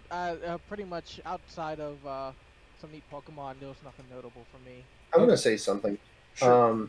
Shadow Triad is hilarious. They Yeah. just, like, make you walk, like, 3 steps, and they're like, okay, bye. They have the best comedic timing Yeah. in the entire game. It's wonderful. They're supposed to be intimidating, and they kind of are, but it's just, like, the actions they take. It's goofy. It's like, I don't know why I thought about this, but like when they, I think it's in Chargestone Cave where you meet the big bad and they like just escort you a cool like 5 steps. Yeah. I just was The like, Shadow Triad. we are the knights who say me. I don't know why in the fuck that popped up in my head, but it's I like don't know. that same level of silliness is there. Like, and the part that they escort you across on this one is literally a bridge. There is nothing, nowhere else you could go other than Yeah. cross the bridge. It's And they're like, really funny. cross the bridge. And then they tell you where to go from there. It's weird. It would make more sense if they did it on a, I guess it'd be more annoying if they did it this way. Maybe that's why they didn't. If they, instead led you down a path, a split path, and they said, you need to go this way. Or like they actually did, they were part of the cutscene that another character talks to you at, so they draw you up to the character and force the cutscene to start. Something like that. That would have been better. But the way it is right now, it's just like they're trying to be scary, but it's really not working with what they're doing. Yeah, not at all. Yeah, like they make you cross a bridge. Oh no. Oh yeah, you fight N here, by the way. and a bunch of Team Plasma members. I don't remember why, but you do. It's One thing I like about there. One thing I like about N is that, they do the thing where he only fights with Pokemon that's naturally in the area and then he lets them go. And Mhm. then you can even find his Pokemon in the wild by chance. Theoretically, yeah. Not all of them. That's fair. He does have one that is his personal friend. Yeah. Let's see. I don't remember coming across any dialogue in this game that suggested that. Maybe I just missed it. Because I remember that being the case, but I don't remember seeing anything. Like, he just says, I'm a trainer too, and he uses Pokeballs. Because what I remembered is he just used wild Pokemon.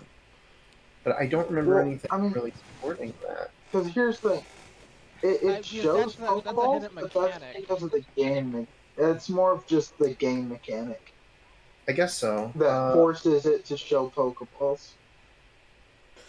I suppose. I don't think that's... That... No, I don't think that's entirely. Because, like, they had the... They could have just used the same system from the previous game where it just, like, the Pokemon shifts in from off screen. I think that would have been hard to do if they really wanted to put that point across. I think he actually is putting Pokemon in Pokeballs. Yeah. I think he says it. I think he does mention that he uses them. It's just... He's using them begrudgingly. Well, it's that... I mean, like the things I remember about N doesn't line up with what N actually does in the game, and I can't find anything that supports it. Or but I don't know. It could just be that he talks to Pokemon and they willingly go into the Pokeball. Well, then he wouldn't... Okay, but that wouldn't make any sense either, though, because by the end of the game, his, like, preconceived notions are shattered. So he would have had to start to suspect things way earlier, and if his Pokemon are okay, then he would have to be so self-centered that he wouldn't think about that, or else just not give it any thought. Neither of which makes much sense, because all he does is talk to Pokemon. That's like how he was raised. Well, if we assume that Accumula Town is the first time that he's ever been let outside of his castle, then maybe. Well, even in the castle, that's all he's done. Also think about this. In the final showdown... specific... Those were handpicked because they were abused. Yeah, but in the final showdown, when he gets the legendary, he never actually catches the legendary in the Pokeball, but when you fight him, it's in a Pokeball. Well, yeah, because he put it in a Pokeball in between. No, he didn't. Oh, I think he did. No, because remember, he calls it, but then he releases it from the Pokeball, like, after, like, when he's people do away. that in movies. He puts it into the Pokeball so that he can have a serious start to the battle before he battles. He recalls it, and then he sends it back out immediately. Okay, that's what happens. I don't know, but at any rate. So, Chargestone Cave, you're in Icarus City, and then this is where Skyla lives. Wait, no, is it? Which one's it? No. Mistralton City. Icarus City is the next one. Yeah, you go to Mistralton first. I get really confused because Mist Iron Town. You would think that Icarus Town would be the flying one. Yeah, I'll be honest and say that I don't like the layout of these games at all. But instead, it's a Minestrone Town.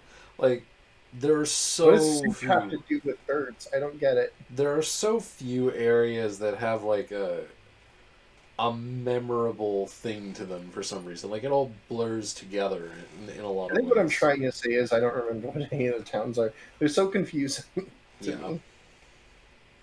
I mean, I remember Mistralton because it is the airport. I think the issue for me is that they're not tied to... Like, in previous games, they're usually tied to some kind of specific concept. Like, usually colors for the first couple games, and then Let's see. What are some of the towns in the third one? I don't know. The point is the names for towns in this game are weird. They don't make any sense. They just sound like town names. You know what I mean? Yeah. Like weird old town names. Like not even I mean, is that a problem? I mean, it I'm is not just a saying town. I'm not saying it's a problem. I'm just saying it means I can't remember the names, or it doesn't. They don't pronounce the way I would expect them to. Either. I mean, They're hard to be to say. fair, yeah, I don't remember as many town names in Gen 5. This really does remind me of a bit from a comedian called Randy Feltface. He's basically just going around and he's talking about, like, a city... This is in real life, by the way. This is a real comedian.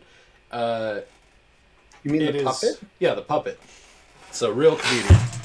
But he does a bit where he talks about this city called Broadmeadows, and he's, like, really complimentary of it.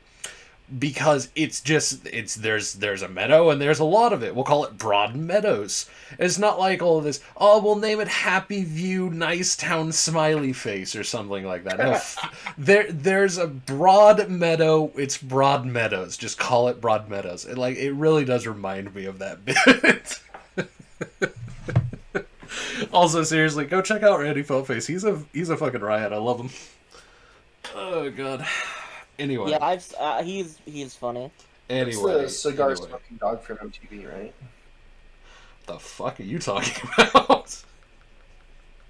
I don't know. I just thought that's what you were talking about. Was there a chain smoking dog on MTV? I didn't say chain smoking. I said cigar soaking. You can't chain smoke a cigar. I don't think. You can. You 100% can. What are you talking about? So you don't suck them down. You chomp on them. It's a bit different. I mean, you can if you try hard enough. Anyway, sorry. Back on topic, though. So we're back. Randy Feltface is a completely different comedian than I thought he was. I was thinking of the MTV guy. Oh, you were thinking of But you did say the puppet. No, he was thinking of the dude who does Ahmed. What's his name? No, not him. The guy from MTV. Oh, he's not thinking of Jeff? Okay, so not Dunham. No, how he's not many thinking puppet of Jeff comedians Dunham. are there?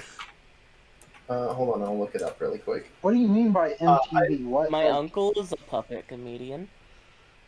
Okay, not Triumph, the other guy. So Triumph is the MTV one. Was he on Spike? Spike TV, maybe? Spike Spiegel. Yeah, that sounds like it. Oh, are we talking about Ian? Wait, Ian never smoked.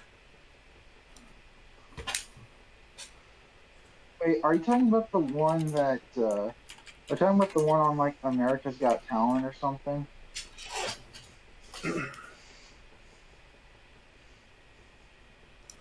No. This is old. I'm talking about television. It's not a stand-up comedian. He just used to... Oh, God. What's he called? He has a YouTube channel. He did a video, and everyone got mad about it. I don't know. He used to watch... He was on one of those shows where like... it was like a variety show. Women in bikinis would wrestle in pudding or something. I don't know. Stuff like that, right? This is a raunchy puppet comic character.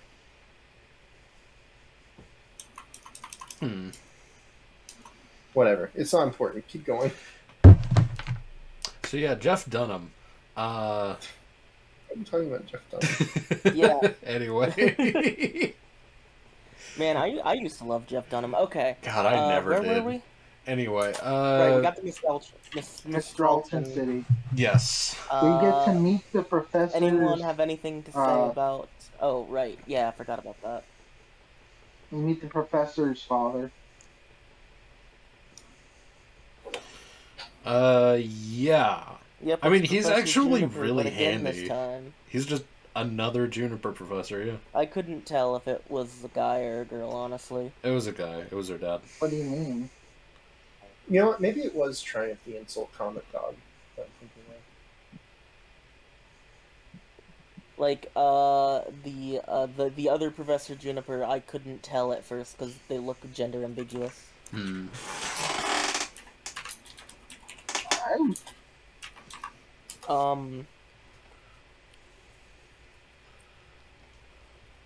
I mean, I just always seemed it was like very clear to be male.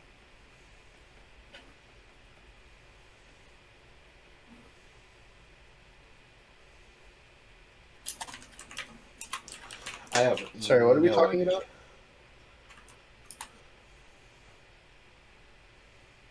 Okay, Carrot yeah, I looked saying it up. that It's her Juniper's father. father looks gender ambiguous. And I was saying that I couldn't tell if it was I thought a grandmother or not. Like I think it's pretty clearly a guy. It's using a male sprite. I remember. Yeah. I'm looking at it right now, and I see that being like an old curmudgeon female.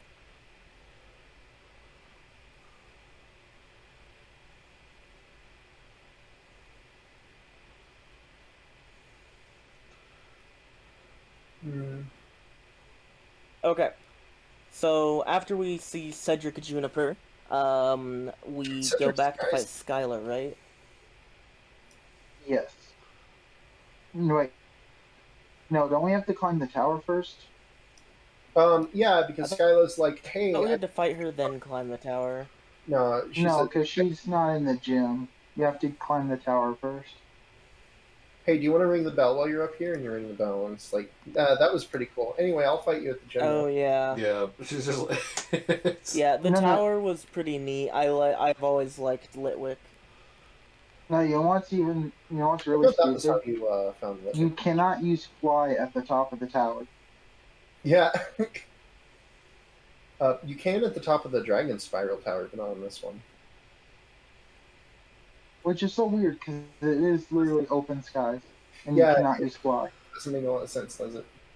Actually, I don't think you can use fly at the top of Dragon Spiral Yeah. Tower either.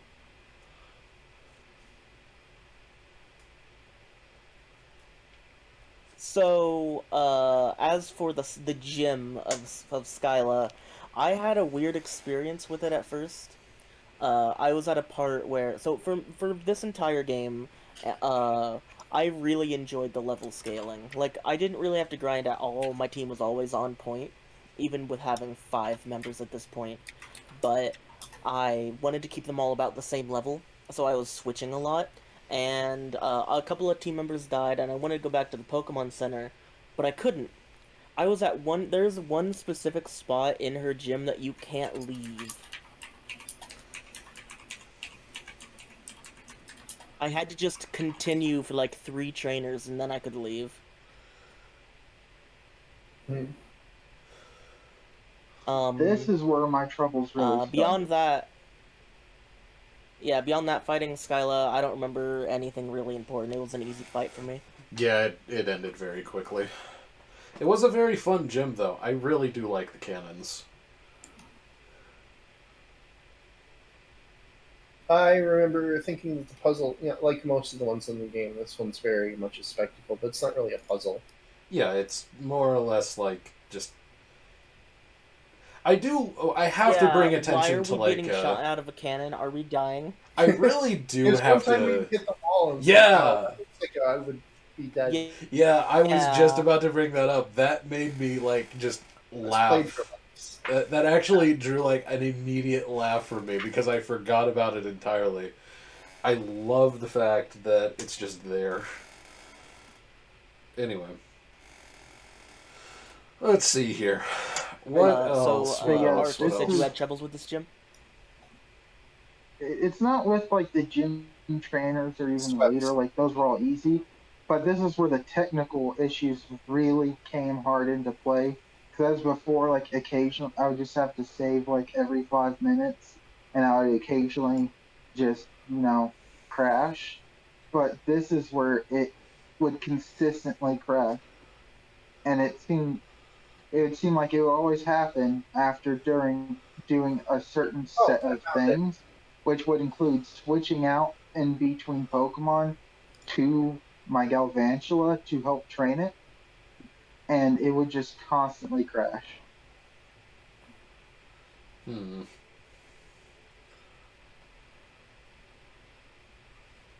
And so it was shortly after this Yeah, where that does I suck. ended up stopping.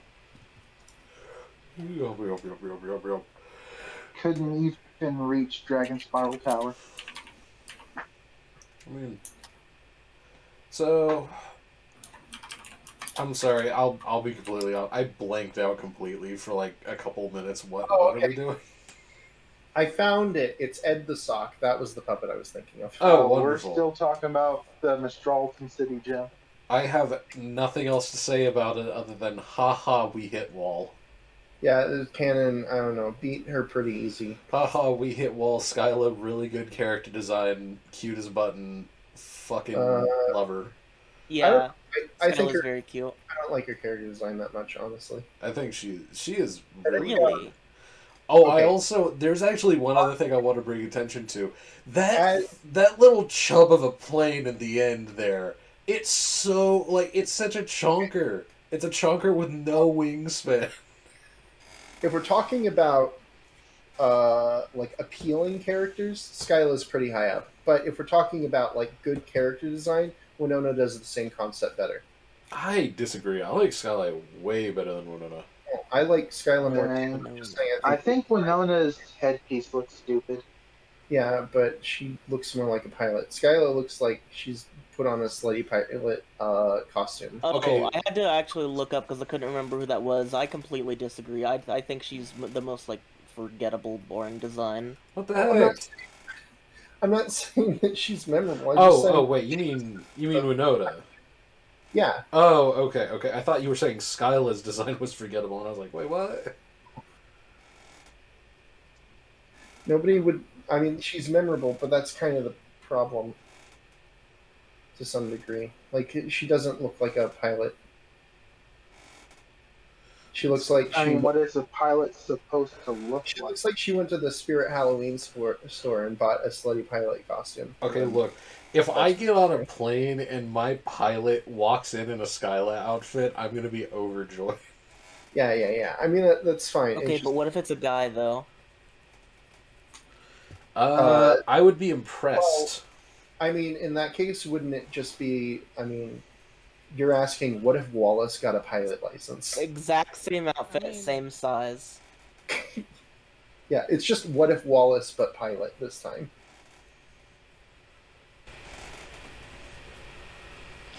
In terms of design, I think Winona wins personally. Like, I always got distracted by Skyla's hands. Her Yeah, that too. big They're the same gloves, size as her. her forearms. Yeah, it's um, weird. Skyla's hands. I'm pretty sure she gets points because she's a thirst trap. What's the point of having long sleeves and a bare midriff? What does that accomplish? Like, yeah, she's cute. Like, She probably needs the long sleeves and the gloves so she can hold on to like airplane controls, and she has the midriff because it might get hot in there. oh yeah, sure. Yeah, that's definitely. That was a noise. that- That was. sorry, I couldn't hold that in. That was a noise. We all know why the midriff is there. Don't even pretend to Yeah. lie. She's appealing, she's memorable, Oh, but nice! I got my Yeah. got a cottony. Nice. Hello, Cottony. Nice. what do I? You get What, a name the Cottony? what's my Oh, well. traditional name for? Okay. I have this really bad habit of critting when I want to catch something. That is okay. actual pain that we just heard. That is actual physical pain. Live on stream. There's behind the scenes lots of hours Okay, I of feel. losing Pokemon to like, oh yeah, I'm just gonna go do this one unstabbed move that I'm sure it can tank. Oh, it doesn't. Okay, now that I have had a dosage of higher energy, I'm realizing we are all very low on energy. Shall we try to speed this Huh? along since it's getting quite late? Are we? I don't know. I'm Yeah, not. I apologize. I guess I Yeah, noticed for I the wasn't past like contributing too 30 much. minutes, it's been very low energy. I Yeah. thought Yeah. because I wasn't talking because I was looking up stuff. No. I feel like we're all starting to lose speed a wee bit. So let's see if we Okay, can sure. speed this up some. I'll admit also. Well, I'm I'm just a bundle of energy. But like in this case, I don't know. This is my first time here, so admittingly, Yeah. I am a bit more reserved. I'm not sure the certain cues need to go look up for to cut. No, in you're to say fine. something. You're fine. Oh yeah, no. I figured, but You know, Discord. no, You I just have to find just needed something like that to kind of go. Okay, Chris needs to wake up now, and I got it. It doesn't help that Discord has a sort of delay that's going to Yeah. be different for everyone. So everyone thinks that there's going to be, it's really easy to interrupt people, often accidentally. Oh yeah, 100%. Yeah, my delay is like 600 milliseconds, so it's pretty bad. I haven't been doing much energy because my big, I'm gonna probably be talking for like 10 minutes in like 3 minutes, so, once we get to the next town, I'm gonna be busy. Okay. Yeah, this town's been really uneventful. So Yeah, we go next town. up to Spiral Mountain, and Clay's there like, train as much as you want, because he owns it, I guess. And then Spiral Mountain we talked about earlier, it changes with the seasons. I did it in spring, so I had to fight my way through all the different tunnels and stuff, and I didn't have access to some of the items. But I did get through it. And then, of course, if you got through, just skip it, basically. You mean Twist Mountain? Yeah. Twisto Mountain. Spiral Mountain from a different game, right? Okay, so yeah, just a little bit of a twist. Okay, so for Twist Mountain, Spiral for me it was winter, and I had a very specific goal. I wanted to get to the town right behind Twist Mountain, so I wanted to dodge every trainer. So I looked up a map, and I found this insanely detailed map, which I'll take a screenshot to send in the picture later because I forgot to grab it. Okay. All right. I think that if I remember correctly, the person who made this map has been making maps for 12 years. Oh yeah, and has you like told us about this. 13,000 maps on their collection. Oh, what were we talking about? It was Sorry, I was looking something up. the Twist Mountain map that I found that made by the guy that had like 13,000 maps in his repertoire. Yeah, you were talking about this a few weeks ago. It's really cool. Yeah, he had one for winter and one for spring, and it really showed me that for winter I can skip every trainer because there's snow that just lets me walk to the end of the cave. Yep. It makes the route very short. That's all I got for Yeah. Twist Mountain.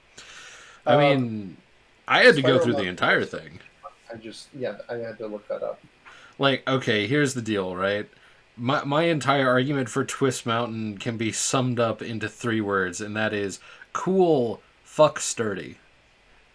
That is literally my opinion on the mountain. The mountains themselves are neat, they're fun to navigate. A lot of the Pokemon in them are just annoying as hell. I fought everybody. I couldn't find the Dark Masters, so I left. Ugh. Why are you referencing a mystery dungeon game? No, not mystery. This is Digimon. Never mind. Moving on.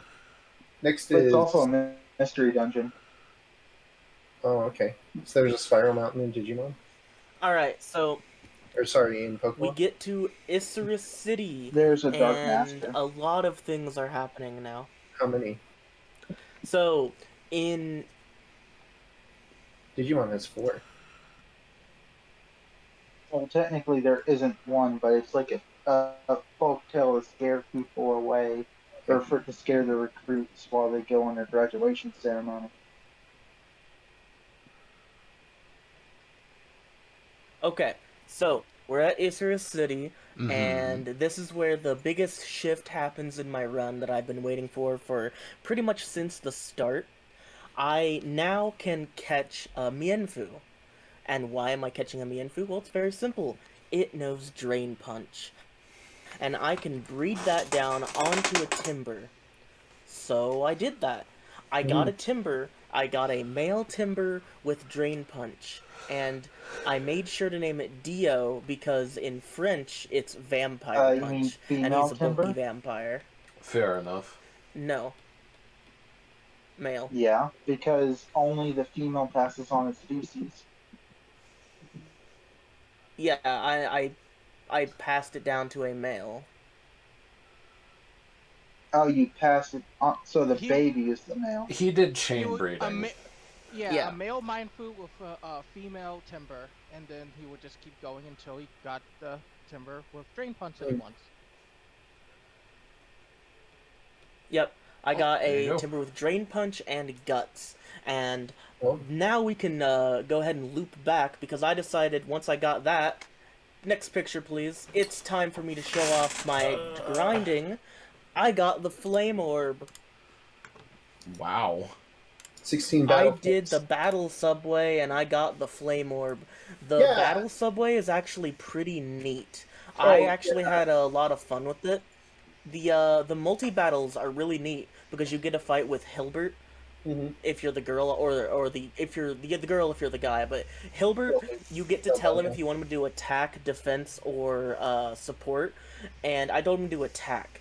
So he brought out a fucking um uh, the evolution of Mienfu and just killed everything. It was great. Me and Shao. Yeah. Nice.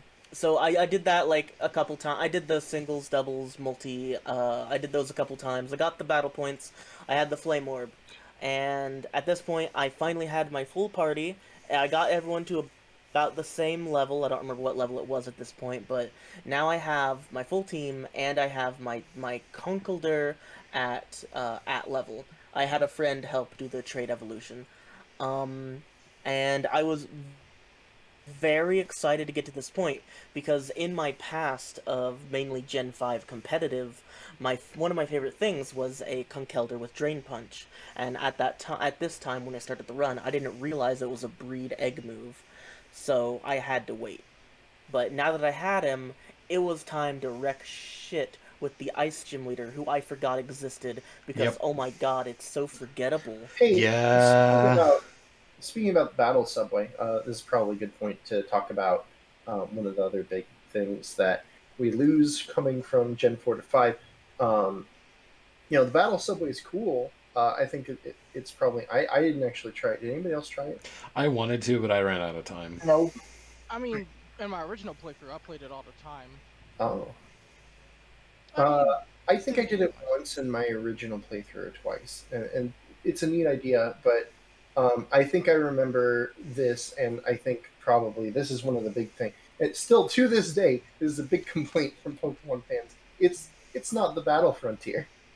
yeah, I mean they got it right in that gen. So Yeah, it I does mean, suck that they refuse to bring that variety of in-game content back. But it really does. does it?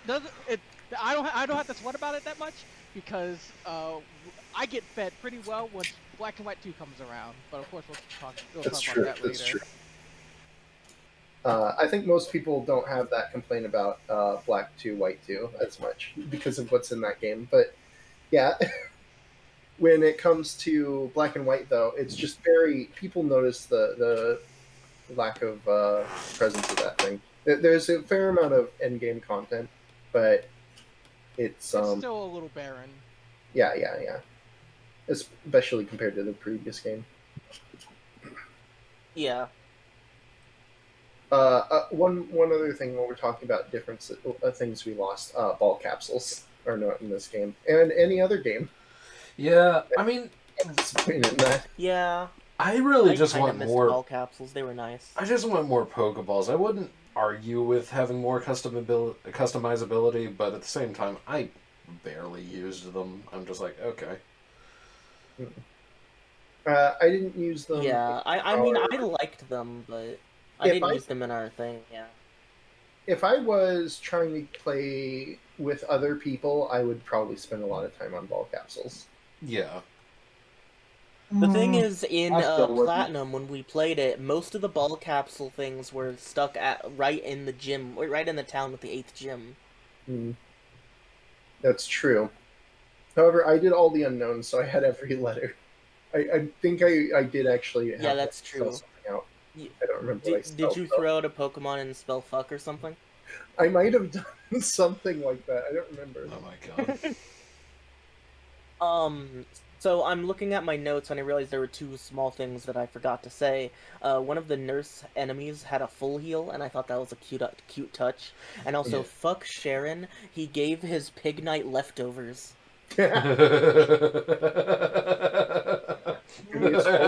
Physical attacker, and it makes sense. It works Leftovers, well. right?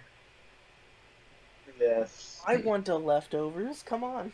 I got a Get it. leftovers. It's really easy to get it, actually. Where did I get the left? I don't. Is it a post game thing? I think it's an it I'll item look it up. finder, isn't it? Was it item finder? Oh, that would make sense. I'd never use the item finder. I think you got it from a PC. I don't know. Yeah, I never used the item let's finder see. either. I never had the patience for Well, it. apparently, in Black and White, oh, and I guess in almost every game, if you have a Pokemon that's level 81 and onwards, you can pick it up with a 1% chance. Oh, okay. Pick up such a If you're in summertime, you can get it by an in-game trade in Undella Town, or you can get it on the Village Bridge. Andela Town in-game trade. That one is Munchlax. Frillish. Oh, okay. I didn't do that one then. Whoa, really? Yeah, there's a hidden leftovers in a trash can under the bridge. So that makes sense why I never saw it. Yep. That's That probably makes. That's it. Let me see. Okay, so that's where I got mine then. So after all that, so after you, my God, the ice gym Now when you leader. fight the gym. Actually, I really do have one complaint. I wrote down It's something the about only this gym I gym. liked a lot. Like- I mean, like all of them are visually nice. This one had a puzzle. Yeah, Like, an actual yeah. puzzle. Like none of the other gyms really had a puzzle so much as just like they look cool. This one was actually fun. However, I have two questions. One, how is the main, or not the main, God, the leader so forgettable? And two, why are all of these karate fighting people using ice Pokemon? Because they're training their bodies, I assume that's the idea. But I'm just saying, Yeah, that's I don't like it. feel- It doesn't feel right. But I think Bryson will be less forgettable in the next game.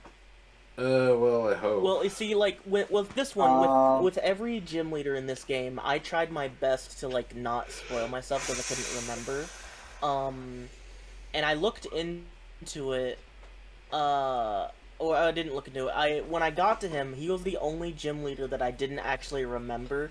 I didn't remember what he looked like. I didn't remember there was an ice gym at all in this game.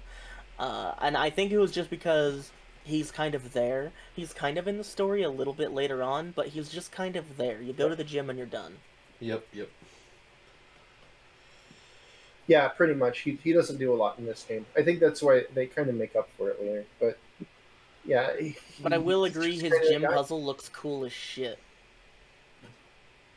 That's true. It's Anyway. just weird. But then we go. And then some loud noise happens, and suddenly Dragon's Fire Tower's available, and then you climb it. Sharon tells you you can walk on pillars. Thanks, Yeah. Sharon. And then, actually, Yeah, if he didn't say that, Oh. I wouldn't have done it. Oh, actually, okay. This is actually something I want to bring up. So when you get in that room, you have the option of using pillars, or if you have strength, you can use strength. At this point, did anyone even bother getting the strength HM? well, I mean, I had it at the time, but I was I don't want to no. have to go back and get a Pokemon to use it. In my older runs, I did because I just only not put like- on strength or in the post. I'd rather hurt deer. I think the only thing that I used Yeah, my strength Herdier for has it. in this entire run was Victory Road. And I am astounded by that. It was at this point that I was reminded it existed, though.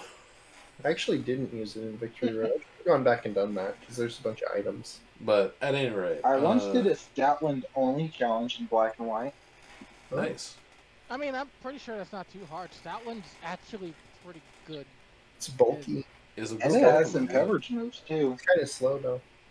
But yeah. So after you fight through a whole bunch of Team Plasma dudes, like a ton of them, and when you reach the top, hey, look, it's ended. He's actually done it. The Mad Lad has done it. He's awakened the ideal or truth Pokemon, depending on. Oh, oops! I just Victory realized I never changed off of that picture. And then he's like, "Chow." Lamau. Oh well.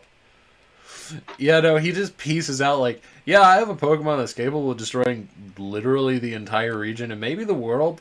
So Bye. goodbye. Sayonara, shoot the hedgehog and then leaves. Yeah. It's just I mean, it really is kind of cool. I like the idea of him just being like, I have succeeded, and he kind of just fucks off to do whatever because he doesn't find you as a threat. Yeah.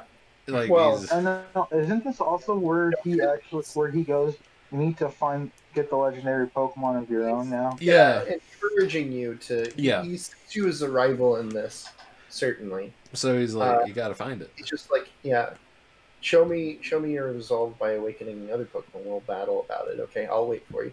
So he goes off to the Pokemon League, and you're like, well, this is extraordinary circumstances. And in the next town, they talk about it, and then like, well, they don't say this, but they're like, yeah, these are extraordinary circumstances. We need to stop them as soon as possible. However, you still got to beat the 8th gym, so worry about that first. It's really kind of bizarre now that I'm looking back at it, because this is a dire threat. Like, this is like... This dude has awakened a legendary Pokemon that, to quote them, is capable of destroying the entire region. It's concerning, for sure, but I think a lot of people are putting faith in Elder at this point. Yeah. One time, Yeah. People talk about him as sort of like a has-been. So one of his Pokemon, I guess, died at some point. Yeah. And it kind of affected him really badly. Yeah. So he just left, yeah. And wandered around the region. Only really for this particular thing, but of course well, we'll get to that. But yeah, so yeah, you're basically all but told, yeah, you need to go and talk to Iris and her. Is it her father or her mentor? I forget. I don't know what Drayden is. I think it's her mentor. Well, for me, because you need to find out more about the legendary Pokemon. Mm-hmm. I go to Drayden's house to learn more about it, I guess. And then you have to fight Iris for some reason. And all the meanwhile, like, the two scientists are like, we'll do some research. And then after... yeah, isn't it, something... I have a question for those of who played White. When Bianca gets her Pokemon stolen, is she defended by Drayden? No, she's defended by Iris. So she's defended in Iris, so Iris gets pushed, but they made this one of the version exclusives is that it's either Iris or Drayden who's the gym leader, which is weird. I think it's adorable. Yes, can we get... Iris is one of the... She's a character who I'm just imagining, like, no one will take seriously at face value, and then she just throws out, like, a Dragodon or something, and everyone's like, what? Yeah, Isn't she that, just... like, part of her, like, thing in the anime? I think. Like, everyone underestimates her, and then she throws out, like, this big fuck-off dragon, and they're like, oh! Well, except she's not very strong in the anime, but... Well, in-game, yeah. Yeah. They're completely... Well, not completely. I'm pretty sure they're, like, in lore, completely different characters. But, yeah, I like that character archetype of, like, the one that you would never expect, or whatever. But yeah, after... I might be skipping over a couple of things, but genuinely this is all I can remember. After you fight Iris, which, quick aside, her gym is really cool for its spectacle, but... Yeah, her gym is cool. It's like, it's really plain. It also had the issue of not being able to leave the gym when you want to. Yeah, you have to go through all of them. I think there were a couple of times when I think I left the gym at least once halfway through, but I don't think I went all the way through. But I don't remember what point that was at. There are points where you can go back, but I'm not surprised that there are points where you can't. I think after that, if I remember right, you're just like, you get a call or something, or someone tells you, it's like, hey, we think we found something. Let's go to the... Oh, no, wait. I'm wrong. You are told to go to the Ruin Castle. That's right. You go to the Ruin Castle, and you fight your way through that. The guy finished digging out the sand. Yeah, we can finally go deeper.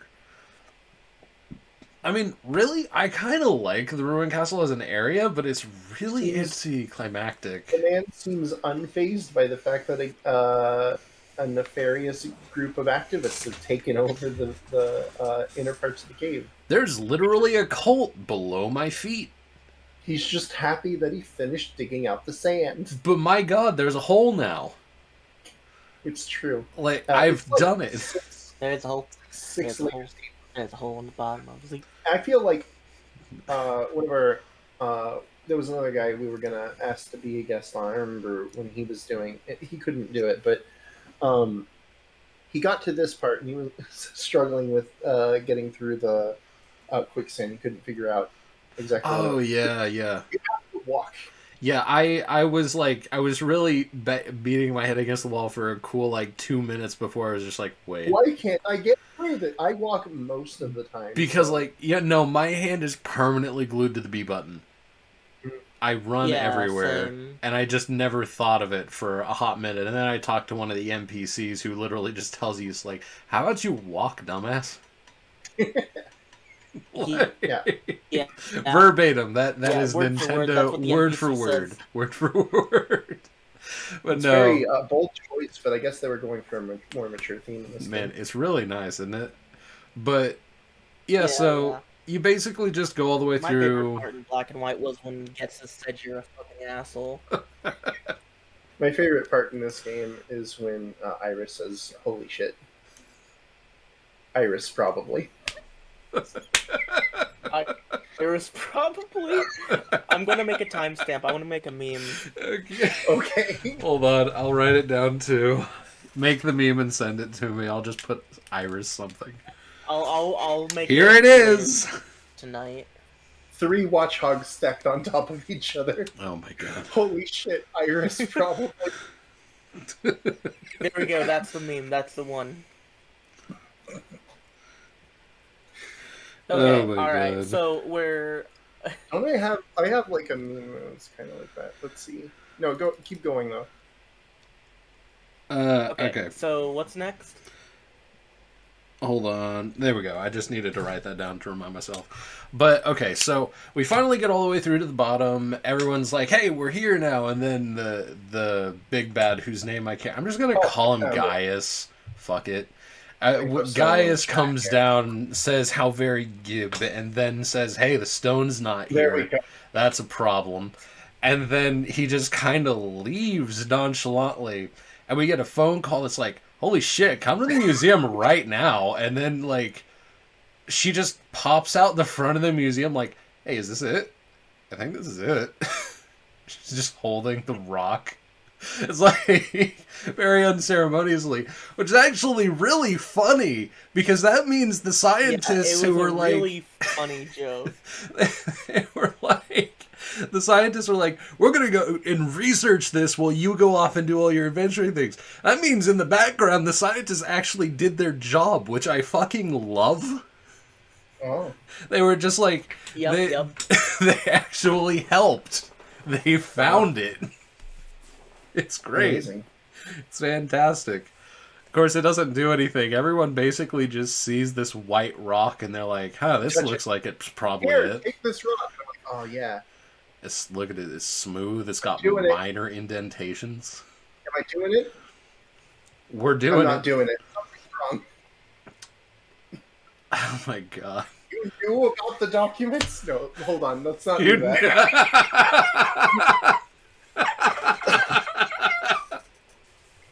Let's not go there right now. No, I want to though. Can we? That's a happy No. place. I want to go to the happy place.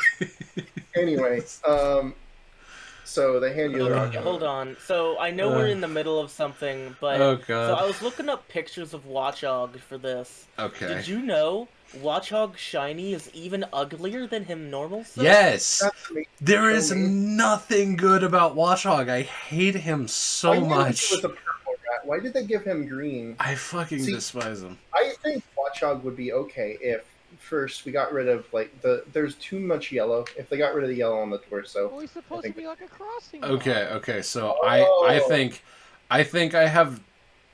Okay, please, dear God, tell Okay. me you're not just figuring that out. No, that's new to me. I beg. Oh my fuck. Okay, we're just gonna move on from there. Okay, I have a so solution that fixes Watchog The issue- completely. just make the eyes a normal color. Like, I think what you do is you remove the torso, you remove both the legs, you remove both of the arms, the tail, and the head, and it's much better now. Oh God, Yeah. No, I see it now. understandable. It's coming just together. just picture like there's nothing there anymore. Wherever there is a watchhog, there is now nothing. That is such a happier world. Somebody makes a mod like the lawful removing patch for Final Fantasy 14, except it Yeah. applies to watchhogs. I would be so happy. Just put missing no there. I Turn will every fight missing no. lawful into Watchog. Oh my god. No, that makes things worse. That's the worst of both. Wait. No, turn them all into pat rats and then mod everyone else who's tall to be watchhogs. No.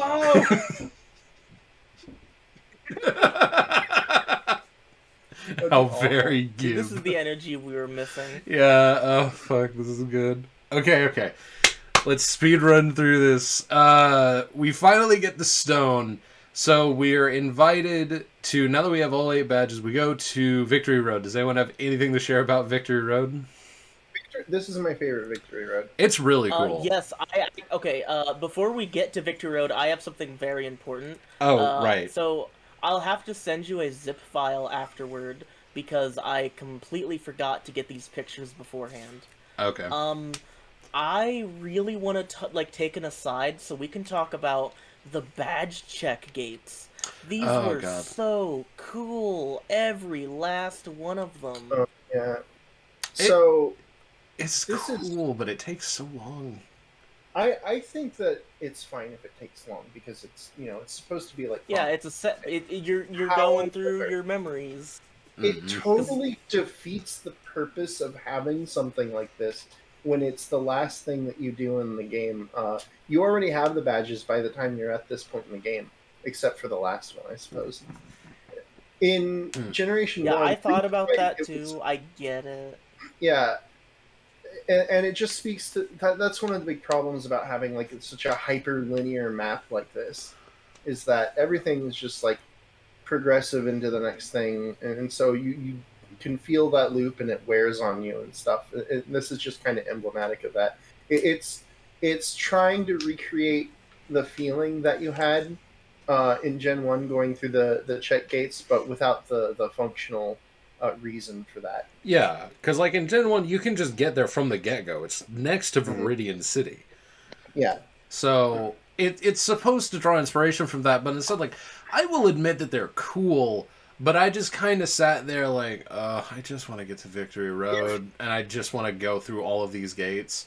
If think they I had would this have... in Kalos, Yeah. that would be the place to do it. They completely unnecessary in this game. Although they have some neat ones. It is cool, though. I really like the gates. I actually went back through them again so I could... Because I was halfway through them before I realized what was happening. So I went through them like 2 or 3 times. Like, My God! I'm posting the pictures and I'll... Like, that bug one is nice. I The got bug one is really nice. so excited by this door, I shut it and went through it multiple times. But unironically though, and also look at this mountain and this. Oh, right. Oh my God. Okay, the fucking Skyla one. Oh yeah, Skyla where you one was float. the coolest. Yeah, that one is the best one because you just like Yeah, you run float It across. looks It's really really cool neat. at Yeah. nighttime. Yeah. I was looking at this again because I forgot what it looked like. Yeah, no, it's nice to have this little recap of like everything you went through. So- kind of I like this. You guys like the Skyline one. I get it. It's like a super cool set piece. I like the bird one the most. That sounds weird, but let me explain. Because these are unions between, it's both emblematic of the place that it came from and also what the gym leader represents. So it's a scarab because it's a bug type gym, but it's a scarab because it's a town surrounded by a desert, and it's a scarab that's carved in stone because it's emblematic of the ruins. That's cute. Yeah, I didn't think about that. I don't Yeah, there think are a lot of tiny details I probably overlooked here. Yeah, it's not the rest of them aren't quite as strongly referential like that one is. Yeah, I also like the ice one. It was just a nice little good, small puzzle. I bet that But yeah, ice one, after that, the ice one must be really expensive to that's all. maintain. Oh yeah, absolutely. But yeah, that was all the badge check gates. I really enjoyed all of them, especially the Skylar one. It looked really pretty at nighttime. uh, so I guess we're now at Victory Road. Does anyone? Well, I guess we'll go down the line if anyone has anything to say. I Victory Road is really, dope. oh my god, I like this Victory Road so much. I was bum rushing through it though. Like holy hell! At this point, when I was at Victory Road, I think it was like midnight, like last night. So I was really trying to get through it.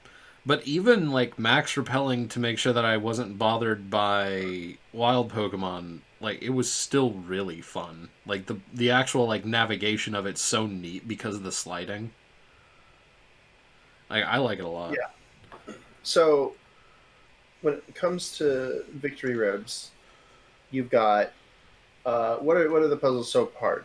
It's push hole and rock for Gen 1. Gen 2, there is no puzzle. Gen 3, there is no puzzle. Gen 4, there is no puzzle except in Heart Gold Soul Silver, which is fall through a hole. And then Gen 5 has this cool sliding mechanic on the outside. There's outside portions or inside portions. There's a variety of Pokemon. You can see the entrance, and if you're at the top, you can get back to the bottom relatively easily. Boy, it's just so smartly designed all the way through. I really like it. Yeah. There isn't another Victory Road quite this well thought out anywhere else in Pokemon. It is really cool. I like it quite a bit. Kalos's Victory Road is memorable for some of the like ruined building. I don't remember really anything at that point. Yeah, I have no recollection either. Okay. Well, it's We'd have memorable to wait till we for that get back reason to a little bit, Kalos. but that's just visual. Yeah, once we get there. This one's both mechanical and visual. It's such a cool. Yeah. I didn't realize how much I liked it until this replay. Wow, good job. This is the highlight of Victory Roads. This is the pinnacle. It's very good. I think, I liked it, but I still think up to this point, at least, my favorite Victory Road was Ruby Sapphire Emerald. It's good. I mean, I've memorized it basically, but That one is a classic. yeah, certified hood classic. But I mean, So, in Victory Road, I did a lot of grinding because my team was a little, like, I think I needed to get everyone at least 5 levels higher, maybe 10. But like for the entire game up to this point, my levels were perfectly fine. But then they kind of fucked it. I don't know what happened to the scaling. They were doing so well, but while I was doing some grinding, I think it was in this area, I don't remember. So I learned something. So I know that if you send a Pokemon into battle and then let's say you return it or whatever, it'll still get experience because it was in that battle. Mhm.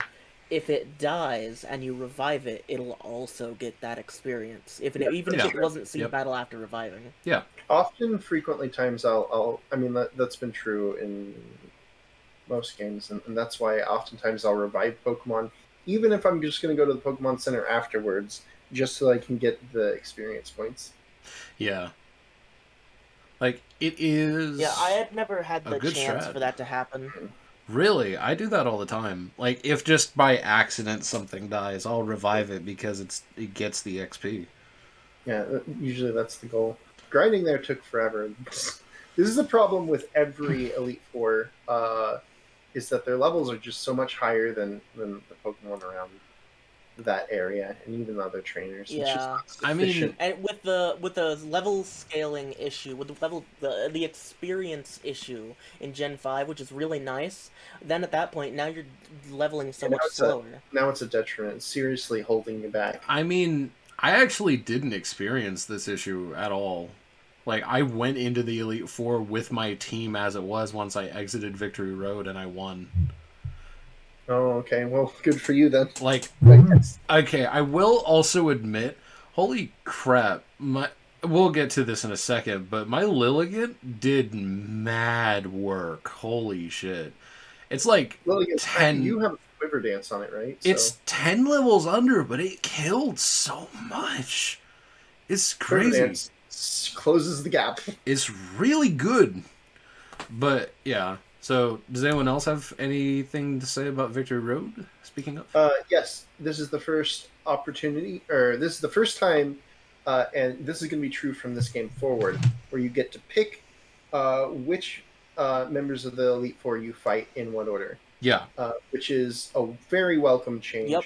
I The love that. big Yeah, problem is that they're not more. One's not more difficult than the next one, but honestly, it plays out better. First of all, it implies that they're Yeah. difficult, which is usually true. Although in this one, maybe it's just because of my team setup. I have a way easier time getting through marshals than the other ones. really, Marshall was the one that gave me the most trouble. Okay, so I had the exact opposite issue, specifically because I was going in there. Well, okay, we'll get to that. I mean, I think we're already talking about the Elite Four. We should probably just move on to it. Yeah, let's keep all the Elite Four stuff here. All right. Well, if you want to talk about the the reason refight. that I had a lot of issue with Marshall is that I thought, man, I'm just gonna send out my Swoobat. Every single one of his Pokemon knew Stone Edge. Yes. Yeah. His team is so decent. It's really well set up. Most fighting type Pokemon can learn dark type moves and rock type moves. It's very, very common. Yeah. Especially I in this knew game. they Doesn't could. I was surprised that literally every single one of them had Stone Edge and hit it. and most of them also know Earthquake, or Yeah. a lot of them can. Like, I remember I was having a lot of trouble with Marshall to the point where I Stone Edge thought isn't I was bad going to in wipe. accurate. But Lilligant took out half of his team, and then my Crocodile surprisingly was able to tank fighting hits like a champ. Yeah, And then Stone Edge just is fucking 80% accuracy. it just It only screwed him feels up. like it's low because you're the player and you're destined to have half accuracy. Yeah. Yep. But it That is is your right. burden as the player character. I'll say I think that he's the only one that actually gave me any noticeable trouble. The psychic girl went down really quick for me. The ghost girl as well. I had a lot of trouble with I her had- because her Reuniclus is stacked. It is, but if you one hit KO it with a crit, it don't matter. Yeah, while my Nuzlocke didn't get this far, I vividly remember having issues with Chantal, because Chandelure is a cannon. Yes, Like- Yeah. It's Like, really 45 good. base Her special Chandelure attack. is the only good Pokemon on her team. It's bloody crazy. Well, no, Cofagrigus was a little annoying too, since it's The really, problem really is it- tanky. Yeah, it comes out first, and I always thought And- Chantal was the easiest of those Elite Four members. Like, because it seems like the consensus is that nobody had issues with Grimsley. Grimsley was the easiest, and Oh, I forgot Yeah, Grimsley Grimsley was- existed. It was easy, especially because I had Dio's Drain Punch. I could just kill him. Yeah. I never did Cat- his refight, so I don't know. Catherine was a little annoying because Vernuculus is strong, but other than that, like Marshall, I don't really remember too much trouble having with him. Yeah, I really only remember having issues with Chantal because Chandelure surprised one-hit KO two of my Pokemon when I was playing back in the day. Yeah.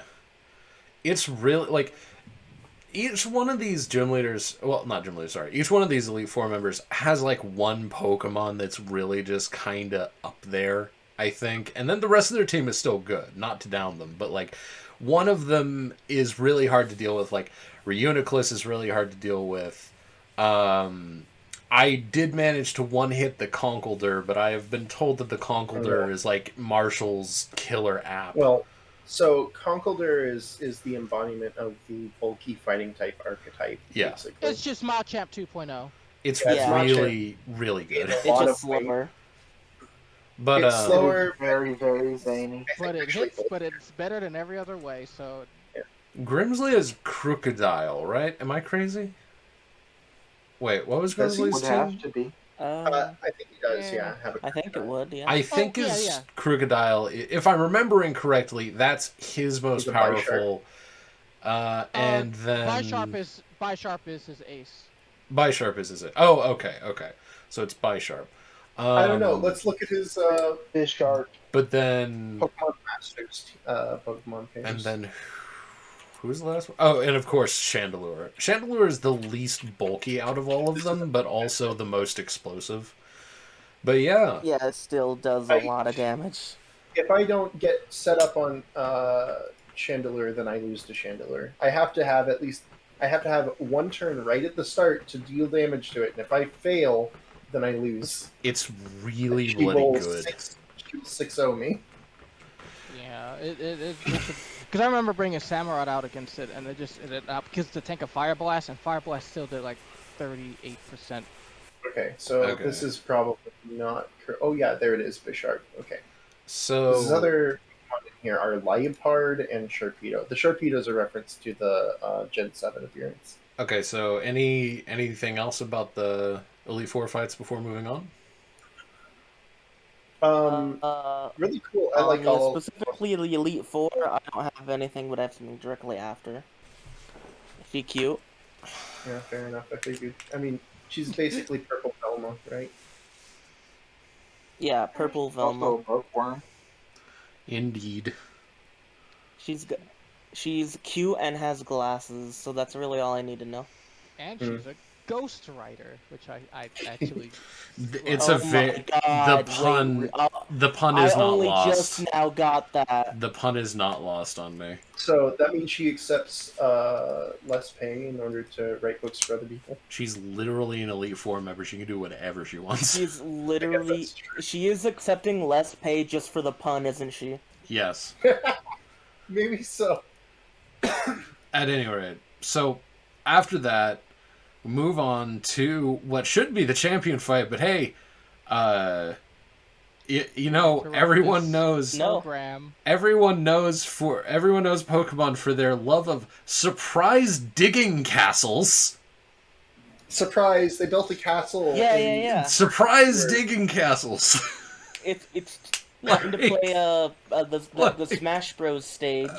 It's like 3 Oh times my larger god. than the Elite Four. It's so stupid that it's unbelievable. I can't accept that they said they built this in secret. In one Yeah. of the most heavily, well, I guess it's not exactly heavily trafficked, but it's definitely like a famous area that attracts a lot of trainers. Would have. Well, to be fair, It's someone would've impossible. To be fair, they could dig in through the cliff from behind. Like, they don't have to do it from the top. Well, okay, so, Yeah, but- and here's the part that I want to talk about, right? So I went through all of the castle, and when you get through and, like, talk to the NPCs in the castle, it actually becomes a little too real what they're trying to do. Like, they are ready for tyranny. Like, if you talk to these people, it's crazy. One of them says, and they explain how they made the castle. They say, and not direct quote, but in so many words, we heavily overworked and tortured Pokemon to secretly dig underneath the Elite Four and then build this castle, which is fucking insane, but also makes sense. Yeah. I guess a lot of the Team Plasma members don't really care that for Pokemon. They're just doing it. Yeah. So, like, and that's the fucked up thing, right? Because you have this big mix of people. Like, some of them are, like, kind of questioning what the fuck's going to happen. Others are just happy to do it. There are 2 scientists up in a room that's hooked up to the PC box that you can use in the castle who are like, haha, we've hacked into the PC system. We can release everyone's Pokemon at once if Lord N demands it. And I would just say that, like, that's fucking horrifying. You can just like, do literally that? Everyone's PC is under hostage. Like, everyone just fucking gets hacked and all their Pokemon are released. It's so messed up. I'm surprised that plot point isn't revisited more. Like that's Yeah. that's kind of serious. Yeah, that's like the biggest threat they've Yeah. presented, and it's just hidden away in this one little room that's basically just used as the excuse as to why there's a PC there that you can access before the final fight. Yeah. And then like So, that's the thing I wanted to talk about. All of those rooms that you can access have so many interesting dialogue options. Yeah, There's a yeah. plasma member that was like confused, like, are we the baddies? Yeah. And there's one, and I don't understand why, but there is a plasma member that says, "Hey, I feel like I'm a bad guy. I feel like I want to be good now. If you ever run out of Pokeballs, I'll give you one." For the first time in Pokemon, I mean, I guess we're doing a lot of firsts today, but only in this game, only I'm gonna in get a this, Scraggy, huh? not even this generation, you get the ability to heal before you fight the champion. Yeah. Okay, actually, Yep. I have strong words to say about this. However, there are two fights. there are two more things that I want to mention about the castle before we move on. One is there's this room with two women in it who are also present in like the opening thing to the game, and they basically like just lay out for you. It's like, yo, like N is actually like a really nice person.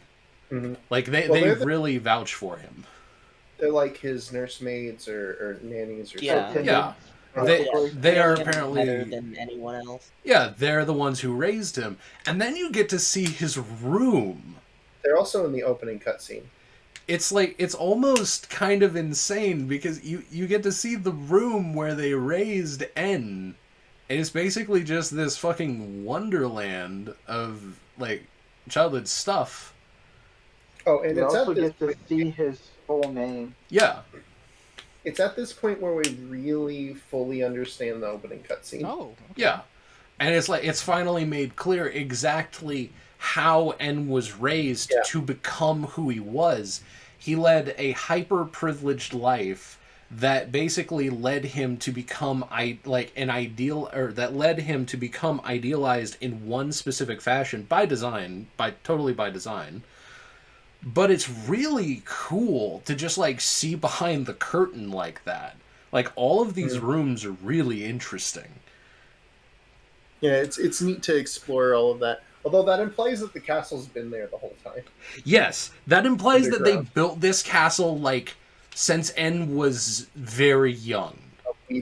Like that means that this plan has been in motion for fucking years, like decades even. Relocated a I suppose they could relocate a mansion. I had a neighbor who relocated his house in like a. Do we?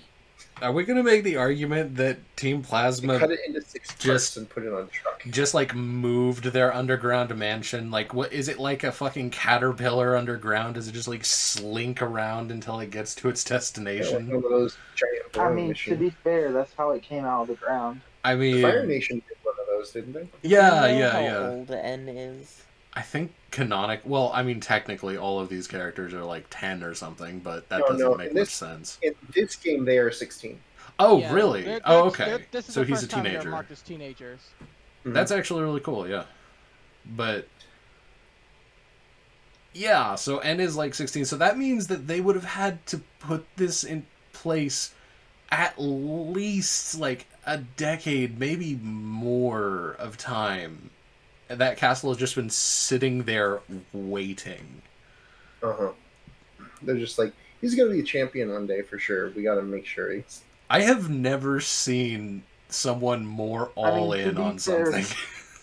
Well, wait, did he actually get all the gym badges, or did he just illegally challenge the Elite Four? I think he just bum rushed in. Yeah, I think he just went in. He was like, I've got the dragon, I'm going to go fight the Elite Four. Yeah. I don't think... unless you want to go back and check all of the gyms. Well, no. I don't know. It would go against his mentality because he doesn't want to fight.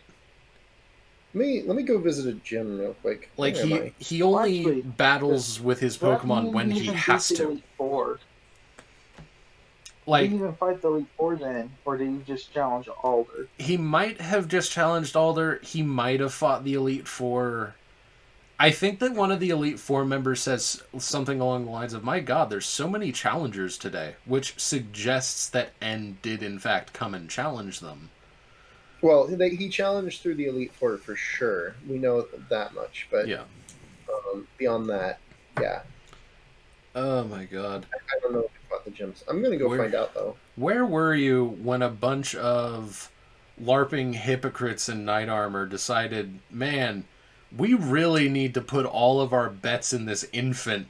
Let's spend billions of dollars and enslave innocent animals to build a fucking drill castle around our sworn enemies. To be fair, it's specifically Gestus, and there's a lot that implies that this is like an old money. I mean, like Yeah, when we talk it's about obviously you don't just become a king first generation. That's not how that works. There is no better word sure... to describe Gestus than old money. That's perfect. Holy shit. I'm pretty sure Gestus built the castle before he even knew about him. I'm pretty sure he came across and like a little bit into his plans. No, his whole plan is like centered around him, though. Mm-hmm. I mean, I suppose it's possible that he was like, I will start this and then find the child. I mean, we all can agree it's an insane plan. No, it's fucking oh, yeah, it is. balls to the wall insane. Like, who comes fuck. up with this? I'm going to raise this child. It almost worked though. Yeah, no, that's the scary thing. I'm still pretty sure that Gestus's original plan was to control the dragon Pokemon, but then he found N and found a better way of achieving it. Well, no. I mean, it almost worked. I don't think that is Gestus's. That is the consequence of Gestus's actions. I think it's just more. He got very lucky. No, he says at some point, I think, maybe I'm misremembering this, but he says, I was unable to awaken the dragon. So I had to find someone else who would. So he is like the Jafar finding the diamond in the rough. And it's like, I don't know. So if N is adopted, right? I guess, yeah. So or kidnapped. Is Gestus the king of Unova at the time? I don't know what the fuck Gestus is. How do we... He's one of the 7 sages, but... So then... Okay. But if N is the king, then that would imply a familial connection to a previously existing king or queen. Will we never meet anybody like that? I have a genuine question. Also, it's implied that he was just kind of found, right? So is it possible... How does that work? I don't understand the political ramifications. Is it possible that Gestus and all of the 7 sages are just rich Chunibios? Yes. Like, this frightens the hell out of me, because, like, I'd be impressed if Gestus just had, like, no actual lineage, and he literally just, like, through sheer, like, will and charisma decided, yes, I'm going to form a group and become a grand sage and instate a king and succeed at it. And then with, like, with the royal family, isn't in like the back lore with like the dragons the fact that it was 2 princes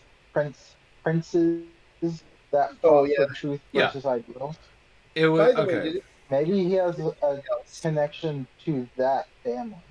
Was anybody else worried when they? Well, actually, this is kind of unrelated to the current. Go ahead with the current thing. I'll bring this up later. Okay.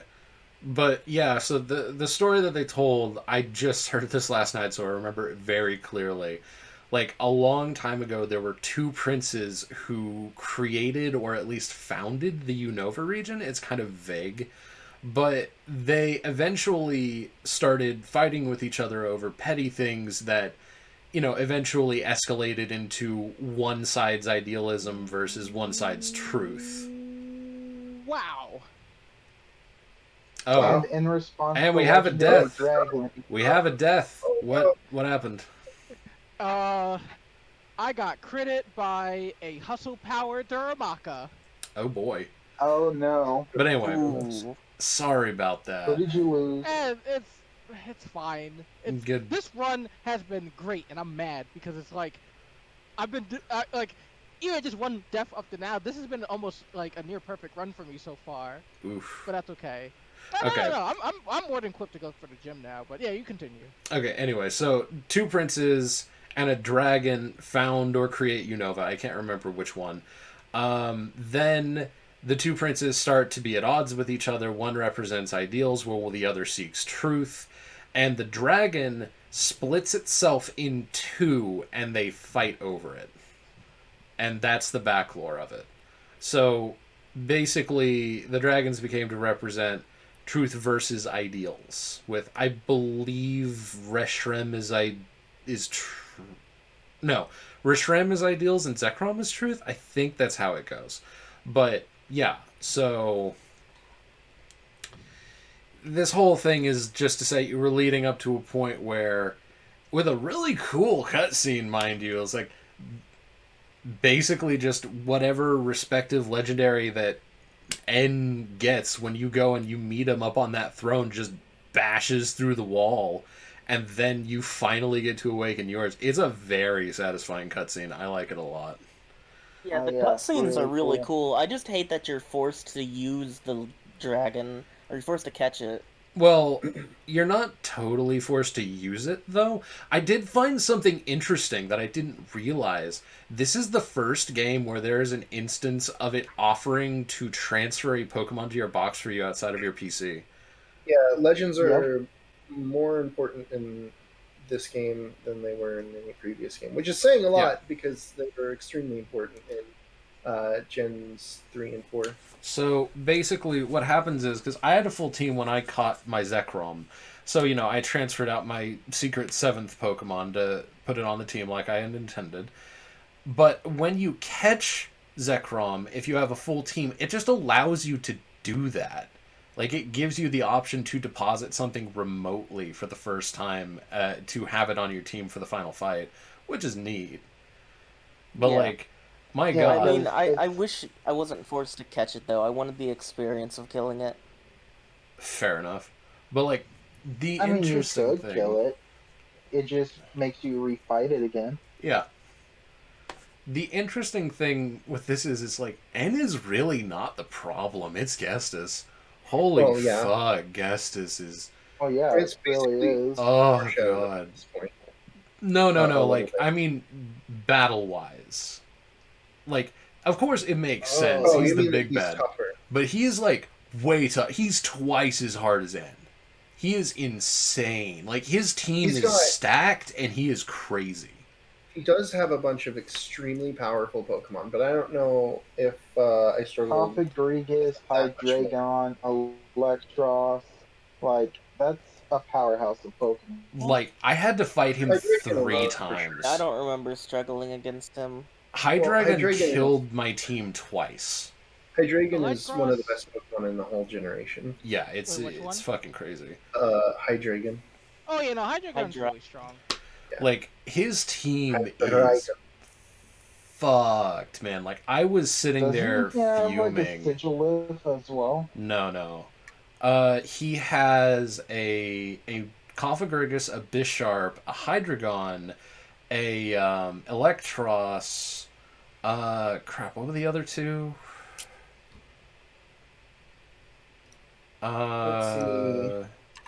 But his team is just ridiculous. Oh, a Seismitoad. He has a Seismitoad.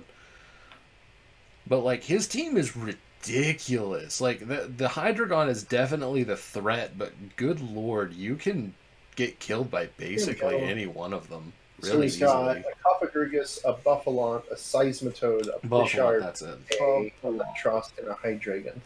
The Buffalont is actually Yeah, surprisingly so- strong. Buffalont has an extremely high Yeah, power. I had issues with the Bouffalont. The only reason that I had issues with the Bouffalont is I forgot Sap Sipper existed. Oh. Oh yeah, well, Buffalont.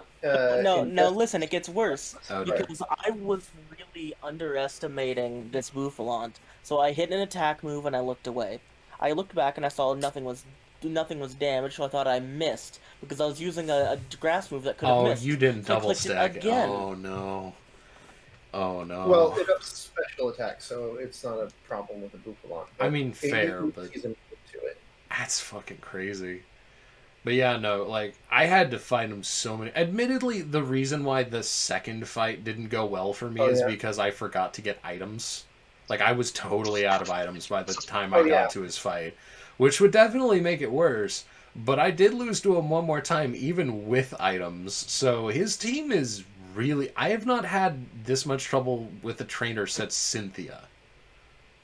Don't you get healed in between Okay, the well, I end didn't have fight that and much. the fight? The first one, you do not. You have to lose if you want to auto heal. Mm. It's bloody crazy. But anyway. Yeah, it's end Augustus immediately. And I don't know if I'd say he's our Cynthia, but he's definitely challenging. As far as... Oh, by the way, it's also worth mentioning that he has his own theme music. Yeah. It's the only time you get to hear it, I believe. Well, no, I think once you do the 6 stages, you can fight Gestus again, but I don't know where you do that at. I have no idea. You cannot, actually. I looked it up. He is not anywhere else. Mm. Okay. Well, I think, like, Looker tells me to meet him somewhere, but I forgot where. I think that he You just... know, Looker says that he thinks he might be somewhere, but I looked it up, and that was actually just him thinking. He didn't actually know if he was anywhere. Mm. Okay. Fair enough. So this is the only time you get to hear this theme song, which is pretty... Yeah, it's a good. one-off fight. It is really good, though. And, I mean, like, the other ones you get to hear again. You can refight N, I think, a few times. Yeah. He's a perpetual refight, I believe. Your rivals show up. Mm. They're all Ferris wheel things. Hashtag just Ferris wheel. I haven't managed to get those to proc, by the way. Oh. I don't know why. I mean, I've talked a lot about it. Did anyone else have anything to share about the N or Gestus fight? Not really, beyond what was set. No, I don't really have, like... Yeah, like... I had that issue with the Sap Zipper thing, but nothing else really big for N. Like, it was a... I think I lost once, but it wasn't that hard of a fight beyond that. N's legendary is 5 higher than your legendary. Mm. No, that's mine was only 2. I lost against his Reshiram because I wasn't prepared, and then the second fight I won because I was actually prepared for Reshiram. I mean, I just made sure to put my Zekrom in first, and I down-hit it immediately. I threw Zekrom on the bank, or box, because I didn't want to use it. Was anybody else worried that they were going to have to fight 7 Pokemon battles in a row until the gym leader showed up? Oh, No. I love that. I loved that scene so much. I was a little worried. I was like, oh, I don't remember this, but here we go. I didn't when I think they first would played do the it, game, but I was yeah, worried. it was really cute. Like, that's I like... thought I'd have at least one fight. That's that scene from the first Spider-Man movie. It's like, you mess with one of us, you mess with all of us. And it plays the gym leader almost defeated theme. The sort of, I don't know, it's got an official. We'll call it like the gym leader triumph theme. Yeah. But like, it's really like well put. And this is also, I think, the first time like gym leaders ever actually rise up in response to a threat. That's true. Like, I'm pretty sure, like, in the universe, aren't gym leaders more or less supposed to have some kind of a leadership position? This game makes it a lot more explicit than in the past games. In the past games, they're leaders of a gym, and I guess they kind of have some influence in the community because of that. In this one, it's much more explicit. Like, Clay has direct control over the city bridge. Yeah. So it's like, okay, so these people are like actually directly in charge and responsible for portions of the city that they're in. They're like mayors or miniature governors or something. Well, see, it makes it confusing because Drayden's literally a mayor, but none of the other gym leaders are. Yeah, it's really not well spelled out, but they're just vaguely in power. The government system in Pokemon games is impossible to figure out. I wonder if there even is. Is it like a feudal system or something? I don't fucking know. Who knows? It's like a post-scarcity pseudo-communist. Anyway, point is they rally for a common cause, and it's a really good scene. That is cool. I liked that a lot. I don't know. It's hard to describe. I mean, like we could make an art. No, it can't be communist because you use money. I don't know. Actually, I think it might be. It's definitely a post-scarcity. It could be economy. very capitalist because you get money for winning battles. Or wait, would that be Yeah. capitalist or would that be like anarcho-capitalist? No, not Well, anarcho-capitalist. I it mean, could it could be capitalist because the Pokemon Center is free. Oh, actually, that You can have free healthcare in a capitalist society. that reminds me. There is one other That's Not in big. America, that's you I can't. would. There's one other big change that we missed right at the beginning that I forgot about. This is the first game where the Pokemarts are in the Poke Centers. Oh yeah, that's Oh true. That's yeah. Which is super welcomed. Yeah, it's Yeah. so good. I love it. Yeah. It's so nice. yeah. So that's pretty freaking sweet. And also all of the as you Yeah. go through the gyms, every Pokemon Center unlocks more items that they carry. Yeah. Well, I mean that's standard, but it's really no, good. it's not. Is Like it? if you go to the if you do it in Gen 4, if you go back to San Gem Town's Pokemart, it does not have more items. It's still selling just potions and Pokeballs. Oh wow. Yeah, that was really tripping me up in the older games because I kept going to a specific one and they didn't have it. Oh, hold on. There's someone. I'll be right back. So in this game, Okay. they changed that, and it's cool. Um, Although they don't change it for like the side shop, so souvenir shop, or whatever. It's mostly mail. They liked mail in this game. yeah, I guess it's all the new multiplayer features. yeah. I don't. Did anyone ever use the mail feature? Well, so since we're all doing this single player, none of us are going to be using mail. Not That's in just- this run, but in their past. Oh, Nope. yes. Nope. I've definitely sent Pokemon holding mail with messages, usually taunting messages. Evil. I see. Yeah, I don't. I think I might have sent one to my cousin when I was trying to learn how the feature worked, but that was about it. They took them out. I don't think because nobody was using them, but I think they took them out because as we got more. This is the last game with mail in it, I think, because after this, you have I'll look basically it up. always online multiplayer availability. You don't I need mean- to use the Pokemon Center. And with the Imagine extra if you can send information- mail with a haunter with an Everstone and be like, "Ha, you thought this was going to evolve." Oh yeah, and in the next game, Oh wait, no, you can't do that.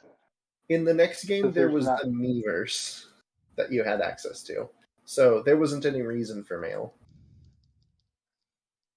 Mm-hmm. Yeah, so I looked it up. Black 2, White 2 was the last game with mail. Well, okay. It was the last game that you could like get the mail. However, apparently there's an in-game description for some mail in Sun and Moon, but you can't get them in Sun and Moon. Oh, okay. Well, yeah, there's always items in game files that you are not able to obtain. That is interesting. I heard see. that. I mean, we all know though that Sun Moon's code's pretty sloppy. It's been talked about a lot. Yeah, it and we'll is. definitely get to that when we get to Sun and Moon. I don't know Okay, if we will. Will it so come up? It's not really we've gameplay. I'm definitely going to bring it up because of the models, the Pokemon Yeah. models, and the fact that triple battles make the game slow, go slow. Hmm. Chug. That's what I was looking for. It's chug. Okay, so we did it. We beat the quote unquote champion. So now we have the credits roll. I Yeah. know that Curry is gone, but he'll be right back. But Curry stopped there. He went a little bit further. He got a couple of TMs, but that was about it. So now both me and Dosha went a little bit further. As for myself, So- I went to obviously we went back to the starting town and we went to talk to our mom, and there was two of them. Yeah, there were two moms. What is happening? And one of them did a little bit of a spin and da da da da da. It's Looker. Yeah. It's Looker, he's here. He says, "It is me, Looker." Or whatever. I is me, Looker, or whatever he says Yeah, in his yeah, and broken. he says something really funny. Like, he gives us a fishing rod, and our mom asks, "What does that have to do with searching for the sages?" And he says, "That's a good question. Absolutely nothing." Yeah, he says like 3 lines of "That's a good question, an excellent observation. I'm glad that you asked it. Absolutely nothing." Yeah, it's fucking great. But then he says, but then after that, we leave the building and we see Sharon and Bianca. Sharon says, I'm gonna go start at Route 1 and I'm gonna look for the 6 sages. Bianca says, I'm gonna go to White Forest or Black City, depending on your game. So I decided that sounds fun. So I went from Route 1, just going through the routes, doing a casual look, seeing if I could find some of the sages. And I did. I'm back. Once Curry gets back, the next picture. Oh, perfect timing. Next picture, please. Oh, whoa. The next picture here is me finding one of the sages in with the Chargestone Cave on accident. And this was when I found out 2 things. First of all, what is this dialogue? Yeah, Being an so- X doesn't sound cool, does it? How are you going to make it up to me? Yeah, a lot of the Like, that just feels like a bad translation. well, no, I mean, Considering you're playing as a girl, that makes it even weirder. well, not like an EX. I think Yeah. when you say it out loud, it's an X because you're like, like an X attack. It does sound Yeah. painful, right? Yeah, Yeah, he's no, he's being referencing X, an like X an plasma member. ex-boyfriend. Yeah, but Well, when he just says X, yeah. it comes off as really weird. I don't know. I kind of get the appeal. It's I like get what they're going for, but it still sounds like you're talking about like an ex-boyfriend or whatever. But think anyway, he's that's when you fight those 2 Team Plasma members, and I found, why the fuck is the level jump so high? Mm-hmm. saying you're an X something implies a story, so that's what makes it sound cool. I mean, realistically, I So- knew that this was going to get massively difficult, so I saved in my room after the credits rolled, and I called it good. At that point, it was like 3 a.m., Oh, so all of this is You new to didn't me. see Looker say the best line of dialogue? Nope. Why don't you turn on the game and just go downstairs for a minute? Alright, Okay, Yeah, you gotta actually, yeah, read out everything Looker says. so Alright, while that's But while you're getting there, so the level jump was like 15 levels. You put in the 65s. Oh, we found the clown! We're down to clown and the honey. We're Oh, yeah. down to clown in the town. Clown Town, Switched back just in Yeah. time. this gym sure is neat. Okay, visually anyway, it's kind of Honestly, looking back, all so of these fun. gyms are like, there's like it is weird that it's clowns though. half of them are good, and then half of them are disappointing, and then they're all a little bit mediocre.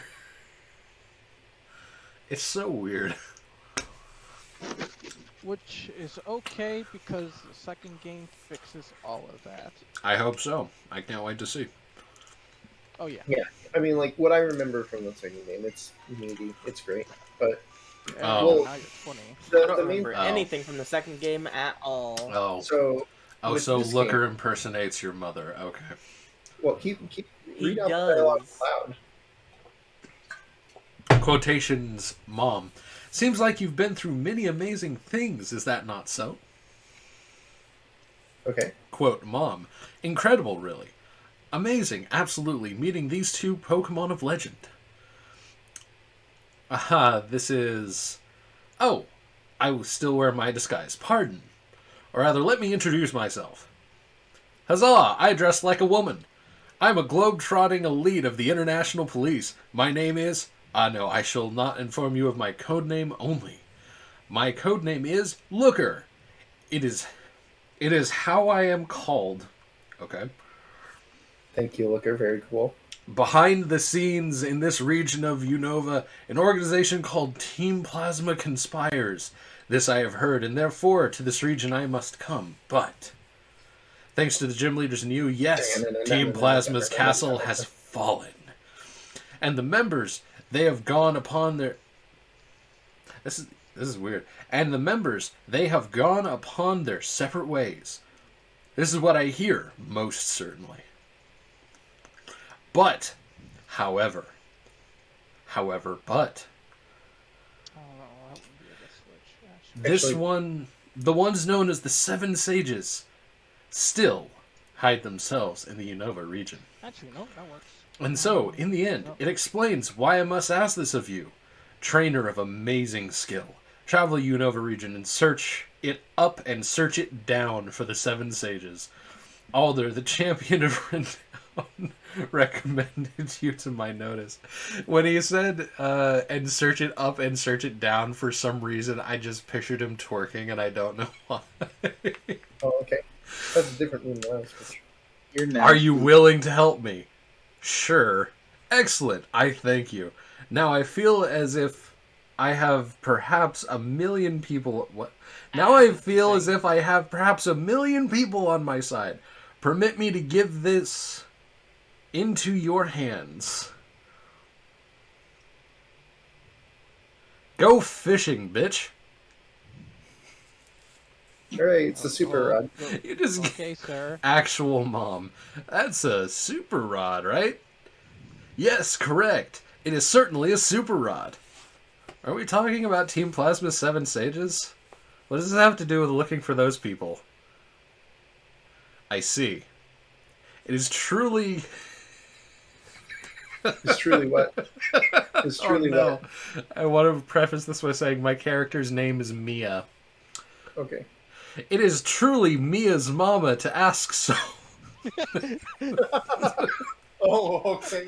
What a magnificent question. I admire it. It is my pleasure to answer. Absolutely nothing. I see. He just gives you the rod. Thank you. There. Yeah, this is absolutely First- nothing. That's the best dialogue in the First, face the water and employ the rod. Second, Okay. concentrate on your focal point. When it occurs that these Pokemon bite, exclamation point will indicate. Immediately, reel in. For the rest, Mia, I depend upon you. Why was that man in our house?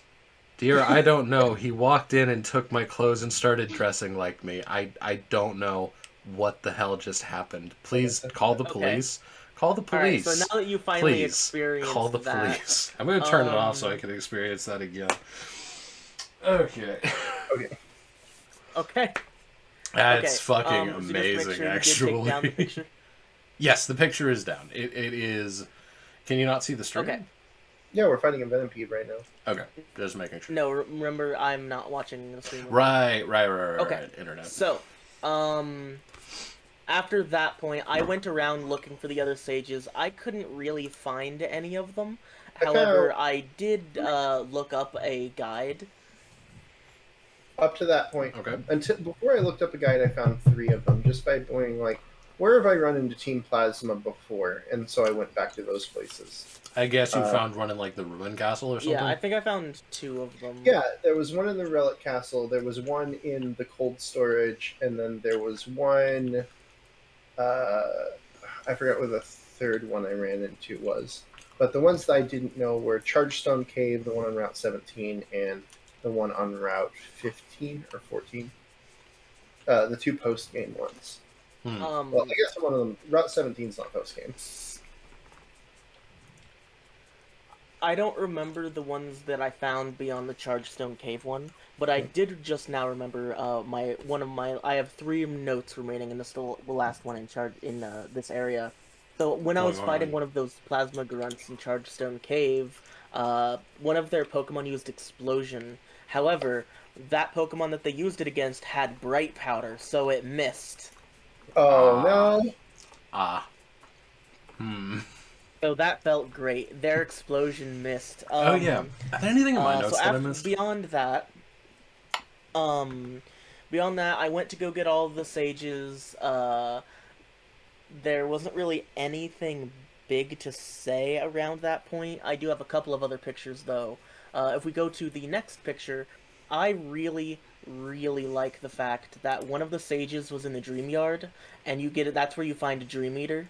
Oh yeah, that staircase that led to nothing. Right. Oh yeah, that was the other one that I found. Right. Because I That's went back cool. to the dream yard. So 3 that I found. Were So those. after, so I guess we'll go on to the next part afterwards. Dosha, do you have anything to say about the sages? All of them are very remorseful of their actions. They They're exceedingly remorseful. Okay. They talk a lot, and I don't remember a lot of what they say, but I remember that all of them are very remorseful of what happened. They feel like they've been betrayed by Gestus to some degree. So they're all very happy to talk to Looker about what happened. Well, I mean, that's good. That means they were just misled and not bad people, but at any rate, there is one, well, actually, there's several things that I wanted to bring up. It's funny you say burn, because I'm just looking through my notes to see if there's anything that I missed, and there's this one line of text that really stood out to me in the Dragon Spiral Tower. For some reason, like, I don't even know from where it actually comes from. There's just like a line of speech after like an earthquake. It's just burn, baby, burn. And I don't know who says it. They just say burn, baby, burn for some fucking reason. Yeah. I think it was a hiker. Yeah. It's just fucking what? For some reason. Yeah, he's just saying burn, baby, burn. Disco Inferno. Okay, enough of that. We'll get copyright struck. We sing it too accurately. Anyway. But yeah, there's a couple more things, but honestly, they're so small that I'm basically... Oh, no, wait, there is one other thing. There is a dude with an accordion that's playing the accordion, and that is all. That's true. There's a lot of really neatly music pieces. So other than that, let's see. Cynthia is in a town. I guess that's the only really other notable thing. He is in a town. Yeah, when you explore the routes, there's a bunch of stuff to explore, but there's not like anything specific. There's no real plot line other than the sages to really worry about. So most of it's just like exploring new routes. Yeah. And stuff. So the only thing that's really noteworthy is Cynthia in the new stuff, which she appears in the spring and summer. And so this seaside resort town. Oh, there is one other thing also in this town. There is a family of bored rich people. Oh, and, yeah, you can just fight them. Yep. And you show up, and he says, I'm bored, want to battle? And then you do. And then the second day, he says, come back tomorrow. And then you do. And then you battle him. And then his sister shows up. She's like, I'm also bored. Please battle me, too. And then you go back the third day, and then you battle, and she's always there now. And then their grandma shows up after you beat both of them. And she's like, I'm also bored. Please battle me, too. That's really funny. By this point, there are 6 Pokemon in total between the 3 of them. I don't know if anybody else shows up because I only got to the 3rd day. But you can refight them once a day, and they all have level 60 Pokemon. Yeah. So, if you dive in the water, dive is one of the HMs in this game. And you can dive, but there's only one thing dive does, and it takes you to these underground ruins, which don't have Pokemon. They're sort of like a mini game. So when you walk into them, you're on a step timer. And they're these big labyrinthine mazes. And you have to wander around and gather as many items as you can before the water gets too intense and pushes you back out. And one of the items I got, I sent a picture of it the other day. You go back to the Board family's house. It's their dad's Avila. And he's a maniac for the stuff that you can collect there. Yeah. And he will buy the things you find there. So they go from, what is it? It's 1,000 to 5,000 to 10,000 to 200,000. Yeah, that's quite a lot. Quite a big jump. An incredible amount, yes. Yeah, 200,000. You got it right now that you wrote. I don't think there's any way. I think even through Pokemon battles, there isn't anybody who gives you that much money. I love how Flame Charge is missing every other time, so the Hyper Potions are just free. Oh, and also Nim. Okay, there we go. Okay, do you have so at this point in the game, what? Oh no, I was watching the stream. Okay. Oh, okay. So, at this point in the game, like Dosha already said, there's only like a couple things left to do. There's fighting Cynthia, and there's refighting the Elite Four to actually fight the champion, Alder. Yeah. Before we get to that, I had to do a lot of grinding before So I guess fighting Ed Cynthia. announces immediately. The next 2 pictures, you can just like put up the first picture and then Yeah. for like 3 seconds, then switch to the next one. Yeah, Because I look at figured. this cute, sleepy Audino. Oh my god. I mean, it is pretty cute, to be honest. Sweepy. What does this have to do with It is Cynthia or Alder? It has because that's nothing. where I grinded for the next like 24 hours. Oh yeah, because Audino is like a mountain of XP, isn't it? Yeah, it's basically Yes, it gives about with a a lucky egg, I got about 5,000 experience every kill. God dang, that's impressive. Well, alright then. Shoot.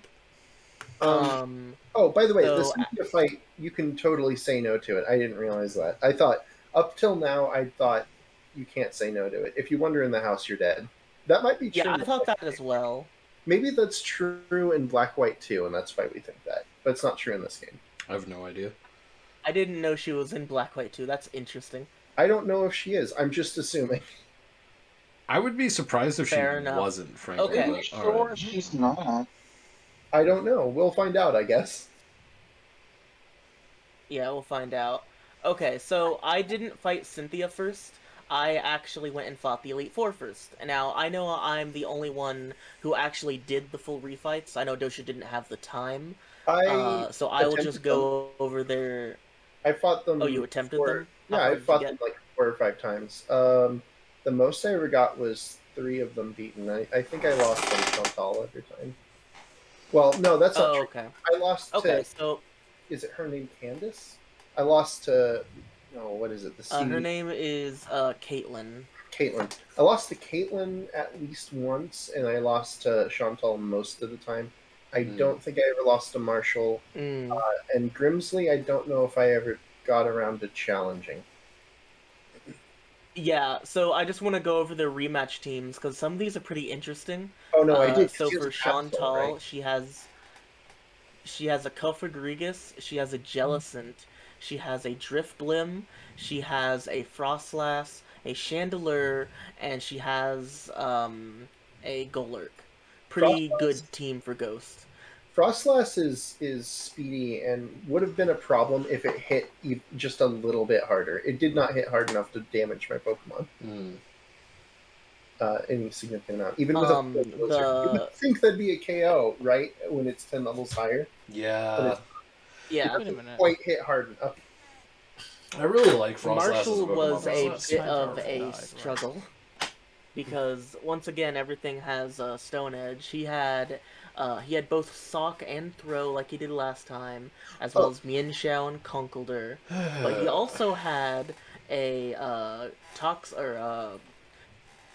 he had a Breloom and he had a Toxicroak, and that Toxicroak was actually pretty powerful. Quick aside, by the way, this is unrelated to this currently, but we asked this earlier. I went back to a gym to check, and the only people listed are you, Charon, and Bianca. So N didn't. So N didn't fight the gyms then. He skipped Okay. them. Yep, It's yep. like I've got dragon privileges. Okay. As for Grimsley, he had his 4 Pokemon he had originally, but he also had Sharpedo and Scrafty. And I got lucky because I had Drain Punch, so I didn't have to worry about it. But like with Dosha, I have to agree Caitlyn was probably the hardest, because she has Metagross. and That's bronze. frightening. She has Reuniclus, she has Sigilif, she has Musharna, she has Metagross, she has Gothitelle, and she has Bronzong. Her I- entire team is screaming the word tank at you. I significantly, frequently, constantly underestimate Sigilyph. Sigilus ain't Yeah, bad. it's Yeah, it's yeah. If you surprisingly don't kill good. him immediately, Yeah. you're dead. Just like I And did it- with Durant. Durant, you think, oh, it's just an ant. Ants aren't very strong. Yeah. Spoiler alert, they're quite strong. So before we jump to the champion fight, there was one final note that I had to say for before that. I learned something on accident.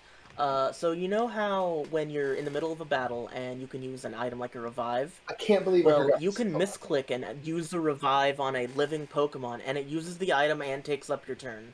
What?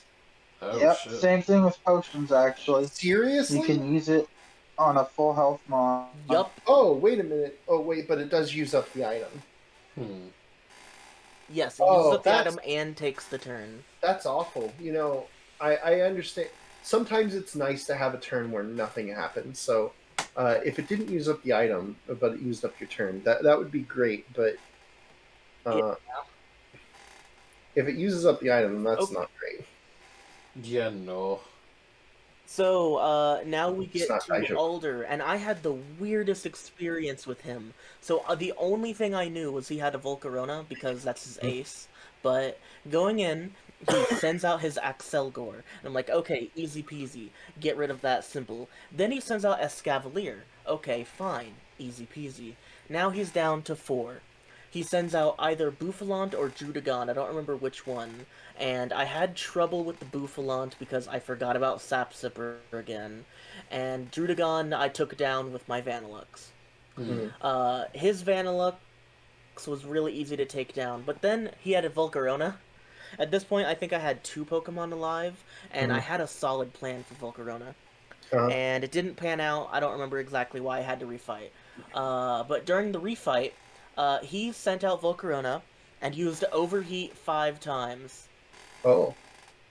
Well, He was at -6. Then he used a Quiver Dance. Oh, yeah. So he uses it to regain, to fire off more. Okay. interesting. I mean, hey, if it works. So he... No, it didn't work. He was already at -6. He fucking died. Oh, okay. Well, So I was able to defeat Alder. I really liked his team. It was a fun fight. So that means there's only one thing left. The next picture, please. And that's this game's red. dear. Cynthia. She's I actually hear JoJo music. Does anyone else? Okay. You mean the Aurora character is from Metal City? overwhelming.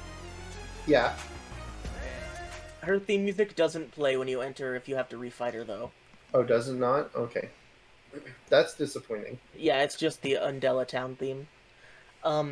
So, I'll go over my experience with Cynthia, and then, with her team, I had to go in with a plan. I actually, before I started grinding up, like, 20 levels ago, I looked at her team, and I saw that she had, she started with a Spiritomb.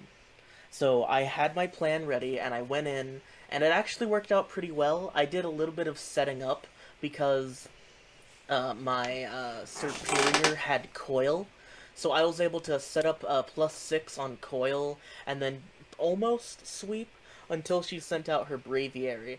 Once she sent out the Braviary, I got a little bit of damage in, and then I was able to send in something else to kill the Braviary, but then I lost, and I wasn't sure what to do after that.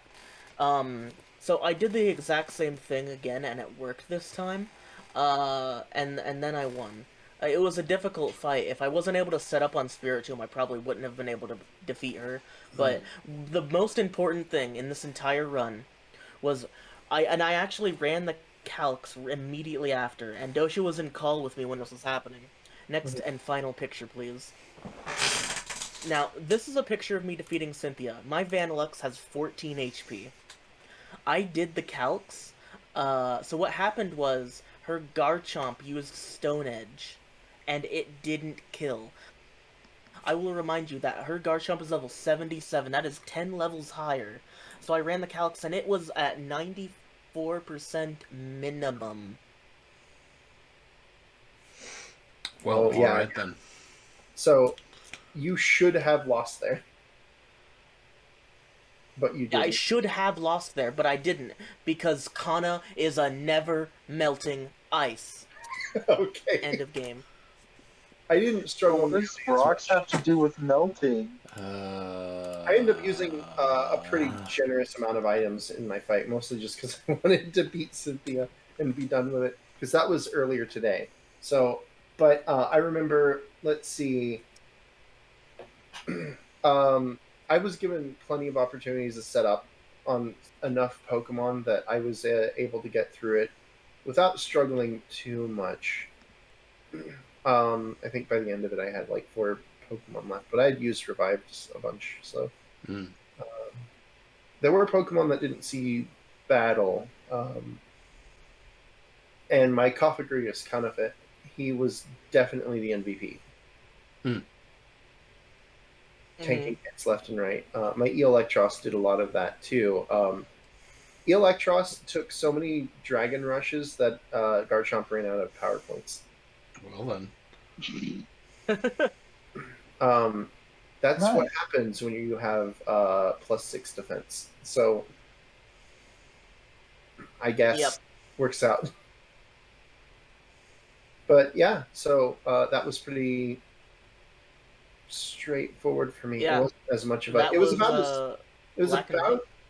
as hard as some of the Elite Four fights. So I was a little disappointed. I thought it'd be harder. For me, Cynthia was a lot harder than Alder. Understandable. Alder has a weird team. He does. Like, that Vanillux feels like it comes out of nowhere. Yeah. I don't know. Maybe he just likes Castelia City. I don't know. Maybe while he was wondering, Anyway, he was like, I sure do like ice cream. I'm going to catch this Pokemon to remind me of ice cream. I've been away from exactly. Pokemon. So, before we move on to the actual showdown battles, we have 2 things to do.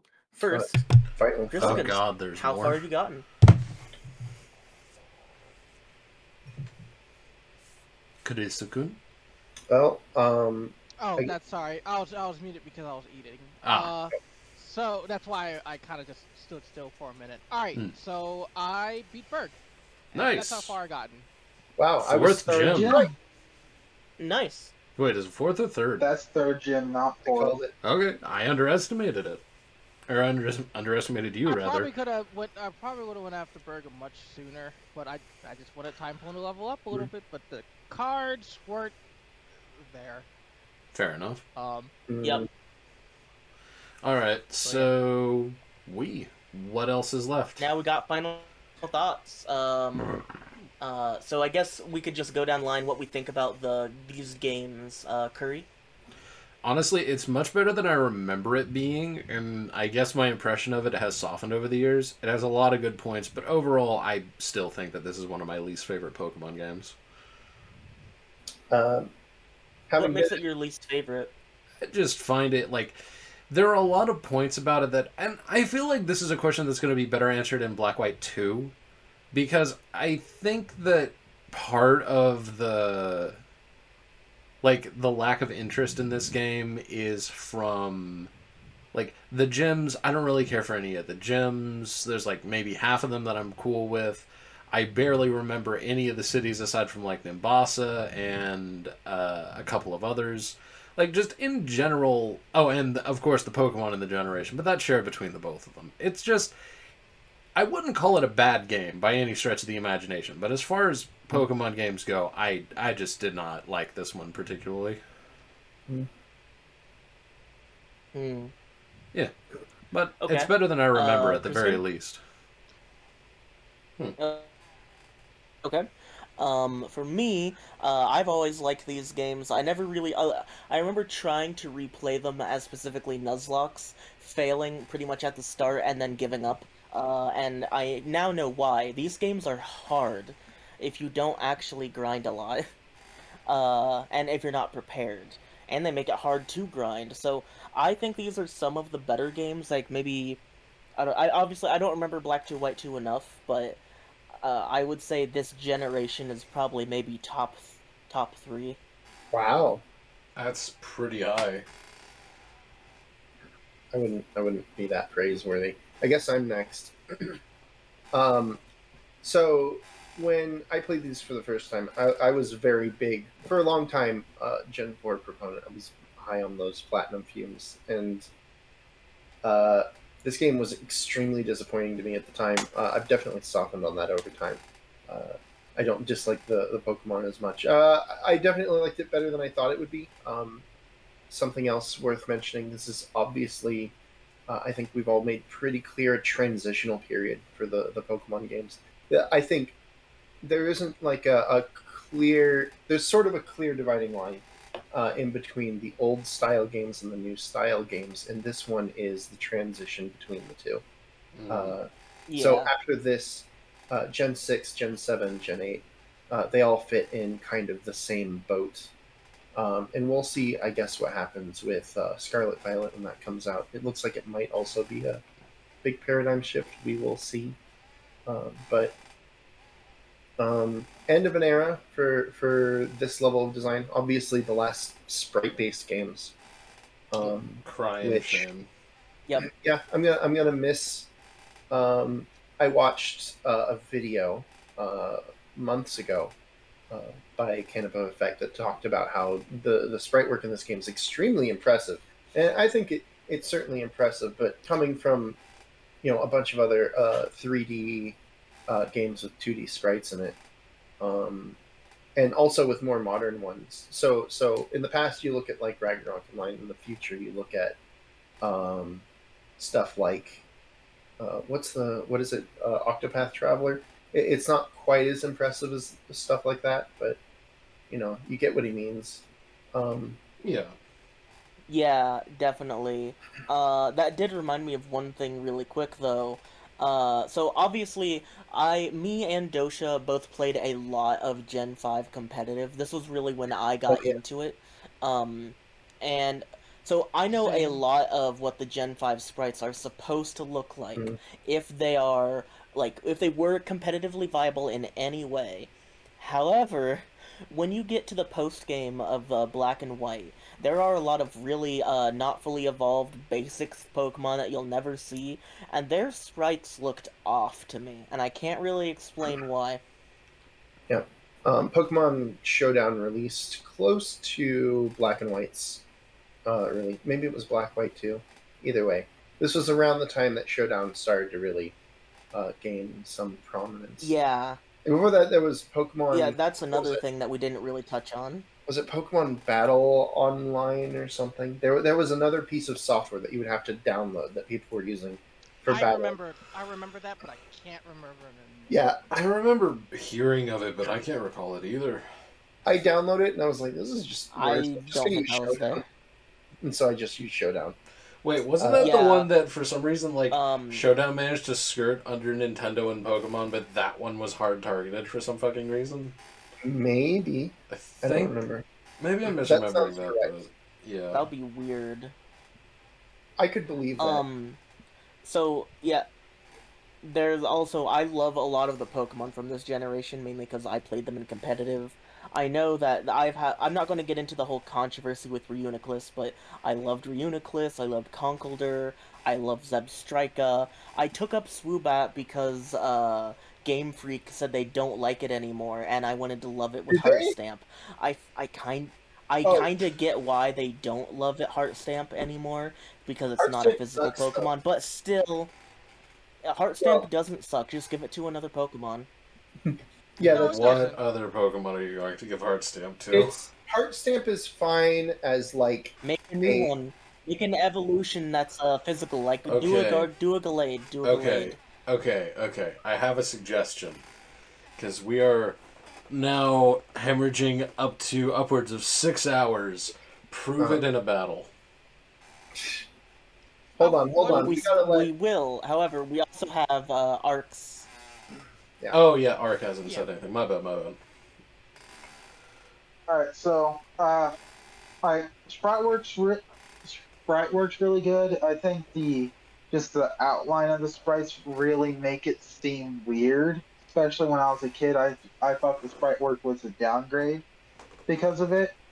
But I think the 3D aspect of it was pretty cool at first, but then every subsequent playthroughs really just kind of makes it harder to look at.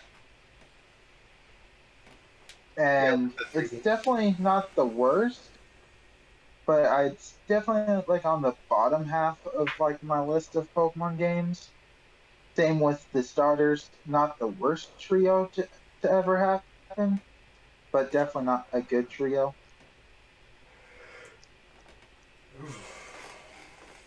There are some cool Pokemon like Volcarona, the legendaries, but what brings that down is the fact that you don't get the legendaries until literally right before the Actually, champion, which takes away from, like, me personally, takes away from my enjoyment of a Pokemon game where you normally at least have it for like a gym, and then you have it throughout the entirety before in champion.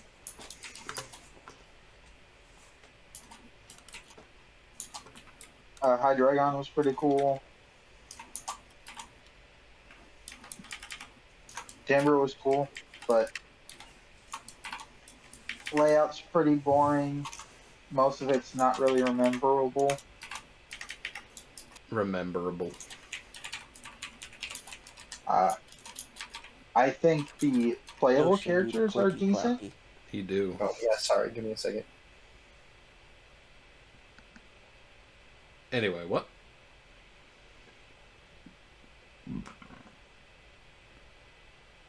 Arc, what? Wait, what happened? I think, What? Oh, did you finish your thought, or were you cut off? I couldn't tell. A little of both. Oh, well, please finish your thought.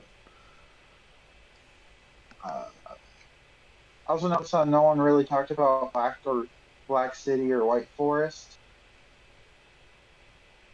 I mean, it's not really Oh, operable right, anymore, that's a right? good point. We did forget to bring up Black City, White Forest, but like, you can go there, but like, it was a No, I cute. brought I it up. like the music, but there wasn't really anything else to Yeah, say. I Yeah, brought it up Uh, earlier. I Basically, mean, the more you interact with other people, the more content there is. In Black City, there would, I think, you would start to see trainers, and there'd be more buildings, and you'd start to have like people bustling around in the same way they do in Castelia. yeah. And then in White Forest, I think there's like more Pokemon and more grass patches or something. I don't really know much about White yeah, Forest. White Forest had the Pokemon, like all the Pokemon in White Forest were level 5, but you can find like Togepi's and I think other Babymons. Hmm. Yeah, but like at this point in the game, like all of us were doing single player. None of us had access to that content, so Yep. it's going to be empty for us. That is a crying shame. If we did some interlink stuff, maybe I don't know. That probably wouldn't work, right? The interlink is almost certainly down. Yeah, Okay. And then the mid game was just like really boring. That's why I couldn't get through it. Hmm. You Well- couldn't get through because it was boring. What part did you stop at for? Well, because Mistralton City Gym, like after beating that, is when I had to start over multiple times. Oh, that's But what. It's because you had to repeat but it. then when I tried to do like just a fun playthrough without any of the rules we had set, just to try to refresh on like the story, I couldn't even do that after having to reset so many times. Hmm. It sounds like you just got burnt out. Understandable though. yeah. Yep.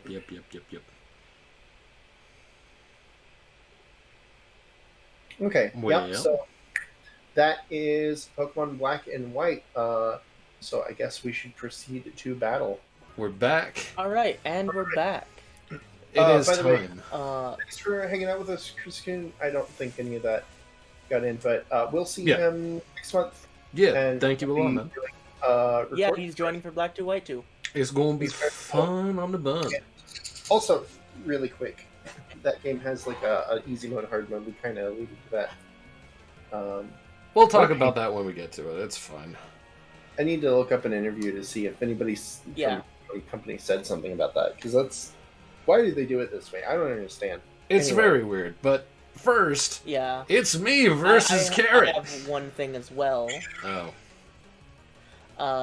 I'm closing the tab right now, but apparently Enterlink draws inspiration from the Tokyo Imperial Palace and is located where Central Park is in the real world. Yeah, that's true. Interesting. It's literally, Alright, so... Click here. Alright, is everyone here and spectating? I am in Yes. the stream. Very good. Well, they can both see it from the program. So. Okay. Let's see here. I guess... Yeah, I guess if I do that, I don't really... Let's just see what happens, I guess. Oh, a crit. Well, that's a problem. Woo! What? Leaf Blade crit dealt 68% to his Reuniclus. Can I I will be recover? commentating because it is fun. 1%! Oh, puts it to 1%! Adderall has put out both screens. Oh, at the very I least, it kill is the set up. Adderall and the screens are still up. Whee! 2 to 5 or 3 to 6. Alright, Lumiere is out. Huh. It did its Yeah. job. Come on! That's true. I'm going Woo. to switch into Audino. Oh my god, it missed. It dodged it. Woo. Well, Dodged the Will-O-the-Wisp. yes, quite annoying, actually. Well, let's see if we can't recover from that, shall we? I'm going to just use my secret move, and that is hurt myself and... No, I didn't. Surf! Wow, that did way less than I thought it would, actually. And that did way That more. did 17%. You were under light screen. Ah, he hit with Fire Blast, dealing 53%, and I hurt myself in confusion. Whee! Fire Blast hits again, killing the Audino. And I am now in Let's see Yuck, here. I'm in danger. Heal. Yuck, Yuck. I'm in danger. Let's see if you Hey. actually are. I choose Enel. I don't know Striker. what to do here, actually. I could just go for it. Do I go for it? What are the chances that it can actually one-hit kill me from this range? What are the chances that NL can Yeah, one what hit are you the from that chances? range? That is a good question. That is a crit. Wild Charge, critical hit! That is indeed a crit. Alright, well... what do I do here? I guess that's the optimal play. Hello, Crocodile. Oh dear. Oh, okay. Ha-ha! Swoobat, go! Oh, Rock they actually slide. took- That's fine. Ho But ho! is it faster? Hee ha! Yeah, I'm down to 17%, but that's fine. I am going to go ahead and just... Oh, yeah, Die. you're faster? Interesting. Dude, He got Crocodile Moxie up, so is... he's at 1.5x. Crocodile is a However, scary you can Pokemon. Speed Kana. You got it. Now, You had I a Moxie could- Crocodile. He does outspeed the Kana. Moxie does hit. Come on, lads, we're getting there. We are totally getting there, lads. We're getting there. Wait, Crocodile was He did actually outrage, putting faster? myself to 2. Come on, Yeah, I'm lads. surprised it's faster, honestly. Come on, K. Rule. Let me think. Because Superior is supposed to be the fastest of the starters. Crocodile And it is can use an shockingly Really. fast. I thought Crocodile was quite slow. I don't think that's correct. No, it is fast. It literally outspeeded Superior. That's the fastest of the starters. Oh my I god. sent out Dio, and I got burnt. Why is it burned? I'm going to lose a Pokemon because it has a Flame Orb. Why does it have a flame orb? It's Because it has guts. Oh. And Bonk. I see. Okay, I am now I healed my 100. superior. I am now set up and in risk mode, ladies and gentlemen. So Superior is faster than Crocodile by 21 points, but I guess in nature it must be faster or something. Ooh, baby. I mean, Oh, if you got there. Confusion, you die. You got there. Can you overcome?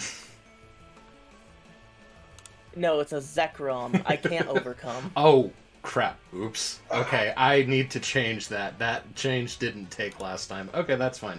I just won't use the move. There we go. Yeah! I mean, I didn't think I was going to win against a Zekrom anyway. My crocodile is a fucking killer, mate. Oh, right. I am very happy with that. That is frightening. Okay. I need Who's to... next? I mean, that is Moxie. I think that if we're doing winner's bracket...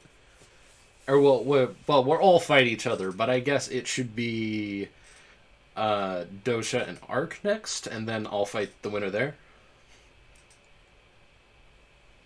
I guess. I don't know. We can do whatever. Alright, so I guess it's me and Ark next? Yeah. Okay. Let me fix my team really quick, because I accidentally gave my Zekrom Fusion Bolt. That is There we not go. what I wanted So to I put hit on that, it. and I get challenge, and then I choose So we'll just go Gen with that. 5, Coopers, and then I challenge. Wait, what the There we fuck? go. Oh yeah, probably worth mentioning, this is the first game that has team preview. Oh, no, wait. Fusion Bolt is the correct one. Bolt Strike is the stupid one. Okay, hold Oh. on. Wait. Oh, I see. I get to send out who I want first. Yep, you get to look at your opponent's team and figure out what's your first Pokemon gonna be. That is pretty neat. I like that. Alright, Okay, there. Now it should be fixed up. how interesting. Give me the link whenever you're ready. Thank you. Oh, we already did the first Yeah, turn. why are you guys fighting already? Oh, whoops, my bad. You're right. Oh, I'm whoops, sorry. whoops. I just got into it, my bad. You got way into it. Yeah. Here you go. Okay. What did we miss? Oh, yeah, you already got it posted. I shell smashed and he will with my Caratosta. Okay. Give Why me a did your mo. maple syrup have a I semicolon? don't know. It must have. Okay. It must have happened Okay. randomly. Okay, we're in. Sorry, yeah. So, No, it's alright. It's alright. Alright, We just opened like this. okay. Oh, Then that's don't frightening. Another shell smash. That's Goodbye. very frightening. Oh, okay, goodbye. One thing I really could have done. That was incredibly frightening for a couple of seconds. Well, it would have been scary if it wasn't burned. Oh, it was burned, you're right. Oh, you will-o-wisped it. Okay. Oh no, it's super effective. Mummy Shadow activates. Claw. Hello, Shadow Claw Mummy. deals 28%. Unburdened turns into Mummy. Will-O-Wisp the Zakura. But you have Rocky Helmet. I do. Oh my god. Suit. I do You more didn't damage change, to though. you when you attack me. Calm Mind. Oh no. This Cophagrigus is going to be Shadow an Claw. issue. You're gonna... So far, the Cofagrigus is at +2 on Calm Mind, 46%. Oh my Zakuro's god. at 15%. Shadow Claw down to 33. Zakuro faints due to the Rocky Helmet. Oh boy. What can I goes do up to to this +3. thing? That's horrifying. I mean, it's only at 33%, to be fair. I think you could... Oh, Yes, the but boy! it has 2.5 times speed. Oh, He sends out oh, Litwick. wow, Litwick's the burn. Litwick outspeeds it. Good lord. Litwick gets absolutely demolished by a +3 Shadow Ball. Hello, Sends Goda. out the Embor, Takeo Golda. Goda. Oh my god. Charge down to 2%. Oh my god. Kanafe will die this turn. Oh my god. Kanafe hits the Shadow Ball, killing Takeo Goda. Kanafe goes down. Oh my god. That thing's a monster. Yeah, so What anyway, the fuck? off degrees. What Hold on a second. the fuck? I gotta think about what I'm gonna do. Probably this move. That is right? incredibly scary. Galvantula and Electros. I don't two know. electric types. What will they do now? Oh, that Oh, signal yeah. beam Signal is beam- actually oh my god, scary. Signal beam was a crit, dealing 60%. It hit the confusion landed. Umaki does nothing. Signal beam Goodbye. kills Umaki. It is now 4-2. Oh, There's not much I hi. can do about Sends that. out the Haxorus. Hello, That was very Haxorus. How are you doing? Critical hit and confusion on the same signal beam. That definitely screwed me. Hello, Electro Web. Hits with the Electro Web, not very effective, but lowers the speed. Ah, but he sets says up no, the I Dragon use Dragon Dance. Dance, negating that speed loss. Volt Volt switch. resisted down to 57, switching into his only other option, Unpheasant. Getting hit with the dual chop down by oh, I forgot that was a 2-hit. Does he outspeed? Down to 8%, down to 8%. There's He hits with a the Dragon Dance suit. and Air Slash down to 29. I do believe now Kelewele will. Oh, he has a quick attack Ooh, down to baby. 6%. Cheeky. If cheeky. Galvantula has quick attack, then that could be it. Cheeky, cheeky. Let's see what this does. I don't remember. Great. Resists. EQ and EQ kills it, and that's I that guess fight. Ooh, baby. Whew. There we are. All right, Dosha, I believe it is now you That and was I. scary for a second. That was horrifying, and that Cophagrigus We're is scared. top on my kill list. Oh, baby. Okay. I was I afraid I really was gonna get. mishandled. Yeah. You underestimated my Cophagrigus significantly. That No, thing is I didn't underestimate. I horrifying. just mishandled it. I see. Okay. All right. Fair enough. And- All right. So who's next? Winners or losers? So what do you want to do? Winners, I guess. Okay, hold on a minute. G leader. Or do you want to do winner versus loser of the opposite team? Challenge-o. I guess we should do that first, right? Gen 6 Ubers? Yes. No, Gen 5 Gen Ubers. 5. Gen 5 In Ubers. 5. Okay. Challenge. Oh, hey, I got a request. Let's see how it goes. Is going Take it to out, take it out. be bloody terrifying now. What am I to do with all this? I have to put in the code now. I have to think about what's going to happen first. This is a very, very much a scary outcome that could be the entire deciding factor of the battle. I wish it would remind me of what my Pokemon are holding. I need to go look at Okay. that. Let's see. I'll go ahead and fade into it. We're here. All right. This is Oh, that's right. That's what it's doing. this Okay. is such a 50-50 right now. Yeah. And we start off with Chandelure and Scrafty. Ooh, I drew the short straw. That's not good. I drew the very short straw. Does it outspeed me? I'm banking on the fact that it doesn't outspeed me, but I have no idea how fast it is. Fuck. Missed. Ah, miss. Will-O-Wisp missed, Wow. and Crunch kills in one hit. That's Time for the Moxie. incredibly bad for Oh me. my god. Okay. Yeah, we Sends gotta out deal Beast with that from an immediately. understandable switch in. We gotta immediately stop this noise. Oh, wow. Fusion Bolt goes down Miss. to 48%. Oh. High jump kick misses, going and killing itself. I'll take it. That's comeuppance if I've ever seen any. I will gladly take it. Yeah, that is very comeuppance. Hello. How are you doing He today? sends out the You're- Scolipede. You are a slight issue. Does bug resist electric? No. Oh, but it does do that. Okay, well, I'm glad Like that I from did the this. Beetledy, but he had a citrus berry volt switch, so 57% on the Zekrom, This is gonna be a 52% weird on the Beetledy one. left. Stamarot. What do I do here? I don't think I'm going to be able to. So let's do this. Does a poison jab down to 70%. Aqua Tail Poison kills point the thing, but does hit poison off. point leaves its mark down to 57% on Samurott. Sends Okay. out Romaine the Superior. This it is is starter v starter. This is going to be Go My Daughter. Go My Daughter. He uses growth, and Daughter uses Mega Horn down to 7%. Wait, how are you outspeeding? Daughter is Citrus Berry. Please tell I'm me fast. Hi. Aqua Jet. Okay. Whoo! Uses the Aqua Jet to finish it off. However, 5P I territory. do have 2 Pokemon with Citrus Berries.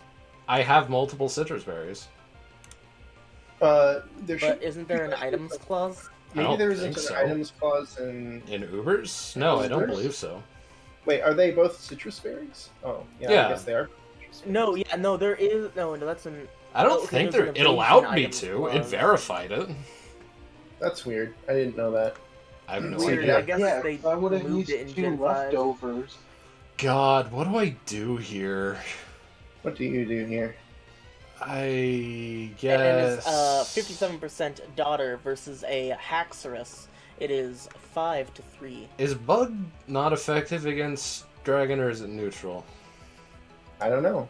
You tell me. Google. I think it's neutral, but do you not have like Ice Beam? If he had Ice Beam, he would have probably used it last time, right? Yeah. Don't. Besides, Okay. it's clearly a physical Pokemon. Okay. Yeah, okay. I guess we'll just go for it and hope for the best. Oh, it Galileo goes missed. for the Dragon Dance, and Daughter misses the Mega Horn. This is going to be Slowly being very, ticked down by that poison, down to very 45%. bad, very bad, very bad, very Dragon bad. Dance once more, and Daughter hits with the Mega Horn down to 49%. Totally But worth Daughter it. does get hurt by poison. Oh, crap, I clicked the wrong thing. That might cost me the game. That might actually cost me Dual the Chop game. I'm finishes not off even the joking. Daughter. It matters what you clicked there because you fainted before I.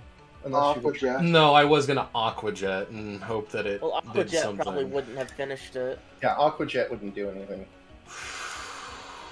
Hey, every little It bit would have counts. been not very effective. With Sends no. out K-Rool, Okay, Dual well, Chop, I'm kills the K-Rool. probably just dead now. Sends out Adderall the Reuniclus. Yep, very dead. Dual Chop kills the I'm Reuniclus. totes dead, man. I can't do shit against that. That's so fucking stupid. Sends out the Lilligant. I Yep. can't do Dual Shock shit kills the against Lilligant. this, man. That's fucking broken. Okay. I'm actually a little bit cheesed off by that. I'm not gonna lie. That's fucking ridiculous. Why? That's so dumb, man. What the fuck? Okay. I mean, that's what happens when you get a chance to set up. Well, okay. I guess that means Whew. who Hurry. goes next? You want to fight me? Okay. Da-da-da-da. I mean, it's a loser bracket. Let me see here. Can you issue me a challenge? I don't remember what your name is. I don't remember what your name is. Prof. Over Arc. Curry. Yeah. Oh, well, I'll find you, yeah, over Arc. Capital O, capital A. Is it cap sensitive? I don't remember. Yeah, I mean, Okay, there you go. on my screen for my name, yeah, shows that it's capital. Man. Okay, Gen 5 Ubers challenge. Let's go. Alright. Okay, what are we gonna do here? I do not like Yeah, 60 what do FPS. what do I want to do here? Okay, so we're gonna go here to the browser and do this, and then do that, and then hit OK. And then we fade in. Alright. Discord post. There you go. Oh, we get the good music. Okay. I think I have made a decision. It is Zekrom versus Caracosta. Zekrom does the fusion bolt, one hitting maple syrup. God dang. Is Fusion Bolt a special attack? No, it's physical. Nope. Oh, wow. Litwick. That's impressive. I mean, I know it's weak to it, but that's still Dragon impressive. Claw kills the Litwick. It's a really stupidly strong attack. That and Zekrom's Remember, stats are crazy. Zekrom's one of the better sweepers and Ubers, so this is going to be. I mean, like Zekrom was always going to be a problem. Yeah. If you had played the version with Reshiram, it wouldn't be as big of a deal because apparently Reshiram is one of the worst Pokemon in Ubers. This is why I didn't want Dang it. legendaries. Zen Headbutt misses. Takio go to Bulldoze down to 68% and -1 speed. I'm actually shocked that that didn't do more.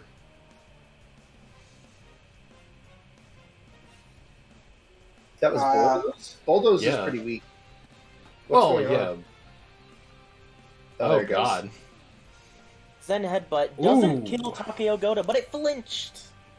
Flincho, baby. So Zen Headbutt I takes just out the realized Goda. there's a mistake. That bulldoze shouldn't be bulldoze. Oh, should it be Earthquake? What should it No, it was rollout. Oh. Oh, rollout, really? be? Oh. Okay. Shadow Claw from the Zakuro. Fusion Bolt kills Zakuro. Oh, wow. I Does am... your cat not know Fake Out? No, it's only got like Gal level 30 something. Bantula. I am so sorry. What does it really Fake Out? I'm trying to remember. I don't think you are. No, I actually web. am. This is just... This seems rude. Doesn't kill the Shira Ori. Oh, It God. is rude. This is just bullying. Signal Beam puts the Zekrom down to 13%. Eats its Citrus Berry, 37%, but it is at 0.5 speed. His last Pokemon is Unpeasant. Quick Attack does not kill, and that is the end of the fight. I am so Man, sorry. that was... Alright, Dosha. I am so sorry. Then, huh? I Alright. mean, that's just because I didn't get a chance to fully build out my Gen- team. I mean, yeah. Admittedly, yours is, like, not totally built yet. Let's see. Because like Caracosta's missing a very vital Alright, like I have sent you a focus fight. dash, Okay. and Litwick I literally just taught out of the wild. Yeah, yeah. You literally walked in with a Litwick. This one's definitely going to be the hardest one. Okay. Yeah, this one's gonna be an interesting fight, honestly. Alright. Okay. Alright, give me a moment. Because now I really have to think, what am I going Okay, to send we're out in. first against this team? We are There are in, baby. so many options, so many routes, so many ways to play this. I wish you the best of luck. I have to Kill think- that Haxorus on sight. God dang. Well, the Hextress isn't I that think good. I mean, have to honestly, do that your You just let me entire get team. gotta be the play. I didn't right? let you. I had no real good switch in for it. Well, it's because you let them get KO'd. Mm. Uh, I wouldn't have been able to set up on Zekrom. It's because you kept out your... You should have switched, I think. I was. Well, I guess you didn't know that I was going to use Dragon No, Dance. I knew you were going to use Dragon Dance. My hope was that Megahorn would do enough to get you within range of an Aqua Jet, because I already knew at like one stack of it you already outsped most of my team. So there wasn't really anything I could do at that point, other than just hope I tanked it. But I think the thing that really fucked me over was like I risked it for the biscuit with it is Chandelure and it did not Oscar work out. versus Electros. Oh boy. Oscar the superior. Alright. I have no idea what this Electros knows. I'm going to... God.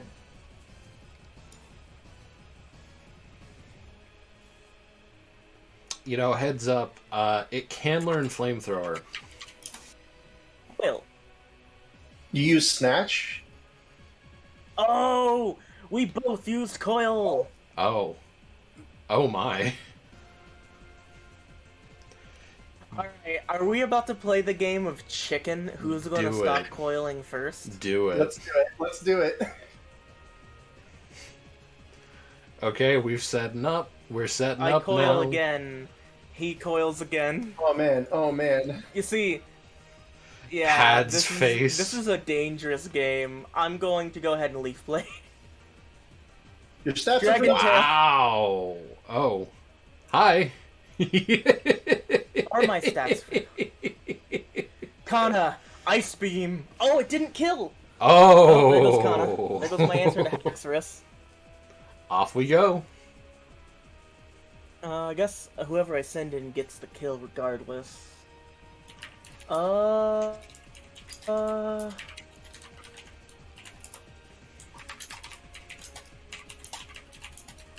Let's go for...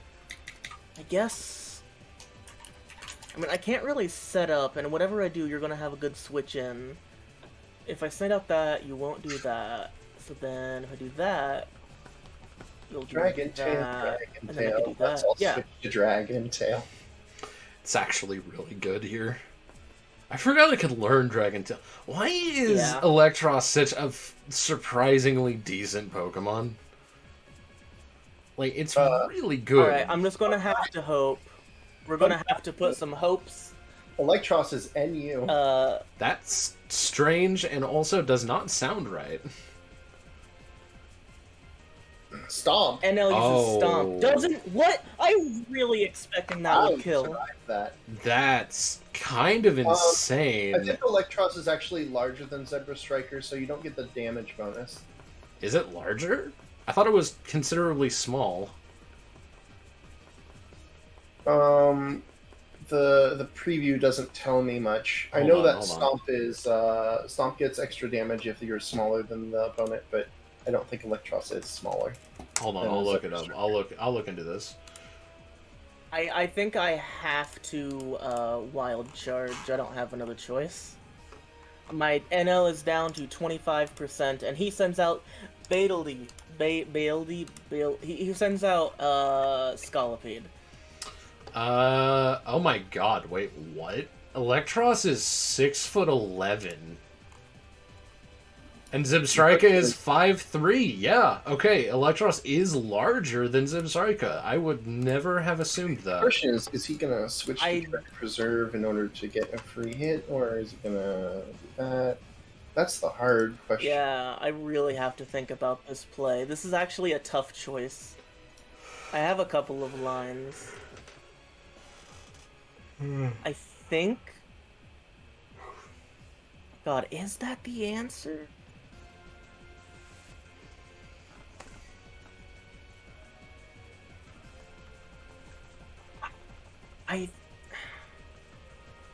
I think that's the answer. I think I have to do it. Okay. Oh. You hit with Mega Horn, you are faster. I didn't think you'd outspeed. Scolipede is... It's one of the fastest Pokemon in the game. Yeah, he's insane. I love this lad. Plus, Oh, plus he gets an so ability called Speed Boost. at your maximum speed, Zebra Striker, it says 364. I'm going to tell you right now, mine is 355. Bad nature, or maybe Interesting. not enough investment? I don't know. Yeah, my my Probably- speed is 331. Yeah, if it's not a speed positive nature, it's not going to outspeed this. That's Mine is a crazy. speed positive nature. I got lucky. Crazy, First crazy, match, crazy. I got like it was Jolly or something. Mine is special attack. I'm gonna send out the the Audino. Oh no! Oh dear. I have no idea what to expect from an Audino. I may be under. Yeah, what do you think I built my Audino with? I have no idea. Is Does it gonna this- use, entrainment? Does the Audino scare you? Well, I don't know what to expect from it, so I don't know It how to should. deal with it. Swords Dance. That's fine. Audino, secret power. You go to minus set Accuracy. points. You go -1 accuracy. Oh God! Why do you do this to me? Uh-oh. Uh-oh. No! Mega Horn hits down to 27%, but that's fine. Secret Helmet. power one more time. It does not lower your accuracy though, which is a The bit hell? of a shame. The Just hell? a bit of a shame. It's just To the hell a with this. bit You hit with the poison of jab, a that kills, shame. and you're down to 21%. A bit of a shame. So now I know for a fact, no matter what I do, I'm not outspeeding. But can I tank it? Valid I question. think my only Really option for depends. attempting to tank is Dio. A bold strategy, Cotton. Let's see if it works out for him.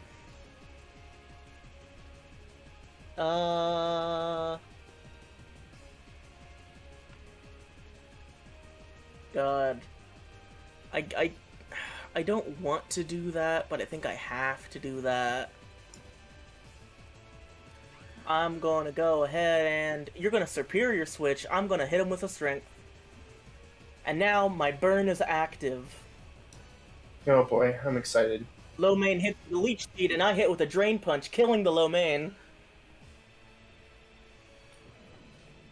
Sends out the Kaffa Grigus.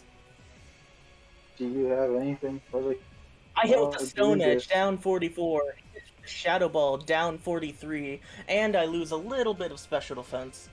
I get hurt with my burn, and the leech seed heals Conifer.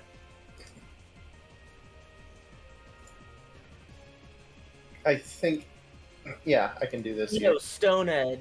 This was the right decision. Shadow Ball.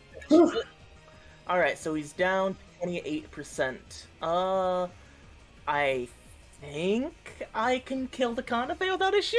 But then what do I do after? You think you can, huh? I mean, we'll see. We'll see. I think I think I can. we'll see what happens.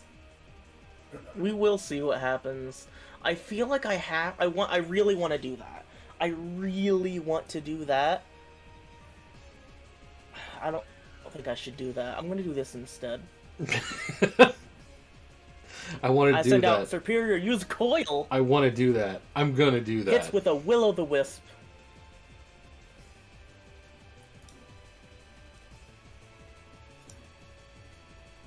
Oh boy. Come on. Oscar, hit with a Leaf Blade. You can do it. Avenge me. Good. Oh god, it held Shadow on. Ball brings me down to 2%. The burn Nope. finishes it. There's the burn. I was really hoping I could get my secret hidden move out on your next Pokemon. That's fine. I'll just kill the Conifer. With Boit, Not quite. he Oh, switches that's to Lumpia for -1 spd. Oh god. I hit with my Air Slash. Ooh. He hits with the Crunch, ending the fight. I managed Ooh. to keep 4 Pokemon alive. Ooh, baby. Jesus Christ. And now it's me and Art. Yes, That was a pretty indeed. good match, actually. Oh, wait, is it? Yeah. Yes, it is. I believe you two were the last fight. I But I think I believe fought all that- 3 of you. I think I managed to surprise you enough to win. Oh, but yeah. If it wasn't for that, I think the Dragon Tail is what allowed me to win. Yeah, the Dragon Yeah, Tail the Dragon swapped Tail it out. absolutely was the cincher there. Hey. Here's the link. Tell me when you're ready. Give me a moment. Good fighto. Good fighto indeedo. Proporteo. Okay. And once this fight is done, I'll go over my movesets because I did want to talk about a couple of them. Alright. We are in. Alrighty. Let's go ahead. I'm gonna start out with Conkeldurr, the Dio, and he's gonna start with Maple Syrup, Caracosta. This seems like a good matchup. I'm gonna Drain Punch down to 30%. I'm surprised I was initially faster. That, Right, the question is, However, can he Caracosta used win the again? Shell Smash, so he is now faster. He hits with the Brine down to 40%. Drain It's Punch not brings enough. me back up to a 50%. Burn Damn. brings me back down to 38.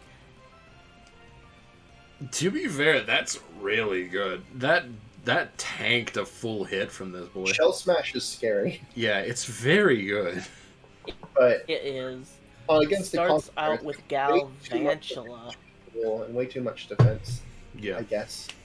Electro Ball finishes off the Dio. I didn't expect I would outspeed anything past that, so that's fine. There's an incredible speed to spare there, meaning that that Electro Ball did pretty high damage. Yeah.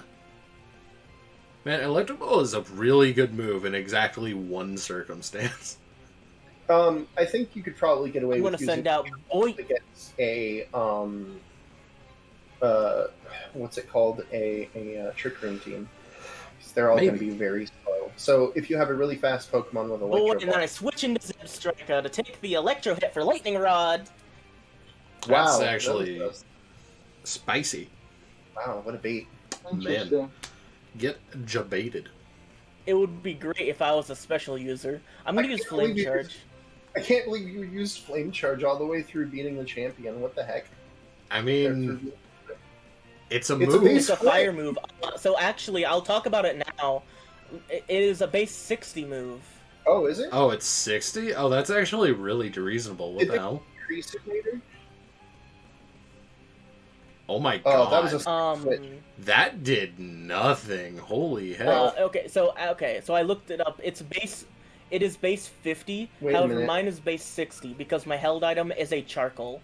Wait, that means that it's Flash Fire, or not Flash Fire. What's its ability if it's not Flash Fire? Lightning Flame rod. body. Oh, flame body. Okay. Oh, but it didn't burn, unfortunately. That is a shame. That would completely neuter that zebra. I mean, it's going to faint probably here anyway. But He's got the. Oh, I thought he had a quick attack. Oh, that didn't get the kill. yeah, slash. Oh, I didn't know it could learn air slash. Ah, slash you. It Vanillux. can't. Oh. It can't. Yeah, I used used assist. Oh, assist. Oh, okay. Assist is a neat move. It is. Oh, it's the Switch into Audino. Autono versus the gold. God, Flame charge. what the He's hell is speeding that? up. What But my is Rocky helmet, that? What are those? Arm thrust does almost no What? damage. What are those? No, it's Oh, God, oh, God. Oh, Each hit. yeah, the Rocky helmet hit every time. Oh my god. Oh. Oh, he lives though. Sliver! I didn't realize Rocky helmet was so Oh, good. baby, come Lower on. HP and the ability to So- maybe outspeed. Well, certainly a Vanillux. I don't know what kind of move that Tim's planning here. Oh, wait, what? What? Vanillux outspeeds him with a 1x? What? How is that possible? Let me just go ahead and do this. Data Vanillux. How fast is this fucking thing? Somebody read Vanillux those out has a loud. base speed of 79. Okay. But what's And what's the do speed? M4. Yeah, what was your M4 has Embor's? a base speed of 65. 65. But what was But the I thought speed of plus that Embor? one. Well, it was damn. 1.5, right? My, yeah. God, dizzy My dang. So- speed right one now is 282. Okay. Reasonable. What's your speed of your Embor? 166. 166, and then that's an additional 50%. Let's see.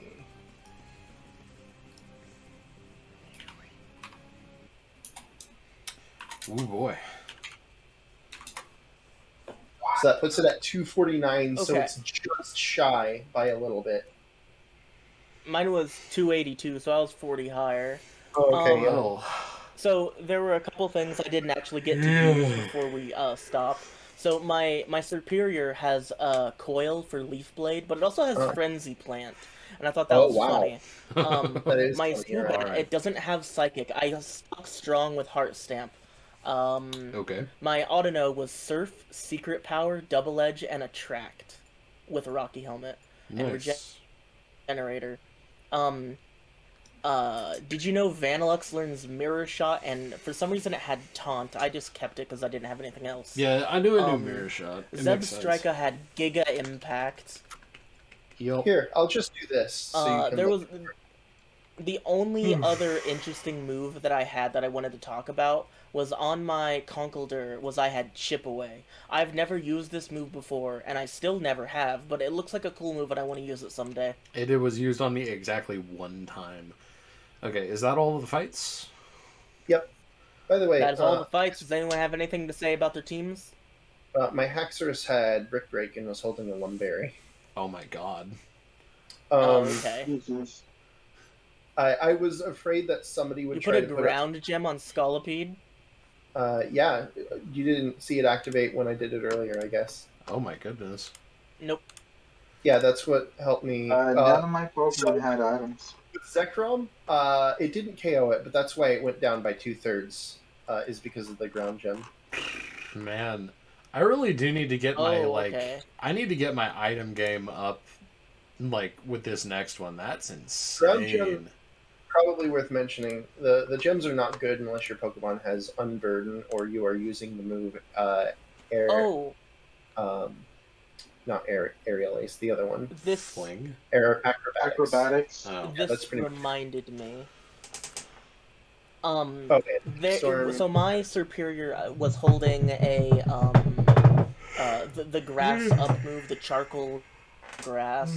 You get Mystic 2 of those Seed? in the playthrough for some reason. Yeah, that's true. You do get. Yeah. So there's a person in Castelia City who will ask you what your starter is, and depending on your answer, they'll give you a hold item. I think you can lie to them and get a different item, I have no idea. but because it was a drop down, it wasn't they look at your starter and then give you an item. Yeah. They ask you, and you have the ability to answer with one of the 3. So I wonder if you said one that's different from your own starter, if you got a different item. I'm pretty sure you would. Yeah, I'm not sure. I would have to look. But anyway, they can give you a Miracle Seed, a Charcoal, or a Mystic Water. So you have the chance of getting any of those. Cofagrigus, you can probably see from the stats there. I was like... Yeah, you went hard on the Cofagrigus. I wanted it to be physically defensive. You know, gentlemen, I have an admission to make. I'm actually getting real tired, so can we maybe please? It is 11. Well, yeah, we're pretty much done. So that's pretty much it. The next games are going to be Black 2 and White 2.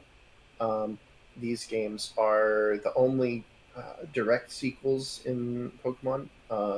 So that'll be pretty interesting to see what changes from the previous game to the next one, which I understand there is quite a bit. Most of us don't really remember it all that well. If you're excited to see that, we will be doing that one. Let's see. On October 17th? Or 24th, rather.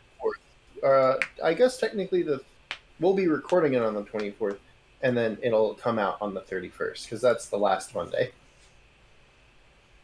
Interesting. Yeah.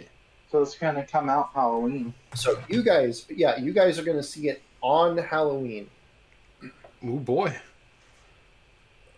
Very exciting. Fun times. It's interesting. But for that, and once again, we're going to have Chrissy back to help us with the gameplay footage and to talk about it from a Nuzlocke perspective.